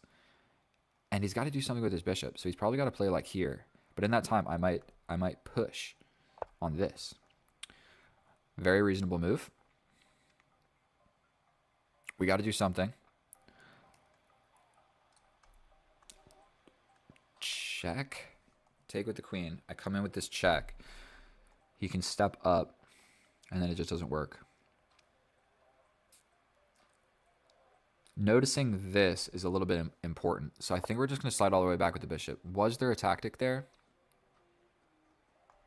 Or we kind of just want this guy to move, because this is just a super powerful move. So even playing my queen up to here, or like playing like this, like if I can just station my most powerful pieces along this rank, that would be awesome. Would love that. And breaking in the center probably doesn't make a whole lot of sense for our opponent. And unfortunately, our knight is like not even in the game. So we definitely need the knight to be doing something, instead of just hanging out with the king. Oh, and I hurt my back at the gym. I've been going to the gym literally every single day, because why not? And I did 315 on the squat. I really did, I promise. I took a video of me failing. I'll get a video of me doing it. But my back is sore, dude. Hear my elbow pop. I think he'd be okay with just develop castle. Would he? Develop, I think that I come in at that point.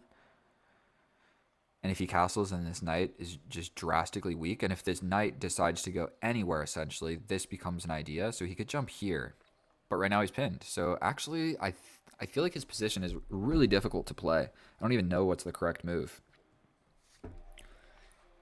Believe it or not, like a move like this might make sense. Getting out of the pin, getting out of threats like this. Just like...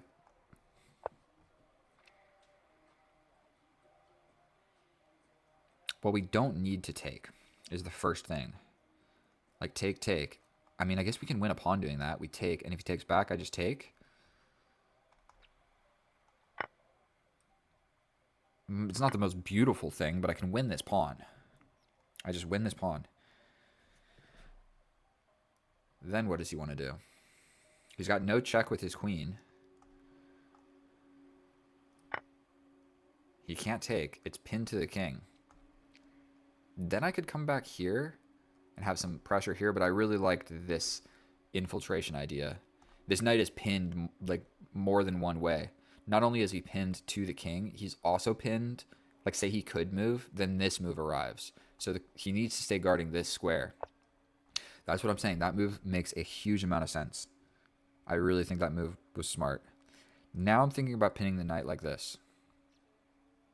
Just two things attacking this. If he steps over like so, we just come on in. If he steps over, we come back with the idea of this. This is a powerful move. You step forward with There might even be a checkmate here.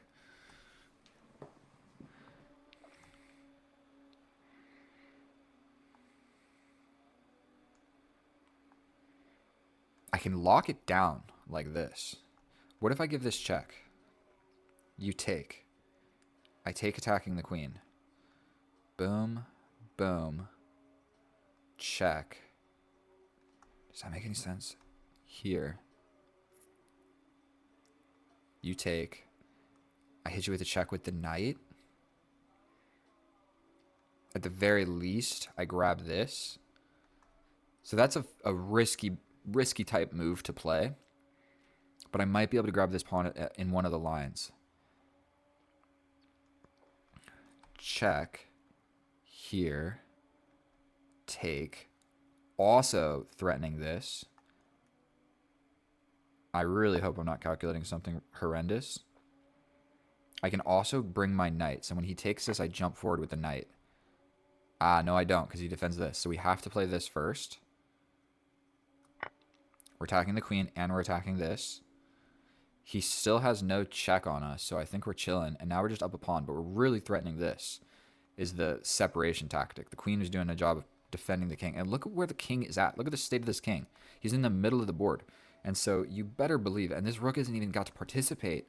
Ah, oh, I almost feel bad for him. He just fell apart. I mean, I've still got to win, but I don't want him to. He could resign. Like, what is he supposed to do? Okay, that threatens this. I think we just give a check. Was I supposed to do it with the pawn? Not sure. If he comes over here, then we get the dude to the center of the board. And he doesn't even have a lot of moves. Like, he could play this. But then I'm going to hit you with this check. Yikes. And that's mate. So if he runs forward, I think I just kill him. If he steps to the side, I hit him with yet another check. But then he runs over here. But I could hit him with another check. I can also do this. I can also win the queen like this. So that's really it. He has these guys on the same square. Was that available? I think. And that's a wrap. We just play the game-winning move. Unfortunate. You had the king and the queen on the same file, and he succumbed to the tactics. And yeah, he resigns, because what else is he supposed to do? I think that was a fairly straightforward game. I think he just made a couple too many pawn moves and fell behind in development. I mean, look, this rook never even got to play. This bishop never even got to move. And he also didn't get to castle. So a lot of things went wrong, and they can all be attributed to a lot of these pawn pushes in the center. A lot of pawn moves, bro. A lot of pawn moves. Do you see how many pawn moves he made? And then if you look at the position now, I have 1, 2, 3, 4 pieces developed. And he's got a weak pawn structure. My pawn structure is actually fairly chilling. Not really. I guess this is weak. But let's go check with the computer. It's a little bit of a shorter video, but I mean they do a 1720, so I don't want to be picking on lower rated opponents like this. But he played quite well. But at some point there is no more playing well because there's no good moves to play. So like in the end, he was going to lose no matter what happened after a couple of those sequences. So let's check it with the computer, see how accurate it actually was, and I will see you over there. And here we are in the analysis, and I almost feel bad for our opponent because he was in a losing position where there were no good moves to play for like a long time. And those positions suck to play, and they're no fun, and you're like trying to figure out what move to play, and no matter what you play, you're still losing. And those are the worst positions. It's definitely worse in like a real rapid game that's like 10 minutes plus 5 seconds or something, and you're just like spending 6 minutes of your life losing. Sucks. That's why bullet is fun. And so if we look at this graph, we see just a clean tail, and look how long the end game lasted. Normally it's like middle game is here and the end game is this entire portion, but it's like the opening over with, the middle game over with, the end game non-existent. And so it was quite a short game. I don't even know how many moves. I guess we'll find out. But if we look at this, I played 90% accurate, and basically everything that I played was great. Out of the opening, I made a tiny inaccuracy that I actually know about, and for whatever reason just forgot and played the wrong move. Then I made a mistake in the end game, but it went from like you're gonna win to you're gonna win in 3 more moves than what you just had. And then our opponent 2 blunders, 2 mistakes, 3 inaccuracies, and he had a hard to play position. So let's just hop right into it. We play c6 and we just throw our pawns into the center. We're basically playing the Caro-Kann structure. Okay. Now after c4, the reason you don't bring the bishop out is because this capture, you have to capture back, and the queen arrives here to b3. Okay, applying pressure to this and this. What you're supposed to do is just bring the knight, let him grab this, and you just have a slightly worse position. But it's worse than that because you even can get hit with pawn pushes like this that open up this diagonal. This knight hasn't developed yet. This knight is ready to jump in and attack anything that you put on these squares to break that pin, and it becomes. I've lost many games. I have lost many games because of that simple pawn capture, and I developed the bishop. So what you're supposed to do is when you see c4, you bring the knight first, because then it's all the world of difference. All the world of difference. If they capture, you can capture with the pawn, but you're safe from this for reasons I'm not going to fully be able to explain. You're fine. Bring the knight first, or else it gets hairy. So I don't do that, and I play an inaccuracy, but it's not too bad. You know what I mean? I think we would have survived. And he is just making pawn moves on the side of the board. It is not what you want to do. He has developed a piece. We make a pawn move, but I think it was essential. He makes another pawn move. We develop a piece. He makes another pawn move. We make another pawn move.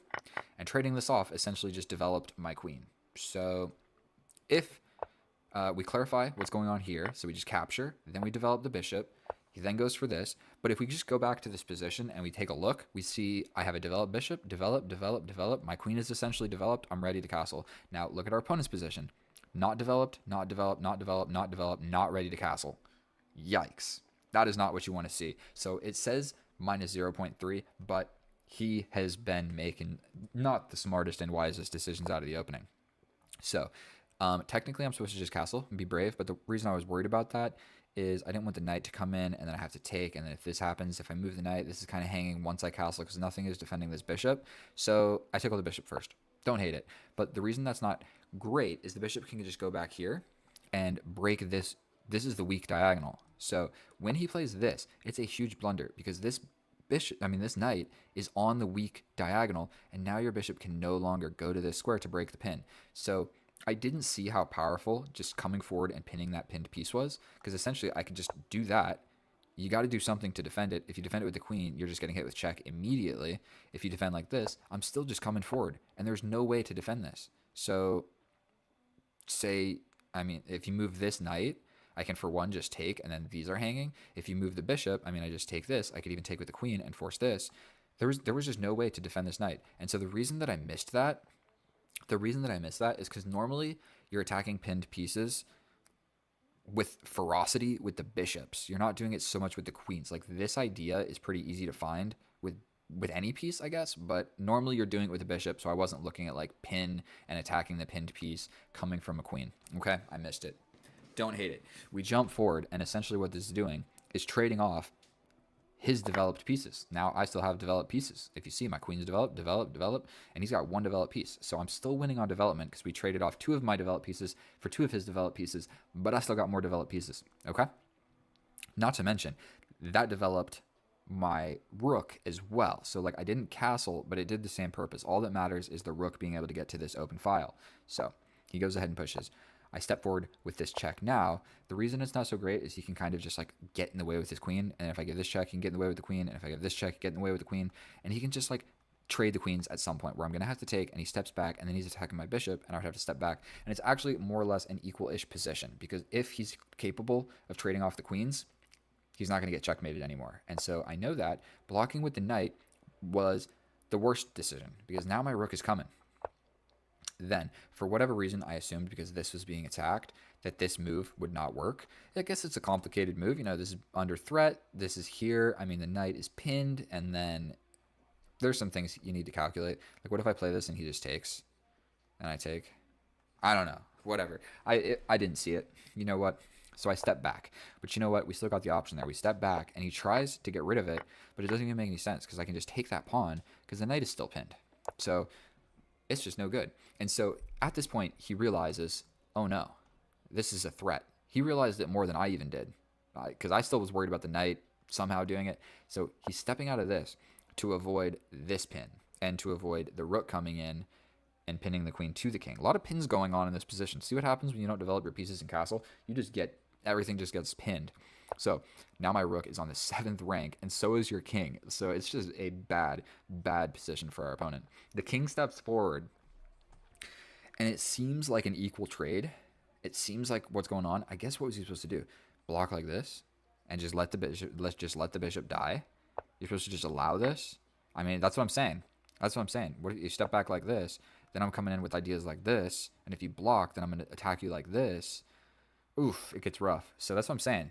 In positions like this, it's hard to find a move because there are no moves. Everything sucks. It's -7, so you're completely cooked.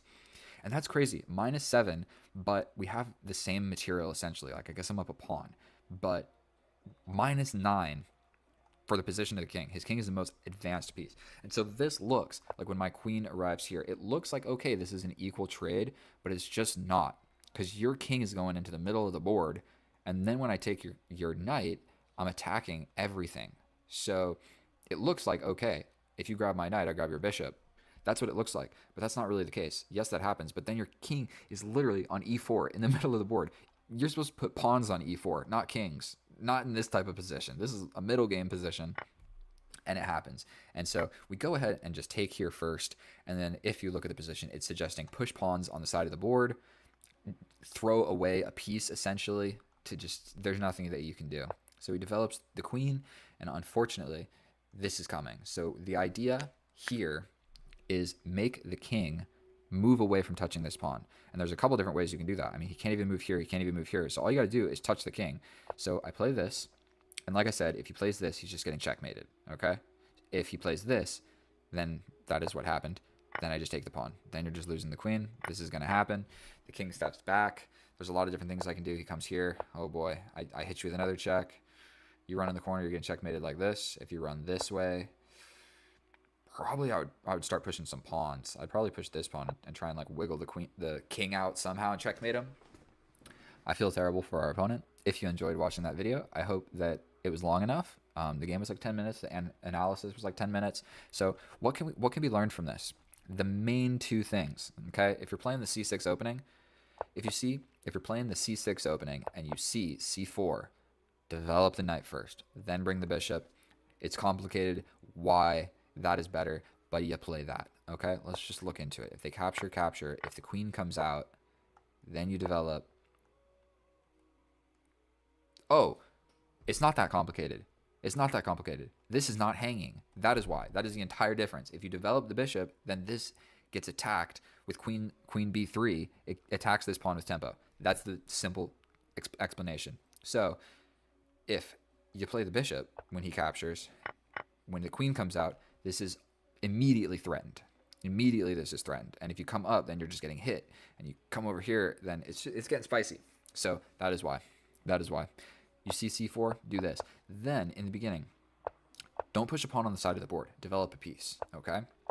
And then not only that, the pawns are what are like make the structure of the game. And so after he has pushed these pawns, this square and this square, these two squares became incredibly weak. And I mean, if we look forward, that was important. Those weak squares, because all those pawn pushes. Look at these squares. Look at these squares that got weak because of all of this.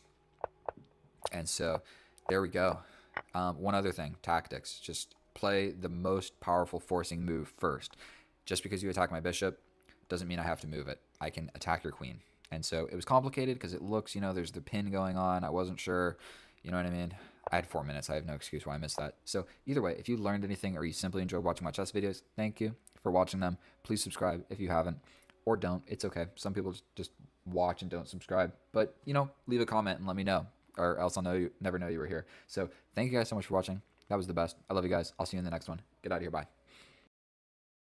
Oh, hello, my fellow chess enthusiasts. We are back at it again with another epic and educational day of chess. And in today's episode, I'm going to show you what opening to play when you are not that great at chess openings. So he said, hello, good luck. Hello, and good luck to yourself.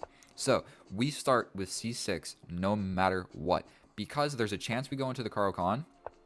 Not really anymore, but it is what it is.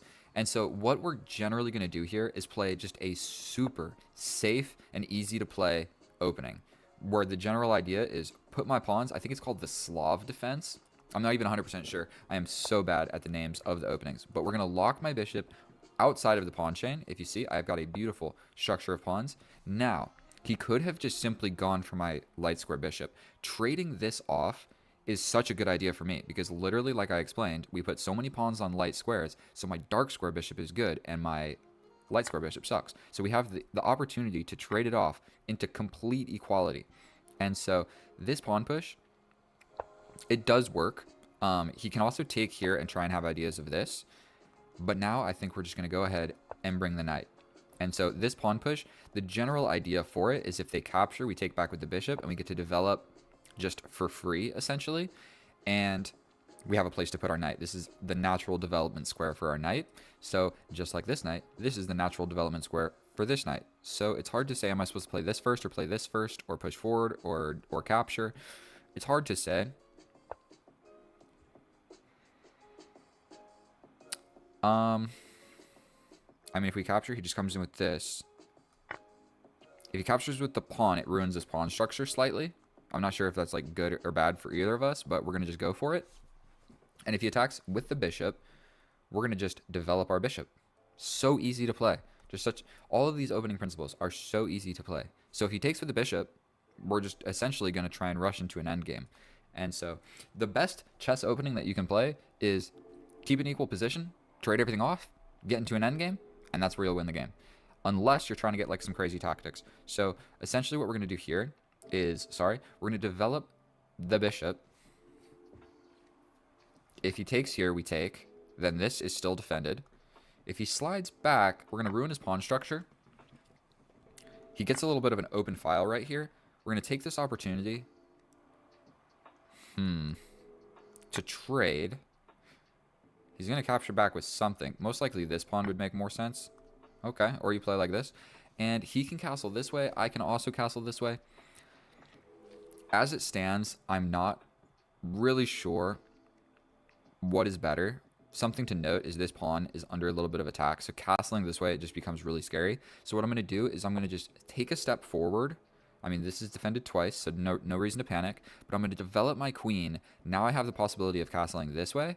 And I did it with tempo, attacking this pawn. And so essentially, if I attack this pawn and he comes over, I can get this pawn. He comes in here.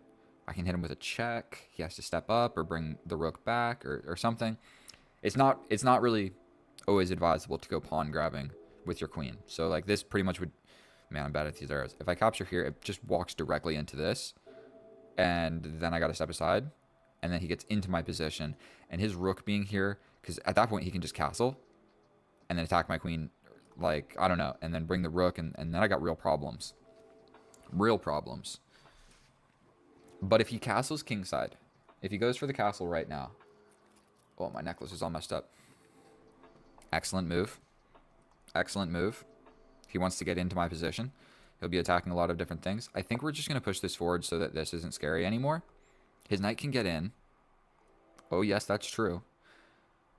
But this is still an option. If I castle and then grab this, hard to say. Is he going to castle? If he castles this way, I'm castling this way.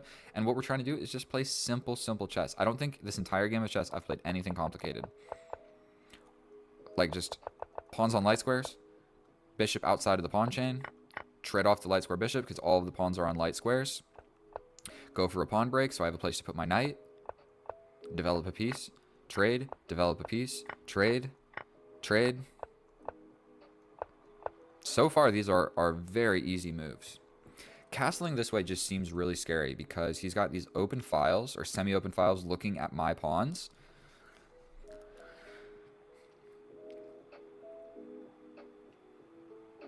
I somewhat like the idea of stepping back, guarding his knight infiltration.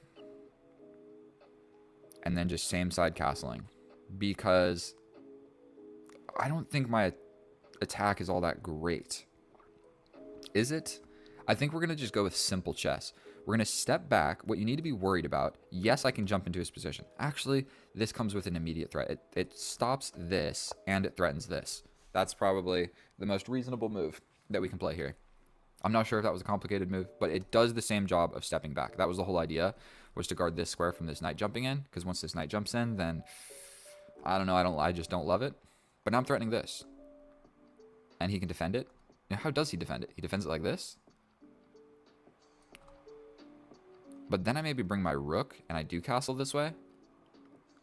Because all of a sudden I have created a threat. This is a very, very real threat. Look at that. Everything, bro. We get the knight here, it's pretty much game over. There's no real reasonable way to get out of that. And then this seems actually fairly decent.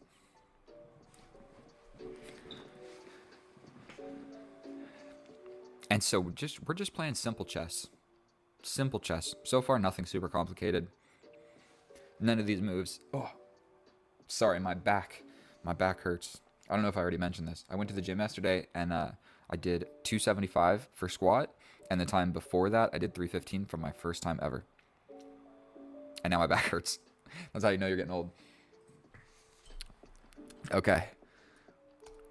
I think that this is the best move. Or this. Or this. This seems a little bit sketchy. He could kick me out. And my king is still in the center. And this doesn't work because I still hit you with a fork. So he has to defend this, essentially. And he can do it all of those different ways. Yeah. Yep, those are all the different ways he can do it. And so all that I don't like is I have not castled. And so once he does defend this and kicks my knight out, then all of a sudden this square becomes available for his knight. Okay, so he defends it like that. Very, very reasonable.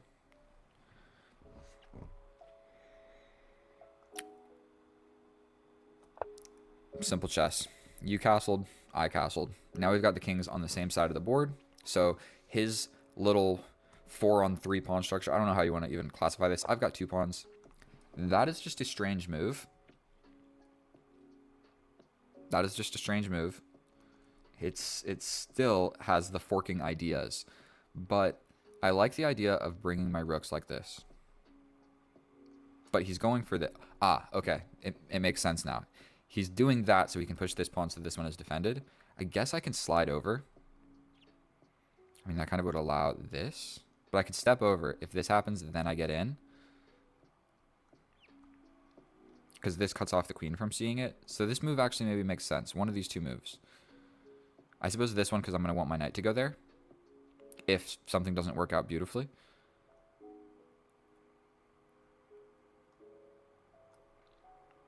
So we're playing this. If he plays this, we take. If he pushes again, we come back to this square. And I'm cool with all that. And if we can grab a pawn, then we instantly try to trade everything in the position. And go into an endgame. And just win the endgame. My knight coming here is kind of the new idea. This fork is still not great. But essentially his rook on this square is a very weird, not great square for his rook. So if he's able to untangle, he's good to go. I need a little bit of water.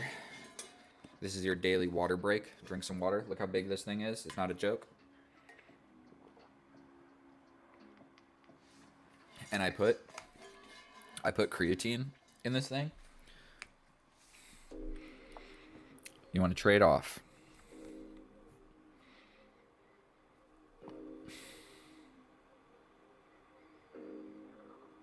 Let's just play simple chess. Simple chess. Did I need to do that? No. I could have solidified it. I could have played more actively. Now I step forward and attack the rook and this pawn. I hope that made sense. We're attacking this rook. We're attacking this pawn. How do you defend both? Not sure, bro. I didn't even calculate that, but I just figured we get rid of the knights. I kind of thought he was going to step forward with the king was my what I thought. But this is all of a sudden the threat.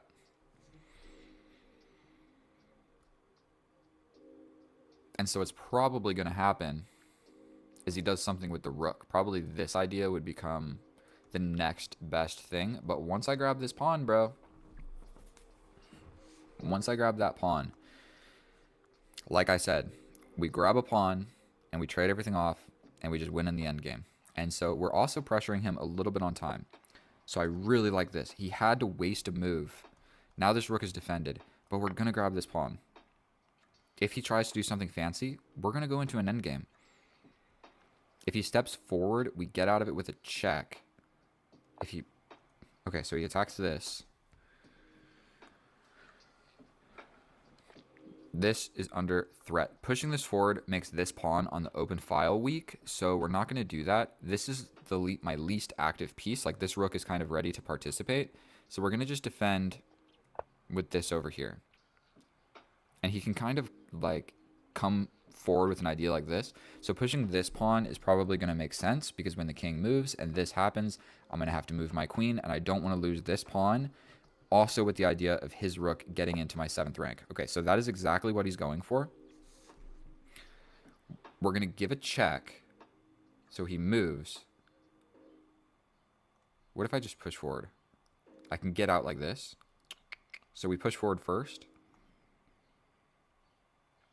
Check first. I mean, he can block like this, then this check, then he steps forward. Then I'm getting really close to getting trapped. So I think we're just going to push this forward. The rook is going to come. I'm going to slide out to the only available square. And we're going to play a game of chess from there. And he can't push this pawn to trap me in here. So definitely this is what's going to happen. We're going to slide out to the only move. Now this file is a little bit scary, but pushing that pawn made sense, because his rook getting in to my 7th rank like that, I pretty much just lose the game. I can also step forward like this, have ideas on this. I also have this check, potentially. He could centralize his queen, would probably be a great idea. Threatening this and this. So if he does play this, I probably have to step over. Okay.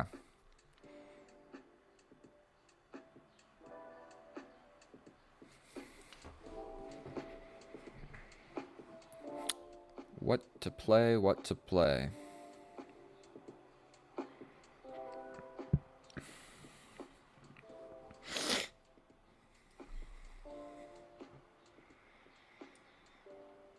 I think we're just going to kind of whittle. We're going to just whittle around. If his king goes this way, I'm going to also go this way. Is kind of what I'm thinking. Because it would make sense to move his king and bring this rook to support this pawn break to have this pin going on. I could also just move aside. But yeah, if he moves his king to the center, I'll just move my king to the center. Okay, so he wants something like this.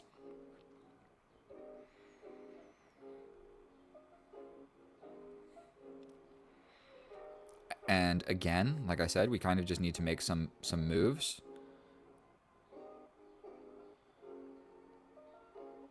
So I think I'm okay with this. 2 minutes against 4. As long as I don't make any crazy blunders, I'm just up a pawn. We trade off the queens. Rook gets active. Cool. And it's not so clear to me how I like push forward into the position. So we're just going to play a move.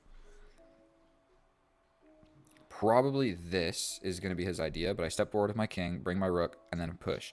Then go for a pawn break, and when he trakes, I take with the rook. Okay, so generally what I'm seeing here is going into a king and pawn endgame where I can just be winning up a pawn. And he has like a kind of weird pawn structure over here. So if he brings the rook, I can bring the king. If he locks it down, I attack. If he takes, then I'm just chilling. Okay. I can also bring my rook here, because now this became an idea. So I can do two things. This type of sacrifice would equalize the game right now, and I would lose my entire advantage. So stepping forward with the king lets go of the defense of this and blocks the rook. So stepping over like this makes more sense. Then I push. I think this is the more flexible move, where if he takes, I take. No, it's just not going to work anymore because now this is defended, so this whole idea doesn't work. This would have also worked because take.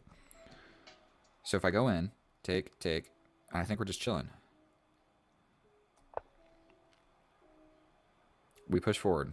He's going to step back. I push, take. That's weird. But if I push in here, take. So it's not going to work immediately. So if I bring my king to this square, it does work. And we're going to do so like this. If he pushes forward, this rook no longer sees this square, so then it does work. So take, and I could even take with the rook at that point. And if he takes, then my rook gets active. He's getting dangerously low on time, which I don't want to let him lose on time, because playing this up a pawn rook endgame is very important. So he's going for this, but I'm okay with it. So we're just going to step forward.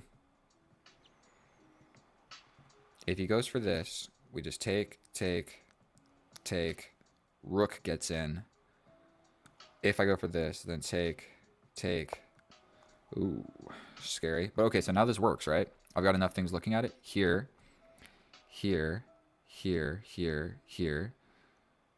No more calculation. We're going for it.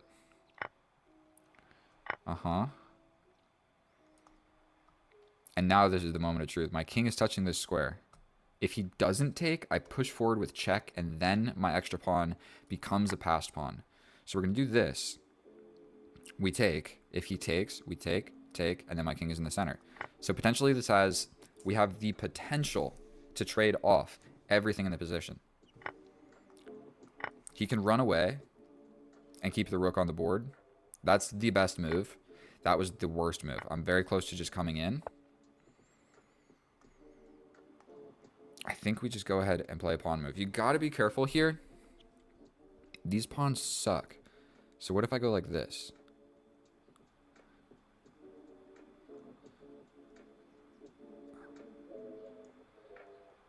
We play this first to take away this idea. Don't worry, I won't let him lose on time.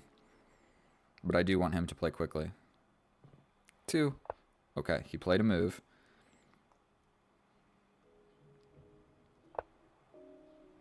Not sure. This is my extra pawn, but this is a weird structure. So now I can't actually get into the position. If I play this, he just pushes, but then I can step over. So I'm going to play this first. I gave him time. I almost let him just lose on time right there. Now do I step over? If he steps in, we do some stuff over here. I think it's kind of interchangeable. I think we're just going to push this. And the general idea is to trade off the pawns. We're trying to just trade off these pawns here. We push. If he pushes here, I take. What if I just go for this? He steps in.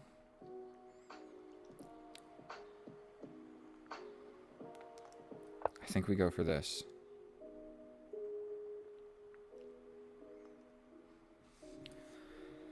He takes, I take. He's kind of slow on getting in, so I push this pawn. Right? He could stop it. But if the king leaves this file, I can distract him. He resigned. Okay, so generally what's going to happen here is, say he steps back, I step forward. If he blocks this pawn, I go for this one. And at some point, I can just push this pawn. And once this one's gone, we're good to go. And so that was a super simple, easy game of chess. It took 20 minutes. I think I played fairly accurate. Let's fly through this real quick. Was there anything I missed? We play the easiest opening known to man. Trade off the light square bishop. Pawns are on light squares. Make a pawn break. Put the knight on a natural square. Knight on a piece comes to our side of the board. We get rid of it. Trade off equally. Trade equally. His position is a little bit funky at this point. Now that the rooks don't see each other, it's very unadvisable to play a move like this. You don't want to make a rook on the side of the board to defend a pawn push to attack a knight. It's just not a good use of a rook, and because of it, this rook became undefended. Now, how would it have worked?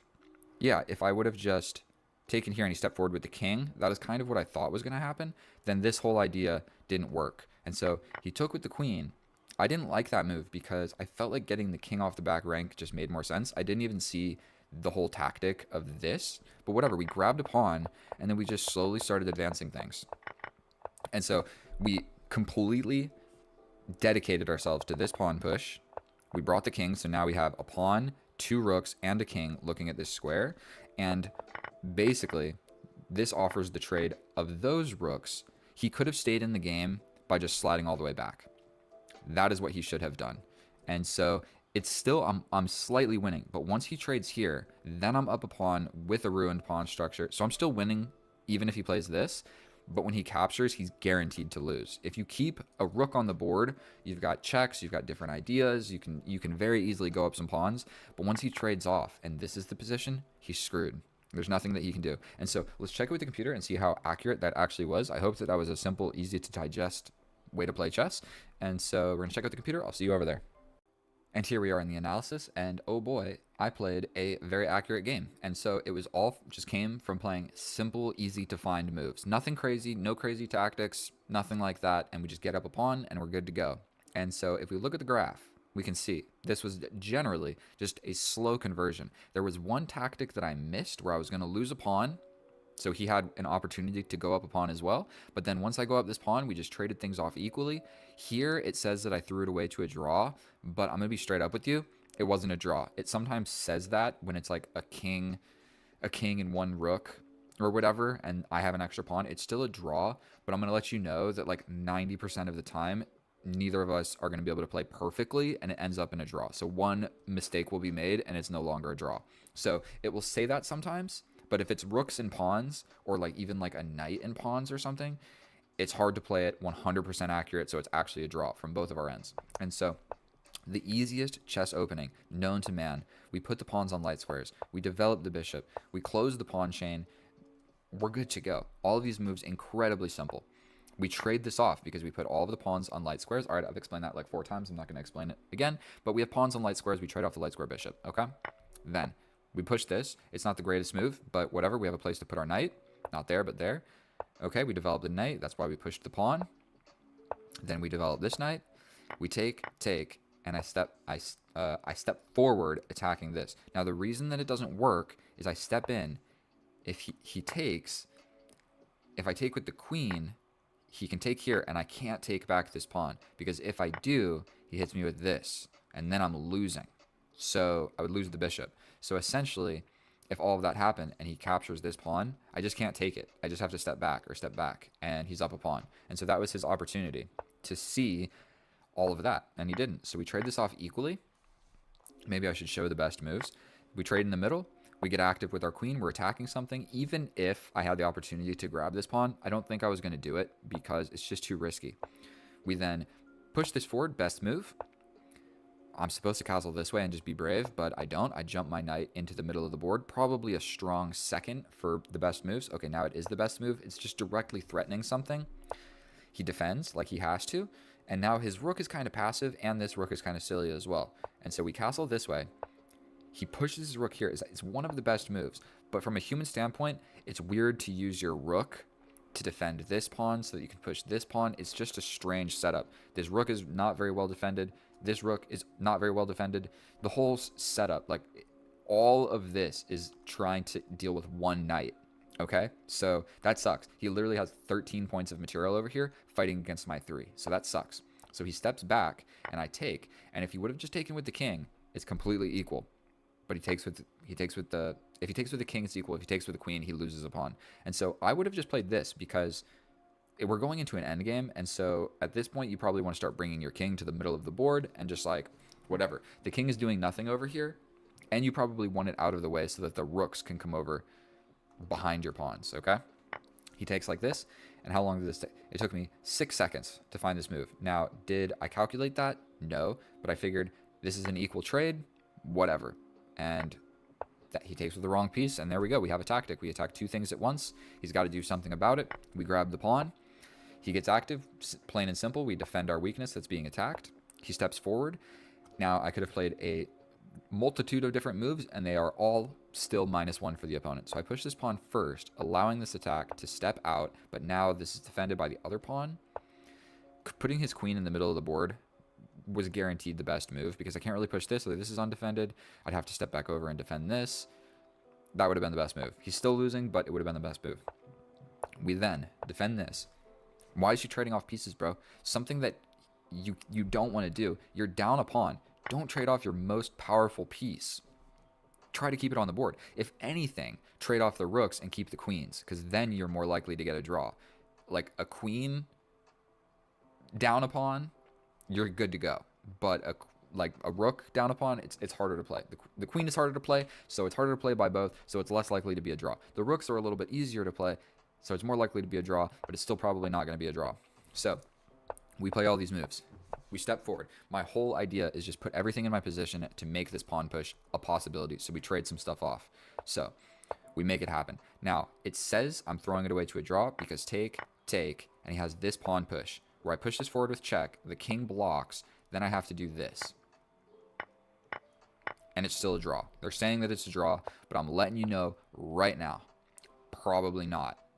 Probably not. Because he has to play 100% perfectly, and it's still 0.2, okay? So it's just not going to happen. I'm up a pawn, and it's a supported, defended, passed pawn. So his king has to stay here, or like, whatever.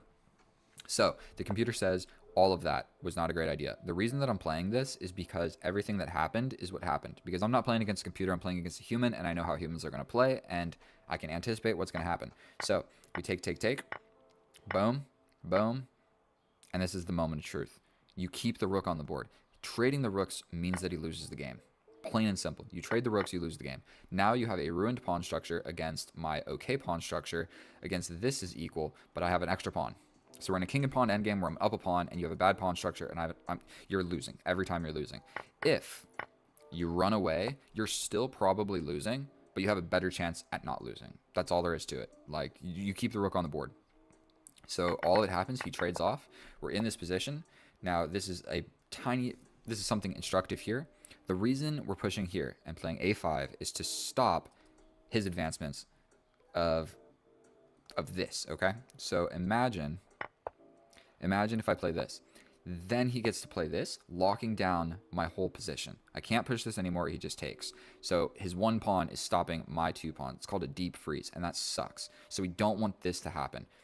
Because if you see the valuation here, -4, if I play this and he gets this move, it's -1.8. So it's kind of a little bit in depth, but we play this first so that we can play other moves and not get stuck in this deep freeze. We trade off some pawns, we push this, and I'm pretty much ready to just launch forward. We go ahead and do it.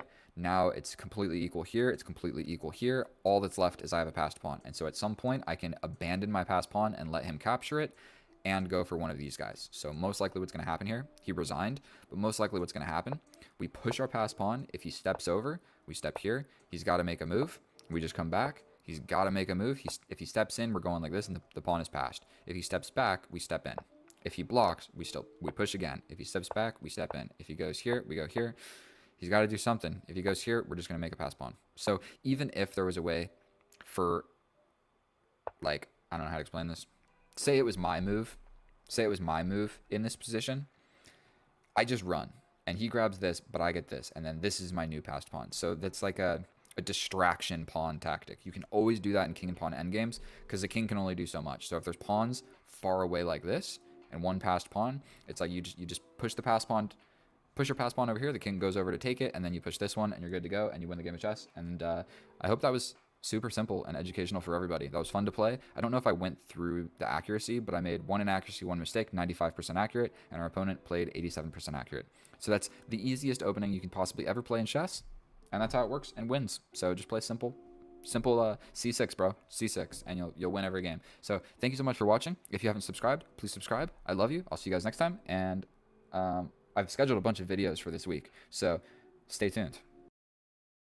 Oh, hello, my fellow chess enthusiasts. We are back at it again with another epic and educational day of chess. Today, we have a special guest, Matthew Ping, Rabbit Man, one of my subscribers, and we are going to be battling him today in a subscriber battle to the death.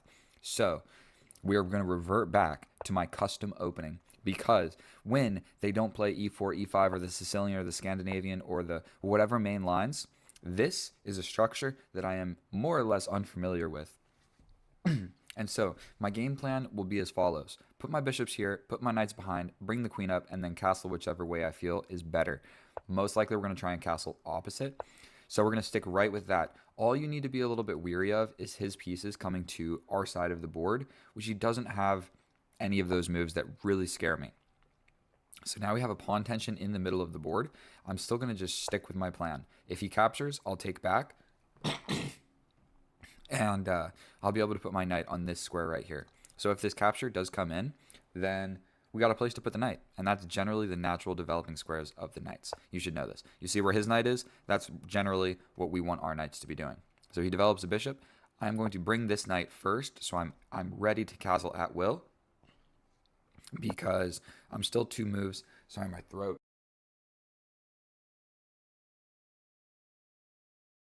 I'm going to edit that out. Don't worry. Now you hear my voice? Much better. Okay. So, I mean, I said I'm going to go for my custom setup. So here we are with the custom setup on the board. And because he has not castled yet, we are both ready to castle. Whichever way he goes, I'm going to go the other way. That is generally what I'm going to try and do in this video, for the simple reason of those make more fun games of chess, and he wants to play 2 games, so if we could knock the first game out rather quickly, that would be better, and then it's less time because I don't want to make a 55-minute video.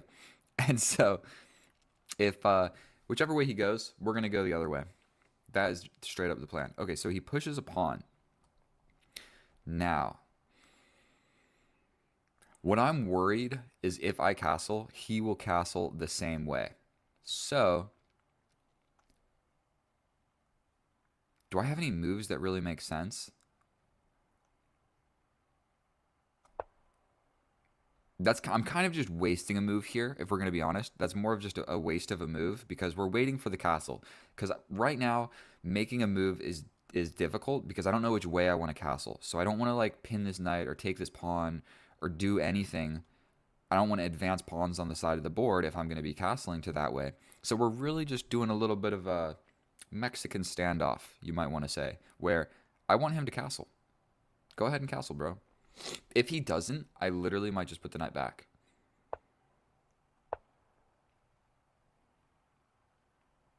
Because he's worried about castling as well. And bro, if we get into a game of chess where we just don't castle, be my guest. We'll go ahead and do that.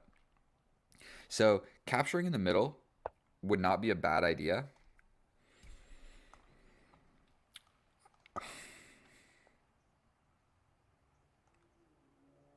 We're pushing a pawn. Still not sure. I just don't want his knight being able to come in, essentially. This pawn push also looks like it's making a lot of sense. And dude, I think he's neglecting the castle. But you know what? I think we could make it work because look at the pawn structure on this side of the board for him. Okay, so he wants to break in the middle. Very, very principled. Because I think we could castle this way, and if he castles this way, that is worse for him than it is for me. If this capture happens, I think we're cool with it.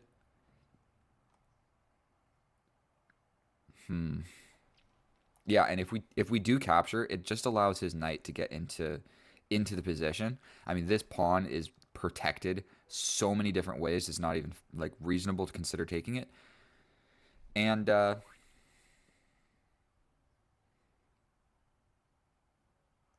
I don't know what to do. I want him to castle.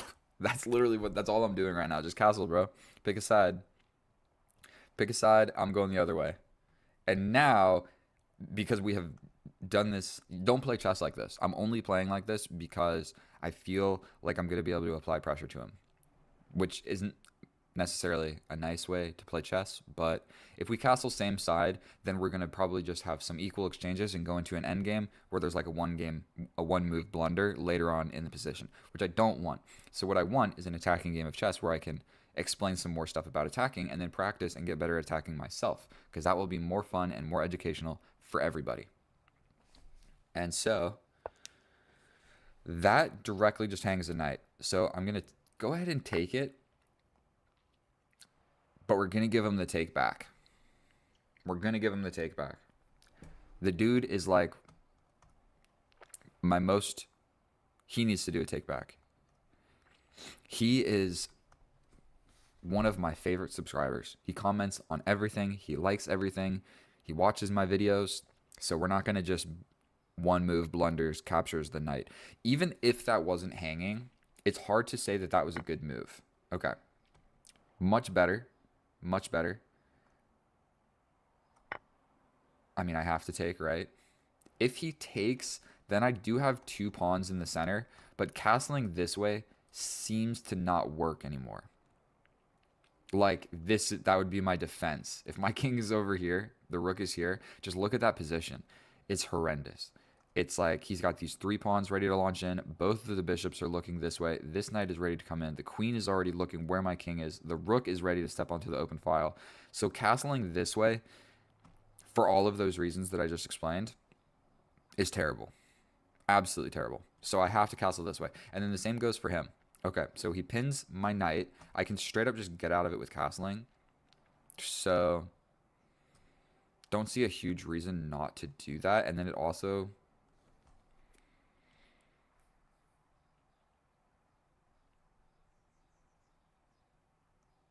We're going to just castle. We spent long enough trying to do an opposite side castling game. Now watch, he castles.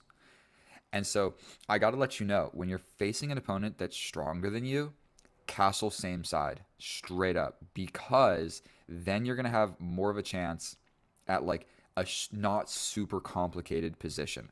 Like opposite side castling gets into crazy tactical, complicated lines where just brute calculation is what wins you the game. Just straight up tactics makes you win the game.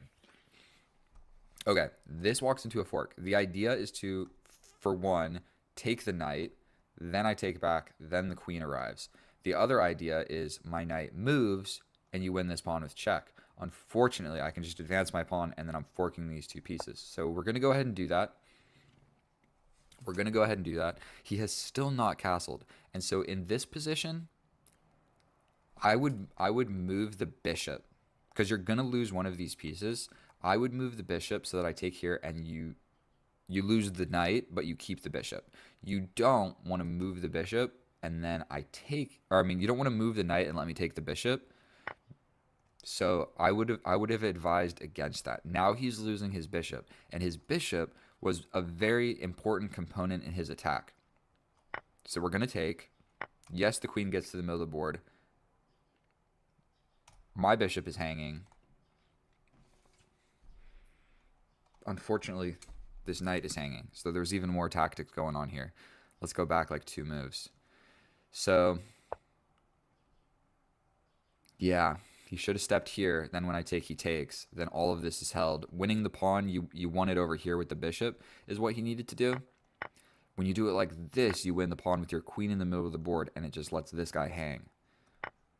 So we go ahead and grab it. This queen is definitely doing some scary stuff, but now the queen is also on the same file as the king in the middle of the board, his most advanced piece. So that just gets a little bit sketchy for him, because I can really quickly mobilize my rooks. Probably I'll bring this rook because we're going to be doing some attacking here. And yeah, and if he's not careful, he's not going to get to castle. Okay, that sort of traps my bishop. That's true. For one, I can attack the queen. The queen doesn't have really so much options. All of these squares are taken. That square is good. Wait, so that's where the queen can go. The queen can only go to a very select few squares. I like the idea of just bringing the rook. Then essentially he has to go here or here. If he goes here, I jump forward with the knight and attack him again, forcing this trade. I can also just attack like this, but then he could just take. So what is the correct move? Also, this pawn is only defended by the queen. So one thing you can do is, like, if a pawn is only protected by a queen and a king, you can basically just attack that piece and it's like let go of the pawn. So I'm attacking this pawn and he wants to hang on to it, and there's only one way to do that. And if he goes ahead and goes here, then I just hit him again. Right? So we go ahead and we attack the queen. If he goes here, we attack him again. If he goes here, for one, I can jump and attack him. If he takes, I jump in and attack him again. So he steps back. Okay, very reasonable. This knight is not doing a whole lot. If I go this way, we probably just get traded off. But potentially I can jump forward and jump forward like this. So the reason that I'm going to bring this knight to this square is because this knight can already go to this square. So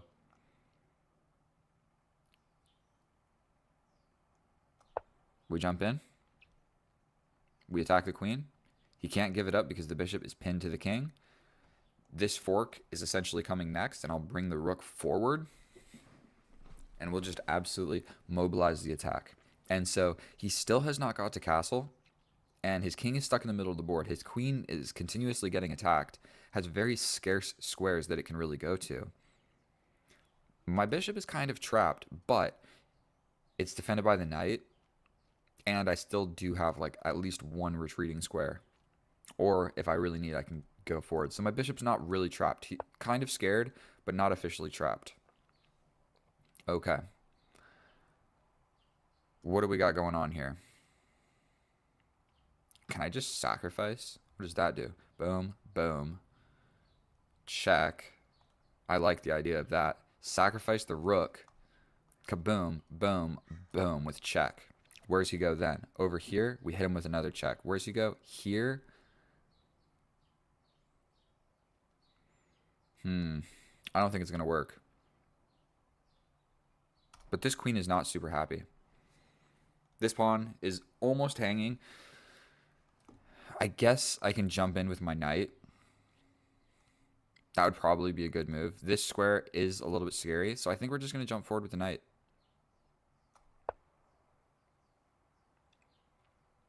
Hopefully I'm not blundering something. But now this pawn is actually hanging because the queen essentially didn't let go, but now I'm interfering. So there was a difference. If you see, if we go back all of these moves, kind of the whole idea of this rook move was to undefend this pawn because only the queen. And if you see, he remains touching the pawn.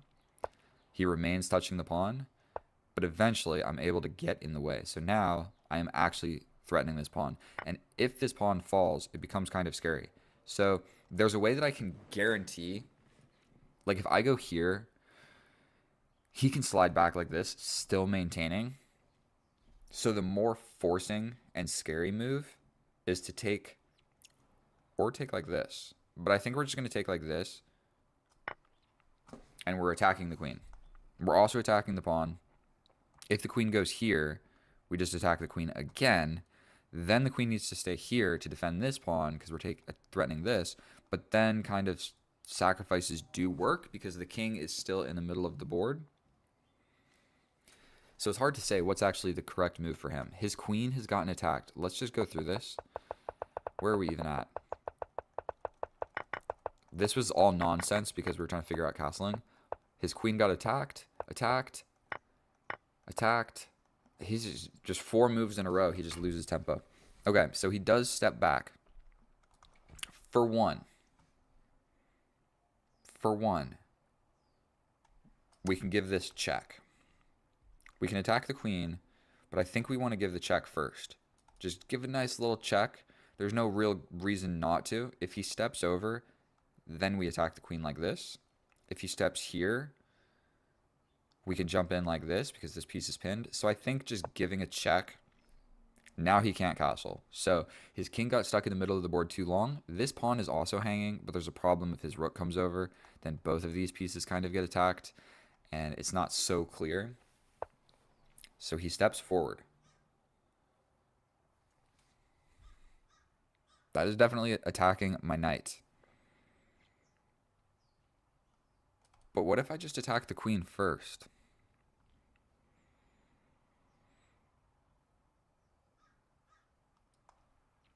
I kind of like that. Just leave the knight hanging, but I think it'll be okay. And we just attack the queen first. I mean, you're not going to take the knight, so I think we're chilling doing something like this.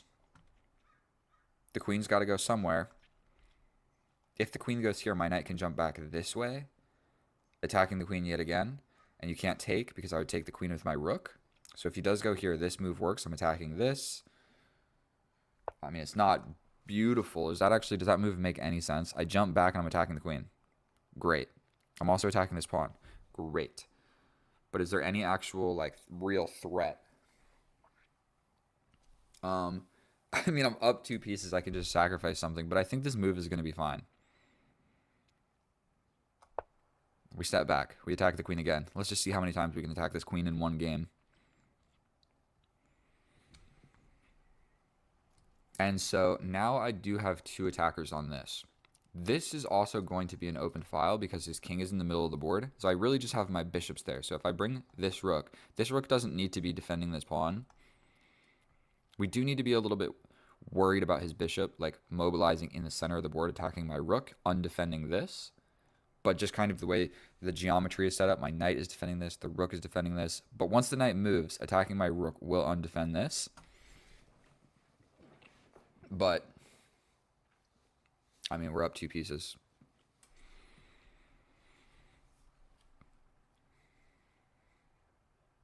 So, what is he supposed to do?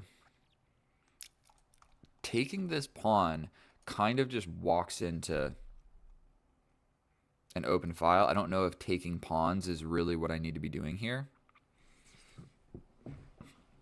I need to be taking checkmates.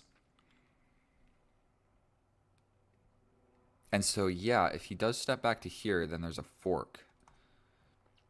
So let's think. This doesn't work.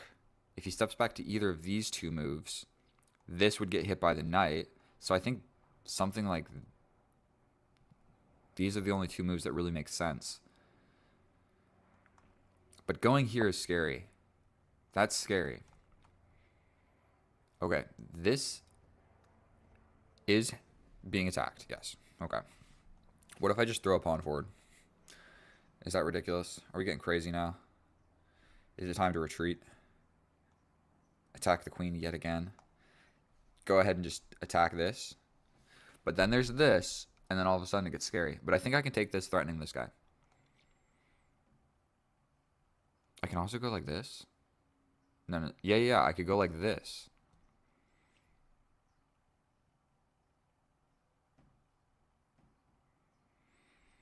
Seems too sketchy. What is the knockout in this position? I don't know. I can literally throw my pawn forward. And if you go over here, I essentially trap your queen somewhere. This just seems more risky than it's really worth, to be honest. But I mean, let's just do it.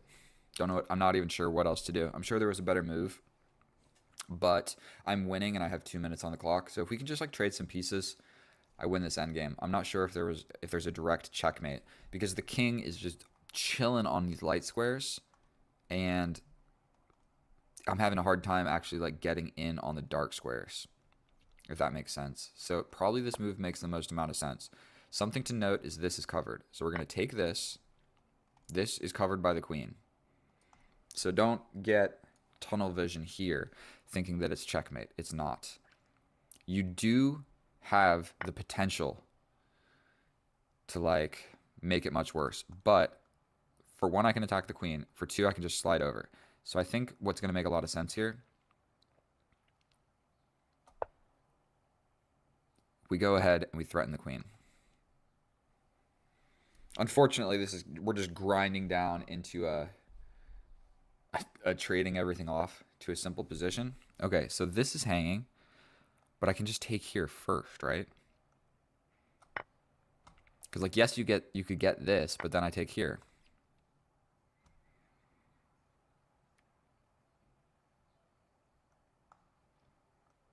This bishop, what do I do with the bishop? If I put the bishop here, then I'm getting in the way of this. So if I put the bishop here and he comes back over with the queen, then all of a sudden this becomes a threat. I guess I could reposition like this and I have time. Then he pushes here. But I think I'm probably just too quick. I could even stop it like this. So, no, this hangs this pawn. Okay, we're going to just put the bishop over here. I wanted kind of the bishop to be on this side of the board, but this pawn is pinned to the king by this rook, so this pawn is only defended by the rook. So this will probably be my next idea. Right? Why not? Why not?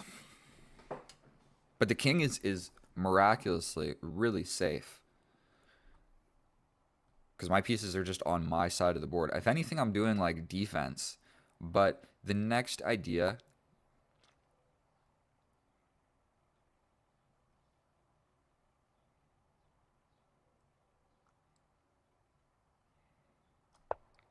attack the queen again.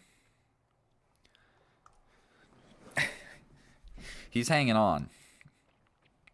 He is absolutely hanging on. Okay, so he scoots up. I think he could.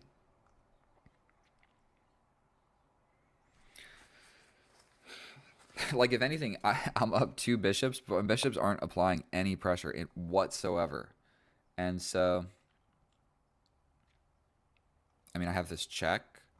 Then, I don't know. Let's just do this. It's defended by the queen. We'll give him some time. Now my bishop can slide back like this. But still this pawn is pinned, so he could just attack it. Oh my goodness. I need to be moving forward. I need to be...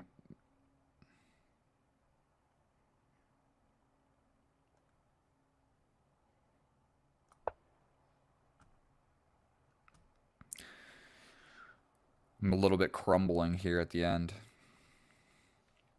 Like, I just can't figure out how to push forward. Because he's got a rook and a queen, which is, like, really powerful. And so I need to figure out a way to, like, get rid of them. And his king is still safe. Like, does this check? This is hanging.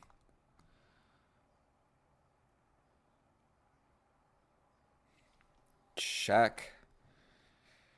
Let's just do it.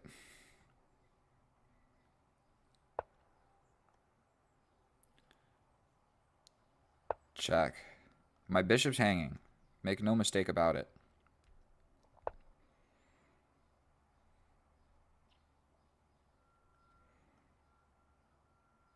We step over. Bro, we're going to give him more time. I got 20 seconds. This sucks. The king is so safe. It's like I need to figure out a way to actually trade these pieces. This is hanging, but so is my rook.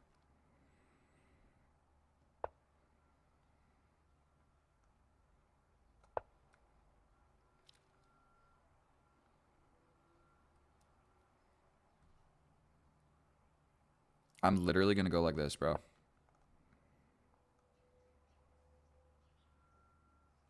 I am literally putting my bishops here.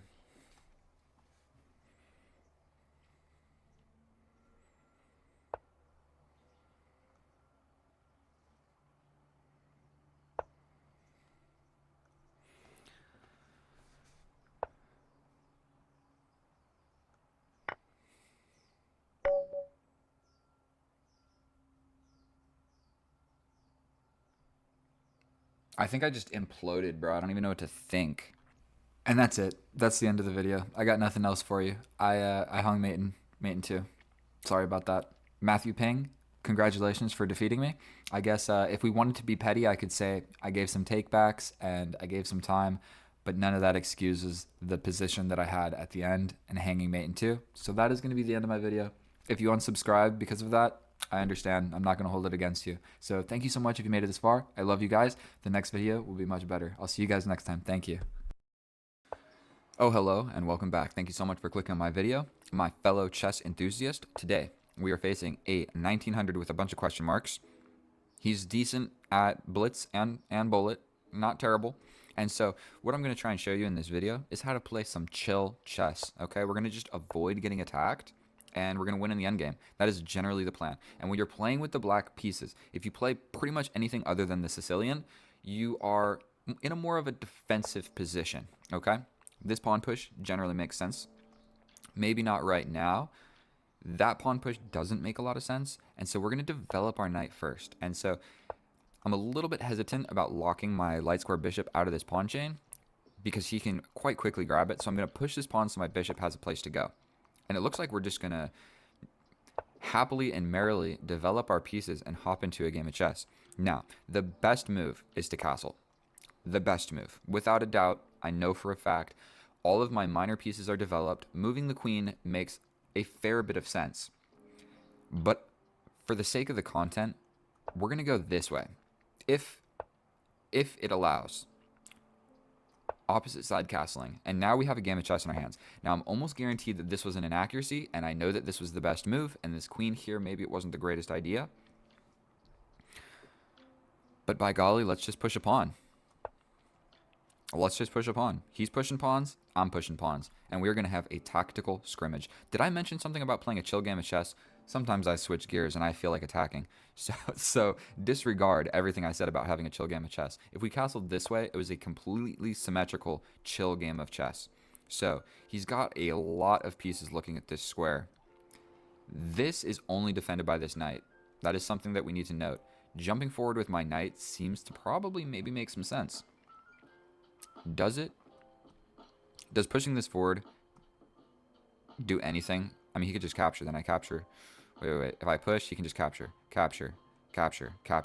It's not good for me. What about jumping forward with my knight into the middle of the board? Promptly, with the idea of my other knight coming behind it. Or casual little push forward. Then if take.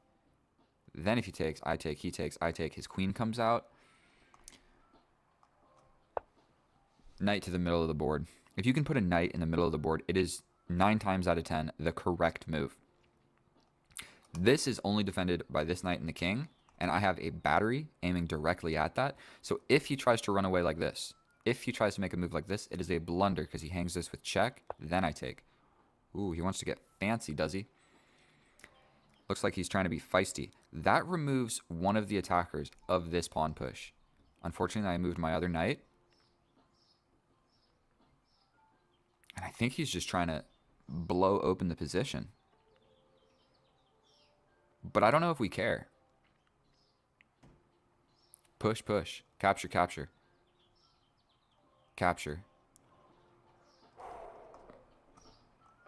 We bring the rook without any calculation, without thinking at all. This is what I want, okay? Straight up. This pawn push is very, very reasonable. But you know what, bro? I think that I can step over with my king. Like, if something scary does happen over here, I think I'm just 2 moves away from being all right. And now, this is where the real chess is played. We also do have this sacrifice, where if he takes, we hit him with this check. No, this knight is there. I think what we really want is to just open the position. So again, we're not even really going to think about it. This pawn push makes sense, but then we open up this file.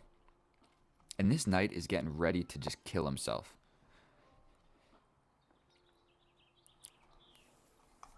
For one, I can jump in and force this knight so I get this check. But the whole purpose of my last few moves have been to aid in this pawn break. I guess we need to be a little bit worried about this, but he's got the pawns in the way. So I'm not actually super worried about it. Okay, here. If he takes with the knight, and we take with the pawn. So we push. If he pushes, we push again. If he pushes, we plant the knight there. Oh my goodness. So if we go and he takes, then I take back. If he takes, I do have this check. No. We're going for this pawn push. I don't even really want to calculate anything further on that. Like, that just seems to be the move to make.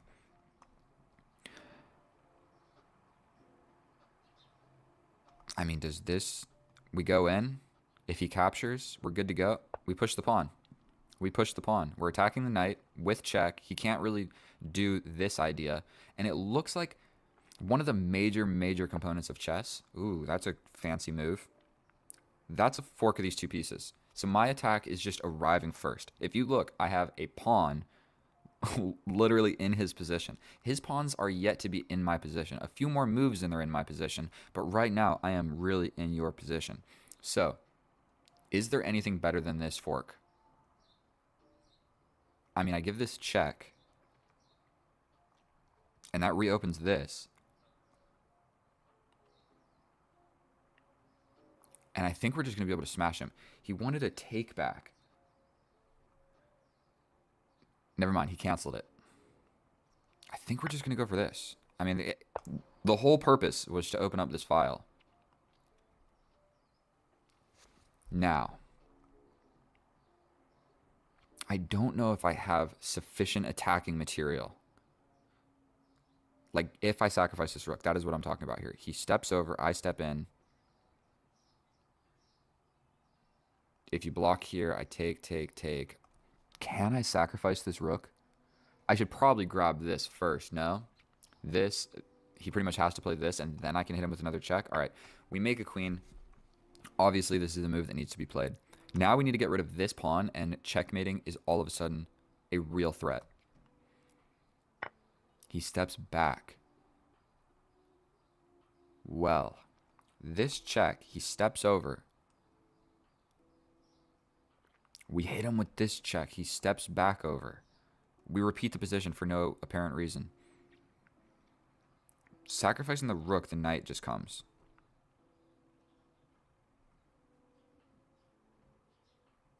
And nothing in my position is being attacked. Like, this pawn push is still not even going to do anything because I can just hide in the middle. And the middle is so locked up because I have literally every single piece in the middle of the board. That's why you want your pieces in the middle. Look what these pieces are doing. So how do I actually win this? I can force this trade of knights with the idea of doubling my rook and attacking this. This check, he just kind of steps over.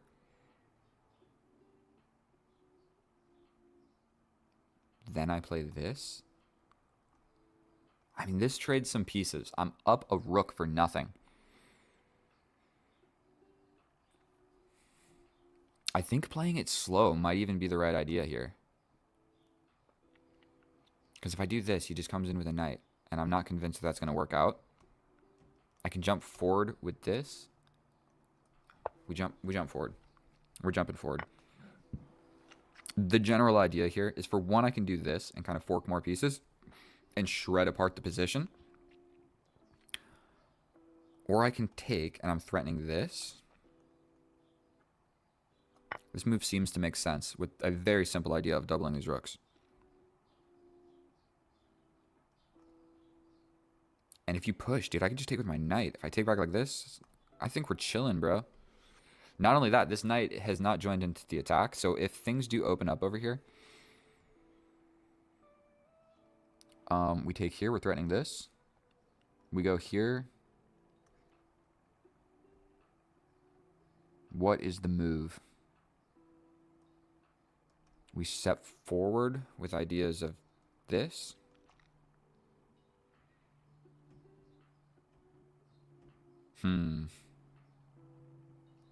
I feel like bringing the knight. He takes. I take. Do I have sufficient? Like, he takes. Boom, boom. He's got this check. But I just step over. And what are you doing?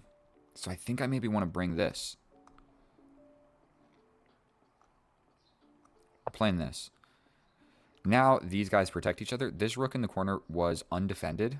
And so there could have potentially been like ideas once all these files open up.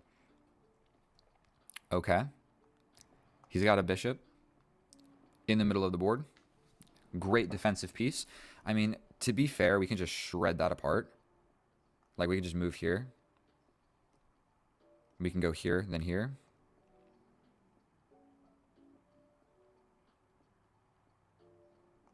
I think we just bring the knight. 2 minutes? Oh boy. Have I been spending too long yapping about nothing? I'm going to show you guys how to actually win a game of chess. He takes.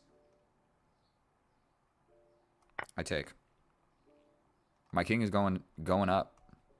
If like nonsense happens. Okay, so he's attacking this.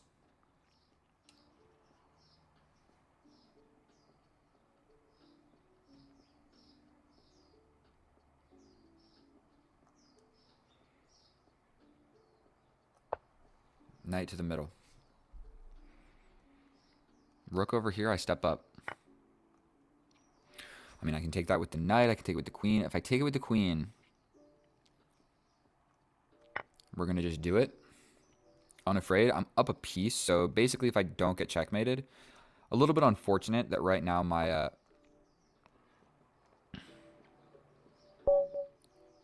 He resigns.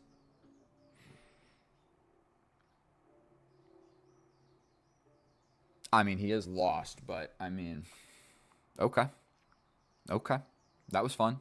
Thanks for the game of chess. I really wish he would have finished it. I don't understand what was the reasoning of resigning here opposed to resigning here. Like after this, bro, you still have the same terrible position. It didn't get any better. It didn't really get any much worse either. All we did was equally trade, which favors me. But he didn't need to play like that. So hopefully that was educational enough. And so let's go check this with the computer and just see how accurate everything was. And I'll see you over there. And here we are in the analysis. And oh boy, I just played a perfect game of chess. I did nothing wrong. And maybe I'm speaking too highly of myself, but look at this gosh darn graph. That is telling the tale of a person that knows what they're doing playing chess, okay? A person that knows what they're doing playing chess against somebody that kind of knows what they're doing playing chess. And so our opponent, 4 inaccuracies, 3 mistakes, 83% accurate, and then myself, 2 inaccuracies, 93%, no mistakes, no blunders, and my inaccuracies, I called them, okay? I said, this is probably a mistake or an inaccuracy, but we're going to castle opposite and see what happens, okay? So sometimes you do that, at the cost of a fraction of a pawn, and you get opposite side castling. So in this position right now, we develop a piece actively. What he is worried about by pushing this pawn is, let's explain this. He's defending against this because the only reason you push this pawn is if your dark square bishop is out here and you need a place for it to go. You following me? So but his dark square bishop is not ever getting out. He's trapped inside of the pawn chain. So this pin, for 1, his bishop is here. For 2, it's a pin to the queen, so you don't have to worry about it as much. If it's a pin to the king, like a pin like this, my knight's here, that is an absolute pin, and I can't move my knight. I'm trapped to this square until we deal with this bishop. So those ones you got to be a little bit more worried about. When it's the queen, you don't have to be as worried, and his light square bishop is still in here, so he can just defend against it, okay? So this pawn push, for 1, it didn't address the center. For 2, he didn't need to be worried about the square. For 3, he didn't need to put his bishop here. So that is like a lot of analysis on a single pawn push. But okay, it's why he lost. And not only that, it gave me a hook later on in the position. So now my bishop is trapped outside of the pawn chain. So pushing this pawn makes sense so I don't lose my bishop for this knight. Does that make sense? Because if I go here, he can just attack me again. I'd have to sacrifice for this one or let him ruin my pawn structure. Okay, he develops a piece. Now I push this pawn. This is very different. Now I'm not pushing this pawn to prevent this pin because that's not going to happen anyway. He's got 2 pieces in the way. I'm making a place for my bishop because I don't want to lose my bishop for a knight for no reason. Okay. Now we develop another piece. And if we just take stock on how we have developed our pieces thus far in the game, my pieces are developed very actively. They're looking into the enemy's position. Do you see this? This knight is getting ready to jump in the enemy's position. This one, not really, but where else was he going to go? Over here? Come on now. Let's be real. None of his pieces are even attempting to go in my position, other than this knight, but to a square that's defended too much. So this bishop sucks, this knight sucks, this rook sucks, this queen is actually okay, I guess. This rook sucks. This is the only piece that's potentially thinking about doing anything, and he's not thinking about doing much, okay? So I play my first inaccuracy of the game, and I said it in the video. I'm not sure that this move makes any sense, and I'm not sure that the following move makes any sense, but by golly, we're going to have an opposite side castling game of chess, and that's what we got, at the cost of an inaccuracy. So the reason, we're going to go into this in a little, explain a little bit about this. The reason that this is an inaccuracy is because I don't need to castle at all. If we turn the computer on, say he plays the best move, I launch a pawn. Say some more stuff goes on, I put the pawn, let's say we scoot back. He plays a move. I put my rook here. I don't even care about castling yet. I initiate my attack first, and then if I need to, I castle, and if I don't need to, my king is perfectly safe in the middle of the board. So I needed to realize that. Thinking that far in advance, I spent 10 seconds on this move. I just realized castle opposite, launch an attack. So I didn't actually calculate what's going to happen when all the pieces start moving around, and then my king would be just fine staying in the middle. I didn't even think about it. So moving the queen is an inaccuracy because I didn't need to castle, and the only reason I moved the queen was so that I could castle, if that makes sense. Okay?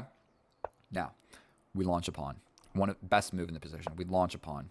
My pawn is closer to doing damage than his pawns are, okay? This pawn push serves as a hook When I push this pawn forward, it sees two things. It sees the knight and it sees the pawn. If the pawn was here and I push forward, he can move the knight and I'm not actually threatening to take anything. So that's why these moves are a little bit risky if you're doing it on the side that your king is on. Okay, my pawn is not pushed over here because it would serve as a hook where you would attack two things. And when you attack two things, you have to do something about it. You can't just move the piece away. Okay, we jump the knight to the middle of the board. It's not the best move, but it's one of the best moves. This queen move. I think he's gearing up on an attack. And so what he needed to realize here is my attack is simply going to arrive first. And so this is one of the best moves. It's not the best move. The reason for that is he can put the bishop in front of my pawn advancement, okay? So he has the opportunity to play this, and I can't push the pawn forward. And he's attacking this. So I'd probably have to play something like this, and if he takes, then I got a bunch of pawns in the way. Whatever.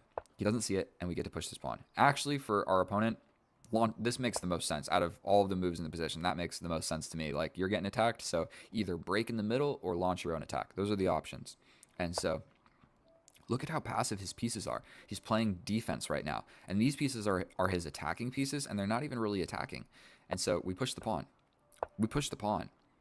And then right here, what I needed to realize was giving up this bishop for the knight is good because it opens the way for my queen. So I didn't want to lose my attacking bishop for the defending knight for the simple reason of that. But what I needed to realize was take. I still have this pawn push. Say he does whatever about it. If he moves the rook, I take this with check. And not only that, it's defended, so you can't even take it back. If you push this pawn, then I just take this with check. So if you move the rook, I get this, I get this. And if you move the knight, then I still take this with check. So there's nothing he could do. So what I needed to realize, and at the end of some of these lines, so say like he plays something, my queen is the one that is recapturing, getting into the position. And then I'm getting my queen closer to the king. So didn't see that, didn't give up my bishop, don't hate it. And I push this pawn instead. Still a perfectly reasonable move where he is faced with a dilemma. Yet again, I'm looking at two pieces. So if he doesn't take me, I take him. And if he moves the knight, okay, so what I say he moves the knight, then I'm taking you. And now it's defended with a check and a fork on the rook. So my attack simply arrived. And even in this position, I spent a little bit of time thinking, is there anything better? And there is. There's this bishop sacrifice. And the idea is if he jumps in, we still have this. He steps over. We sacrifice again when he steps over. We sacrifice again when he captures. We come. Okay, we do this. And I'm just winning, okay? There's no checkmate yet. In 10 moves there will be, but I'm not going to see that. So I needed to sacrifice the bishop. You don't always need to sacrifice stuff. Like, I mean, like, really, am I ever going to play this for an idea of mate at 10 rather than just, like, forking and getting the rook for a pawn? No. Get the rook for the pawn, bro. You don't got to calculate checkmate in 10 unless it's easy to calculate. So we hop in. Now, I jump in. This is my inaccuracy of the game. The reason, it's hard to even see if you're looking at the board, this is the best move. That is the idea. This pawn is saving the king from dying. Basically, I can push this pawn once that's gone, and I'll have two open files, and you are getting checkmated, guaranteed 100% every single time. Even sacrificing the bishop for not really the most clear reason is a good idea. But stepping back with the queen and simply eyeing this pawn. You can't push forward and defend it. You can't really jump forward and defend it. I'm just going to come in. And so, yeah, because this is defending this, so you can't really jump in doing stuff with this knight. Needed to see it. You step back and attack like this. That was a hard move to see. So this is an inaccuracy because it was mate in 10, and now it's just a +9 position. Whatever. We take with the rook. More active. He pushes here. We don't even need to be worried about it. We double the rooks. This rook was undefended and potentially could get attacked later on in the endgame. He moves forward. I jump forward with the knight. Capture. Capture. Steps here. I jump in with the middle. I jump into the middle of the board with my knight. He captures. I capture. He doubles his rooks. And now, in this position, our opponent resigned. It's mate in 6. I don't think that I was going to see that. But what I potentially could have seen is this. Very simple idea. We grab this. Or we can even jump back this way. And then we grab. Or I sacrifice. I would just grab the rook. Look, we don't got to be too fancy when you got 2 minutes on the clock. And so there was an absolutely disgusting line. Let me show you. We step over. He steps over. We sacrifice the queen. Not yet, but we're going to. We give this check. He steps up. We sacrifice the queen. He takes. Check here. Checkmate. Disgusting. Stockfish is an absolute maniac. I would have never seen that. I'm not going to even pretend that I would have seen that. It's maybe not too hard to calculate. Yes, it is. I would never calculate that.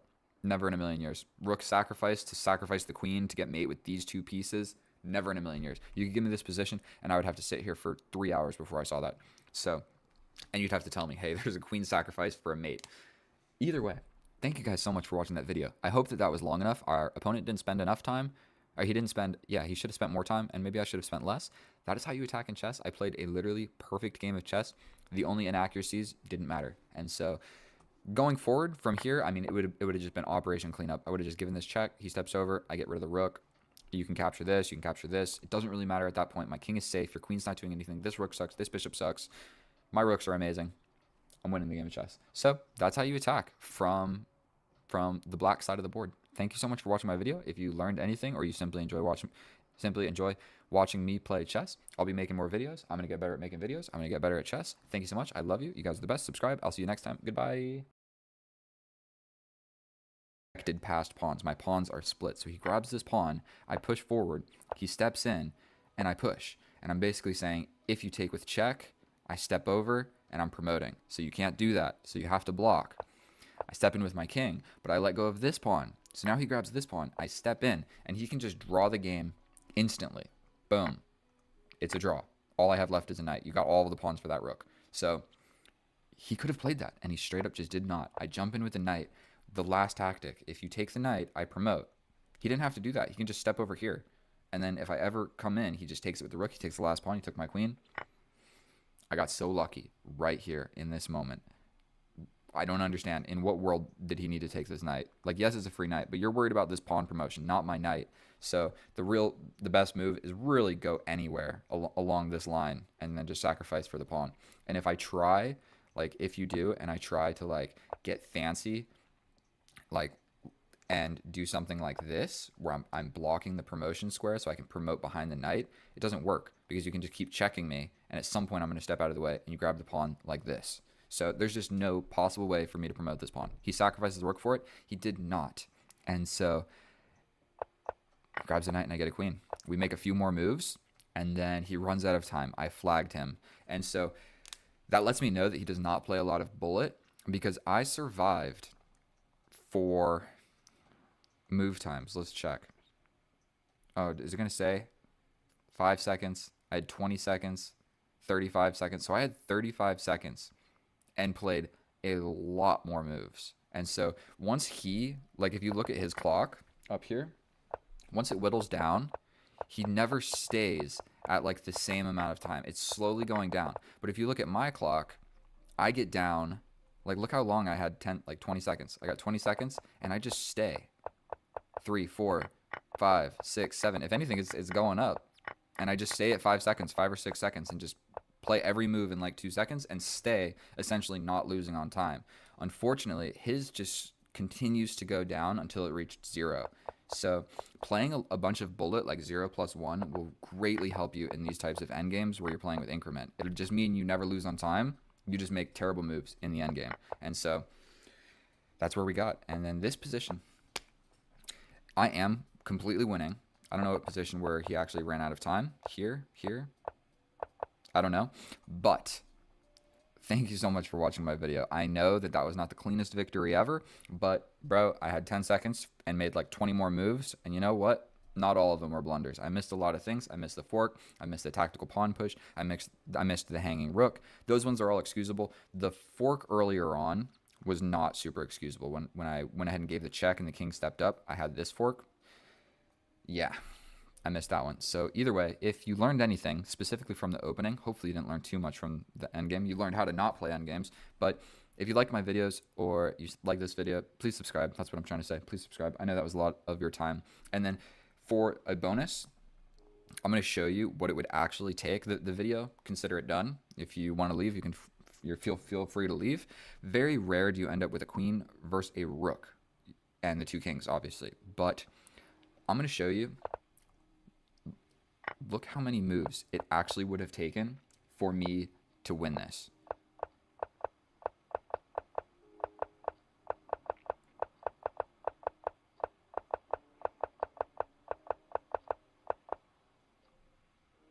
Oh, then we grab. And then we're winning. and then we're winning. Okay, move the king, you step over, I lock you in the corner, my king comes, we checkmate. I'm not even sure if that was a complete full scenario, but there is a very high probability that I'm not capable of actually performing all of the best moves, and we get a draw by 50 move, nothing happening rule. No captures in 50 moves, the game is over. So this, I think, would have been very difficult. I think so. I don't know if I'm capable of doing that. With enough time, maybe. With living off of 2-second increment, don't know. So either way, thank you so much for watching this video. I know that analysis was quite long, but we had definitely important stuff in the opening, middle game, and the end game. I took up enough of your time. Get out of here. I love you. I'll see you guys next time. Bye. Oh, hello, my fellow chess enthusiasts. We are back at it again with another epic and educational day of chess. Today, we are facing a random opponent because I think I'm like 1600 with a question mark because I have a new account, because my old one was banned, because the username was inappropriate. So we are facing a 1664. I recently played a 1500 and I was hardly able to come out the victor. And so we're going to see what does this opponent have in store for us. We're going to pre-move c6 because that's how I play chess. And so one part about learning openings is just try and play the same opening every time. Like now we got the Caro-Kann on the board. Cool. We got the advanced Caro-Kann on the board. Let's see how well our opponent knows this. We solidify our center here. If the light square bishop comes out, we will immediately trade it off. We're going to push here, making a little luft for our knight. And he actually won't have this pawn break here, which can actually be a little bit annoying. So we were going to put our knight here anyway. If he captures, we simply take back. And so the issue with this Caro-Kann structure is developing this bishop and developing the knight. So ultimately, we want the knight to end up where the bishop is. Potentially, he helps us with this. If we trade off, okay, so that's a weird move. That is a weird move, but it has temporarily put my bishop in front of where my knight could go. I still could jump over this way, but I think this is a fairly reasonable move. We pin the knight. We make the opponent think about what to do about this situation because we would potentially be ready to jump out like this. Would that make any sense? I don't know what I'm talking about. Funeral giggles. Let's go ahead and take a gander at this opponent. Looks like he's been around for 4 years, 16,000 games.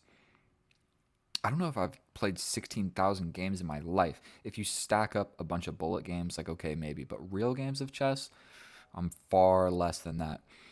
Significantly less. And so my chess.com profile is my same profile that it has been for forever.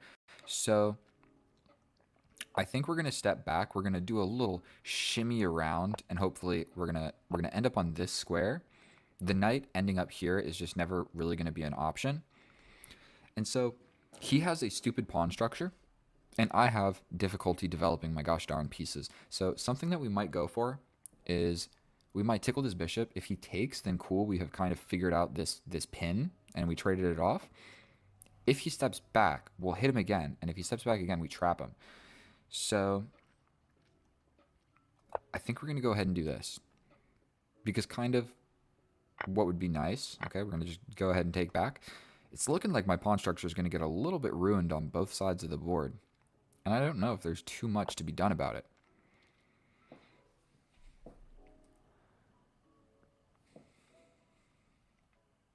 I might go for this pawn break. He hasn't castled. I haven't castled. We go for this. Can he trap us, bro? We step back. Here, here, here, here. We get the knight out if you hit us. We're going for the pawn break. I need to be able to figure out what to do with my pieces. And so, I mean, I can't castle, and I can't develop my pieces in a nice way. So we're going to step back. There was nothing happening on this diagonal, and we have preserved. Like, dude is just full steam ahead. Like, okay, bro. If I push, he can push here, and then I'm kind of stuck in a bad spot. So this isn't really going to work. It looks like he's never going to take here. So what I might do is push this pawn, develop my bishop here. What if I take? He still pushes in my face, and it sucks. What if I jump my king to the middle of the board. Is that a good move? I actually am not sure. But I'm getting a little bit sandwiched over here. And the thing is I don't think either of us played accurately. I think it's still more or less an equal position, but I'm the one getting pressured. And so if we see this, I essentially have to take. And then when he takes, oh, wait.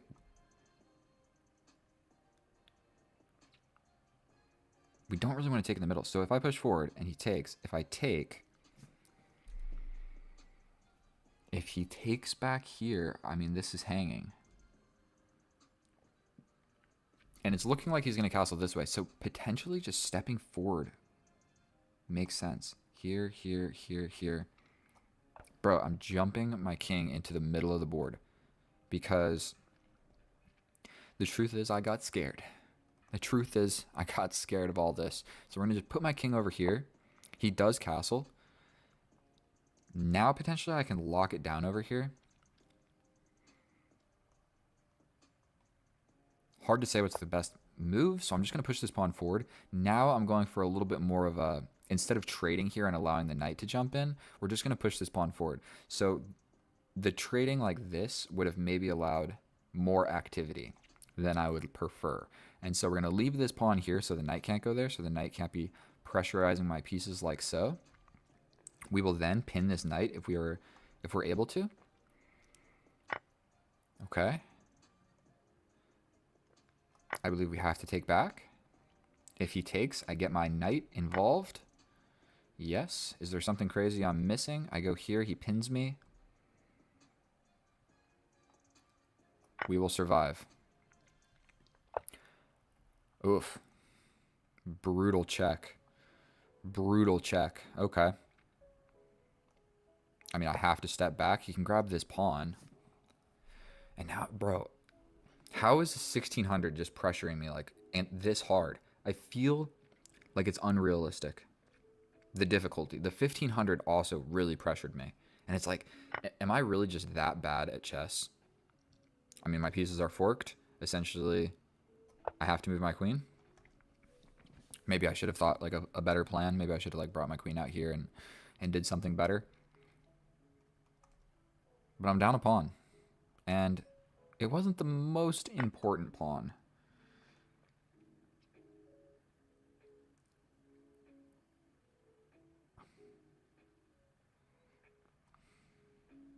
If I take... I'm taking with the king. This is sort of hanging... This pin would definitely make sense. Yeah. Absolutely, that makes sense. He can also apply pressure to it.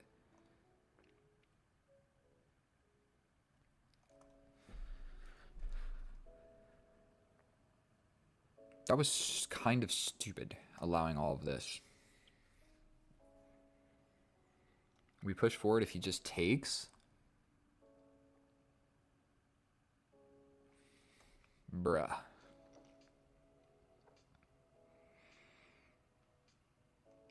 We push. He'll probably take. Then I step up. Then he comes back to attack my knight. Then I could potentially grab this pawn. I think we're going to do this. We really can't allow that to happen, and I have no way of defending against it. What if he just steps back? Chess is just so gosh darn difficult. Then I have to scoot over so I can move this guy back. Are you even kidding me right now? Sandwiched by a 1600, bro. Okay, so he just goes up another pawn. A very reasonable move. And now I need to make something happen.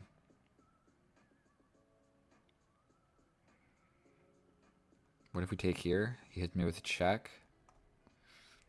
What if I take here first and attack the rook?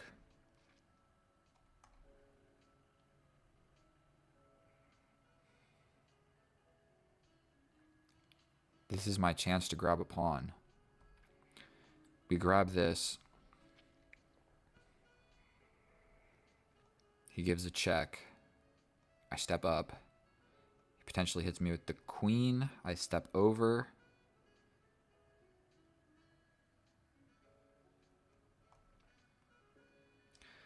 take, check. I come back. Bro, was I supposed to take with the knight or the bishop? I don't know. I'm not even sure if I was supposed to take. This is a very flimsy structure that I have going on over here. And we have these... Stepping back seems really scary. I mean, I'm not stepping back into this pin, that's for sure. He's only up a pawn.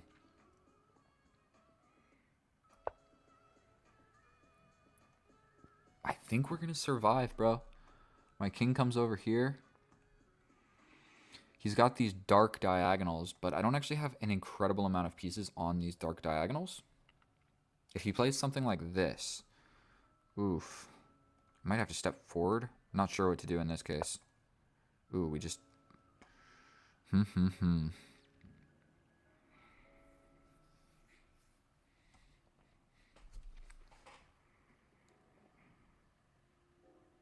Can I potentially step out of it? We go here. I think this would be kind of reasonable. Should I take another moment to like think about what to do? This isn't really going to work. Like this. What about push, push? Push? Here, here, here. This is probably what's coming. So, realigning my bishop, like so. Man, I've got some flimsy pieces right now. Okay. The whole idea was this, no?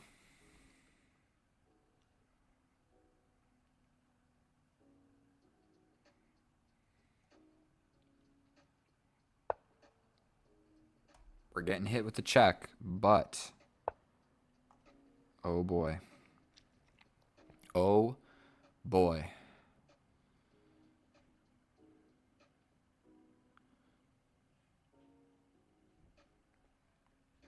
Here, here, here. Defended? What am I supposed to do?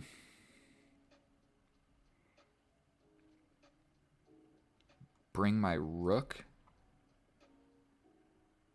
I don't know how important all that is. What am I supposed to do here? Queen over here, check. I step over this way.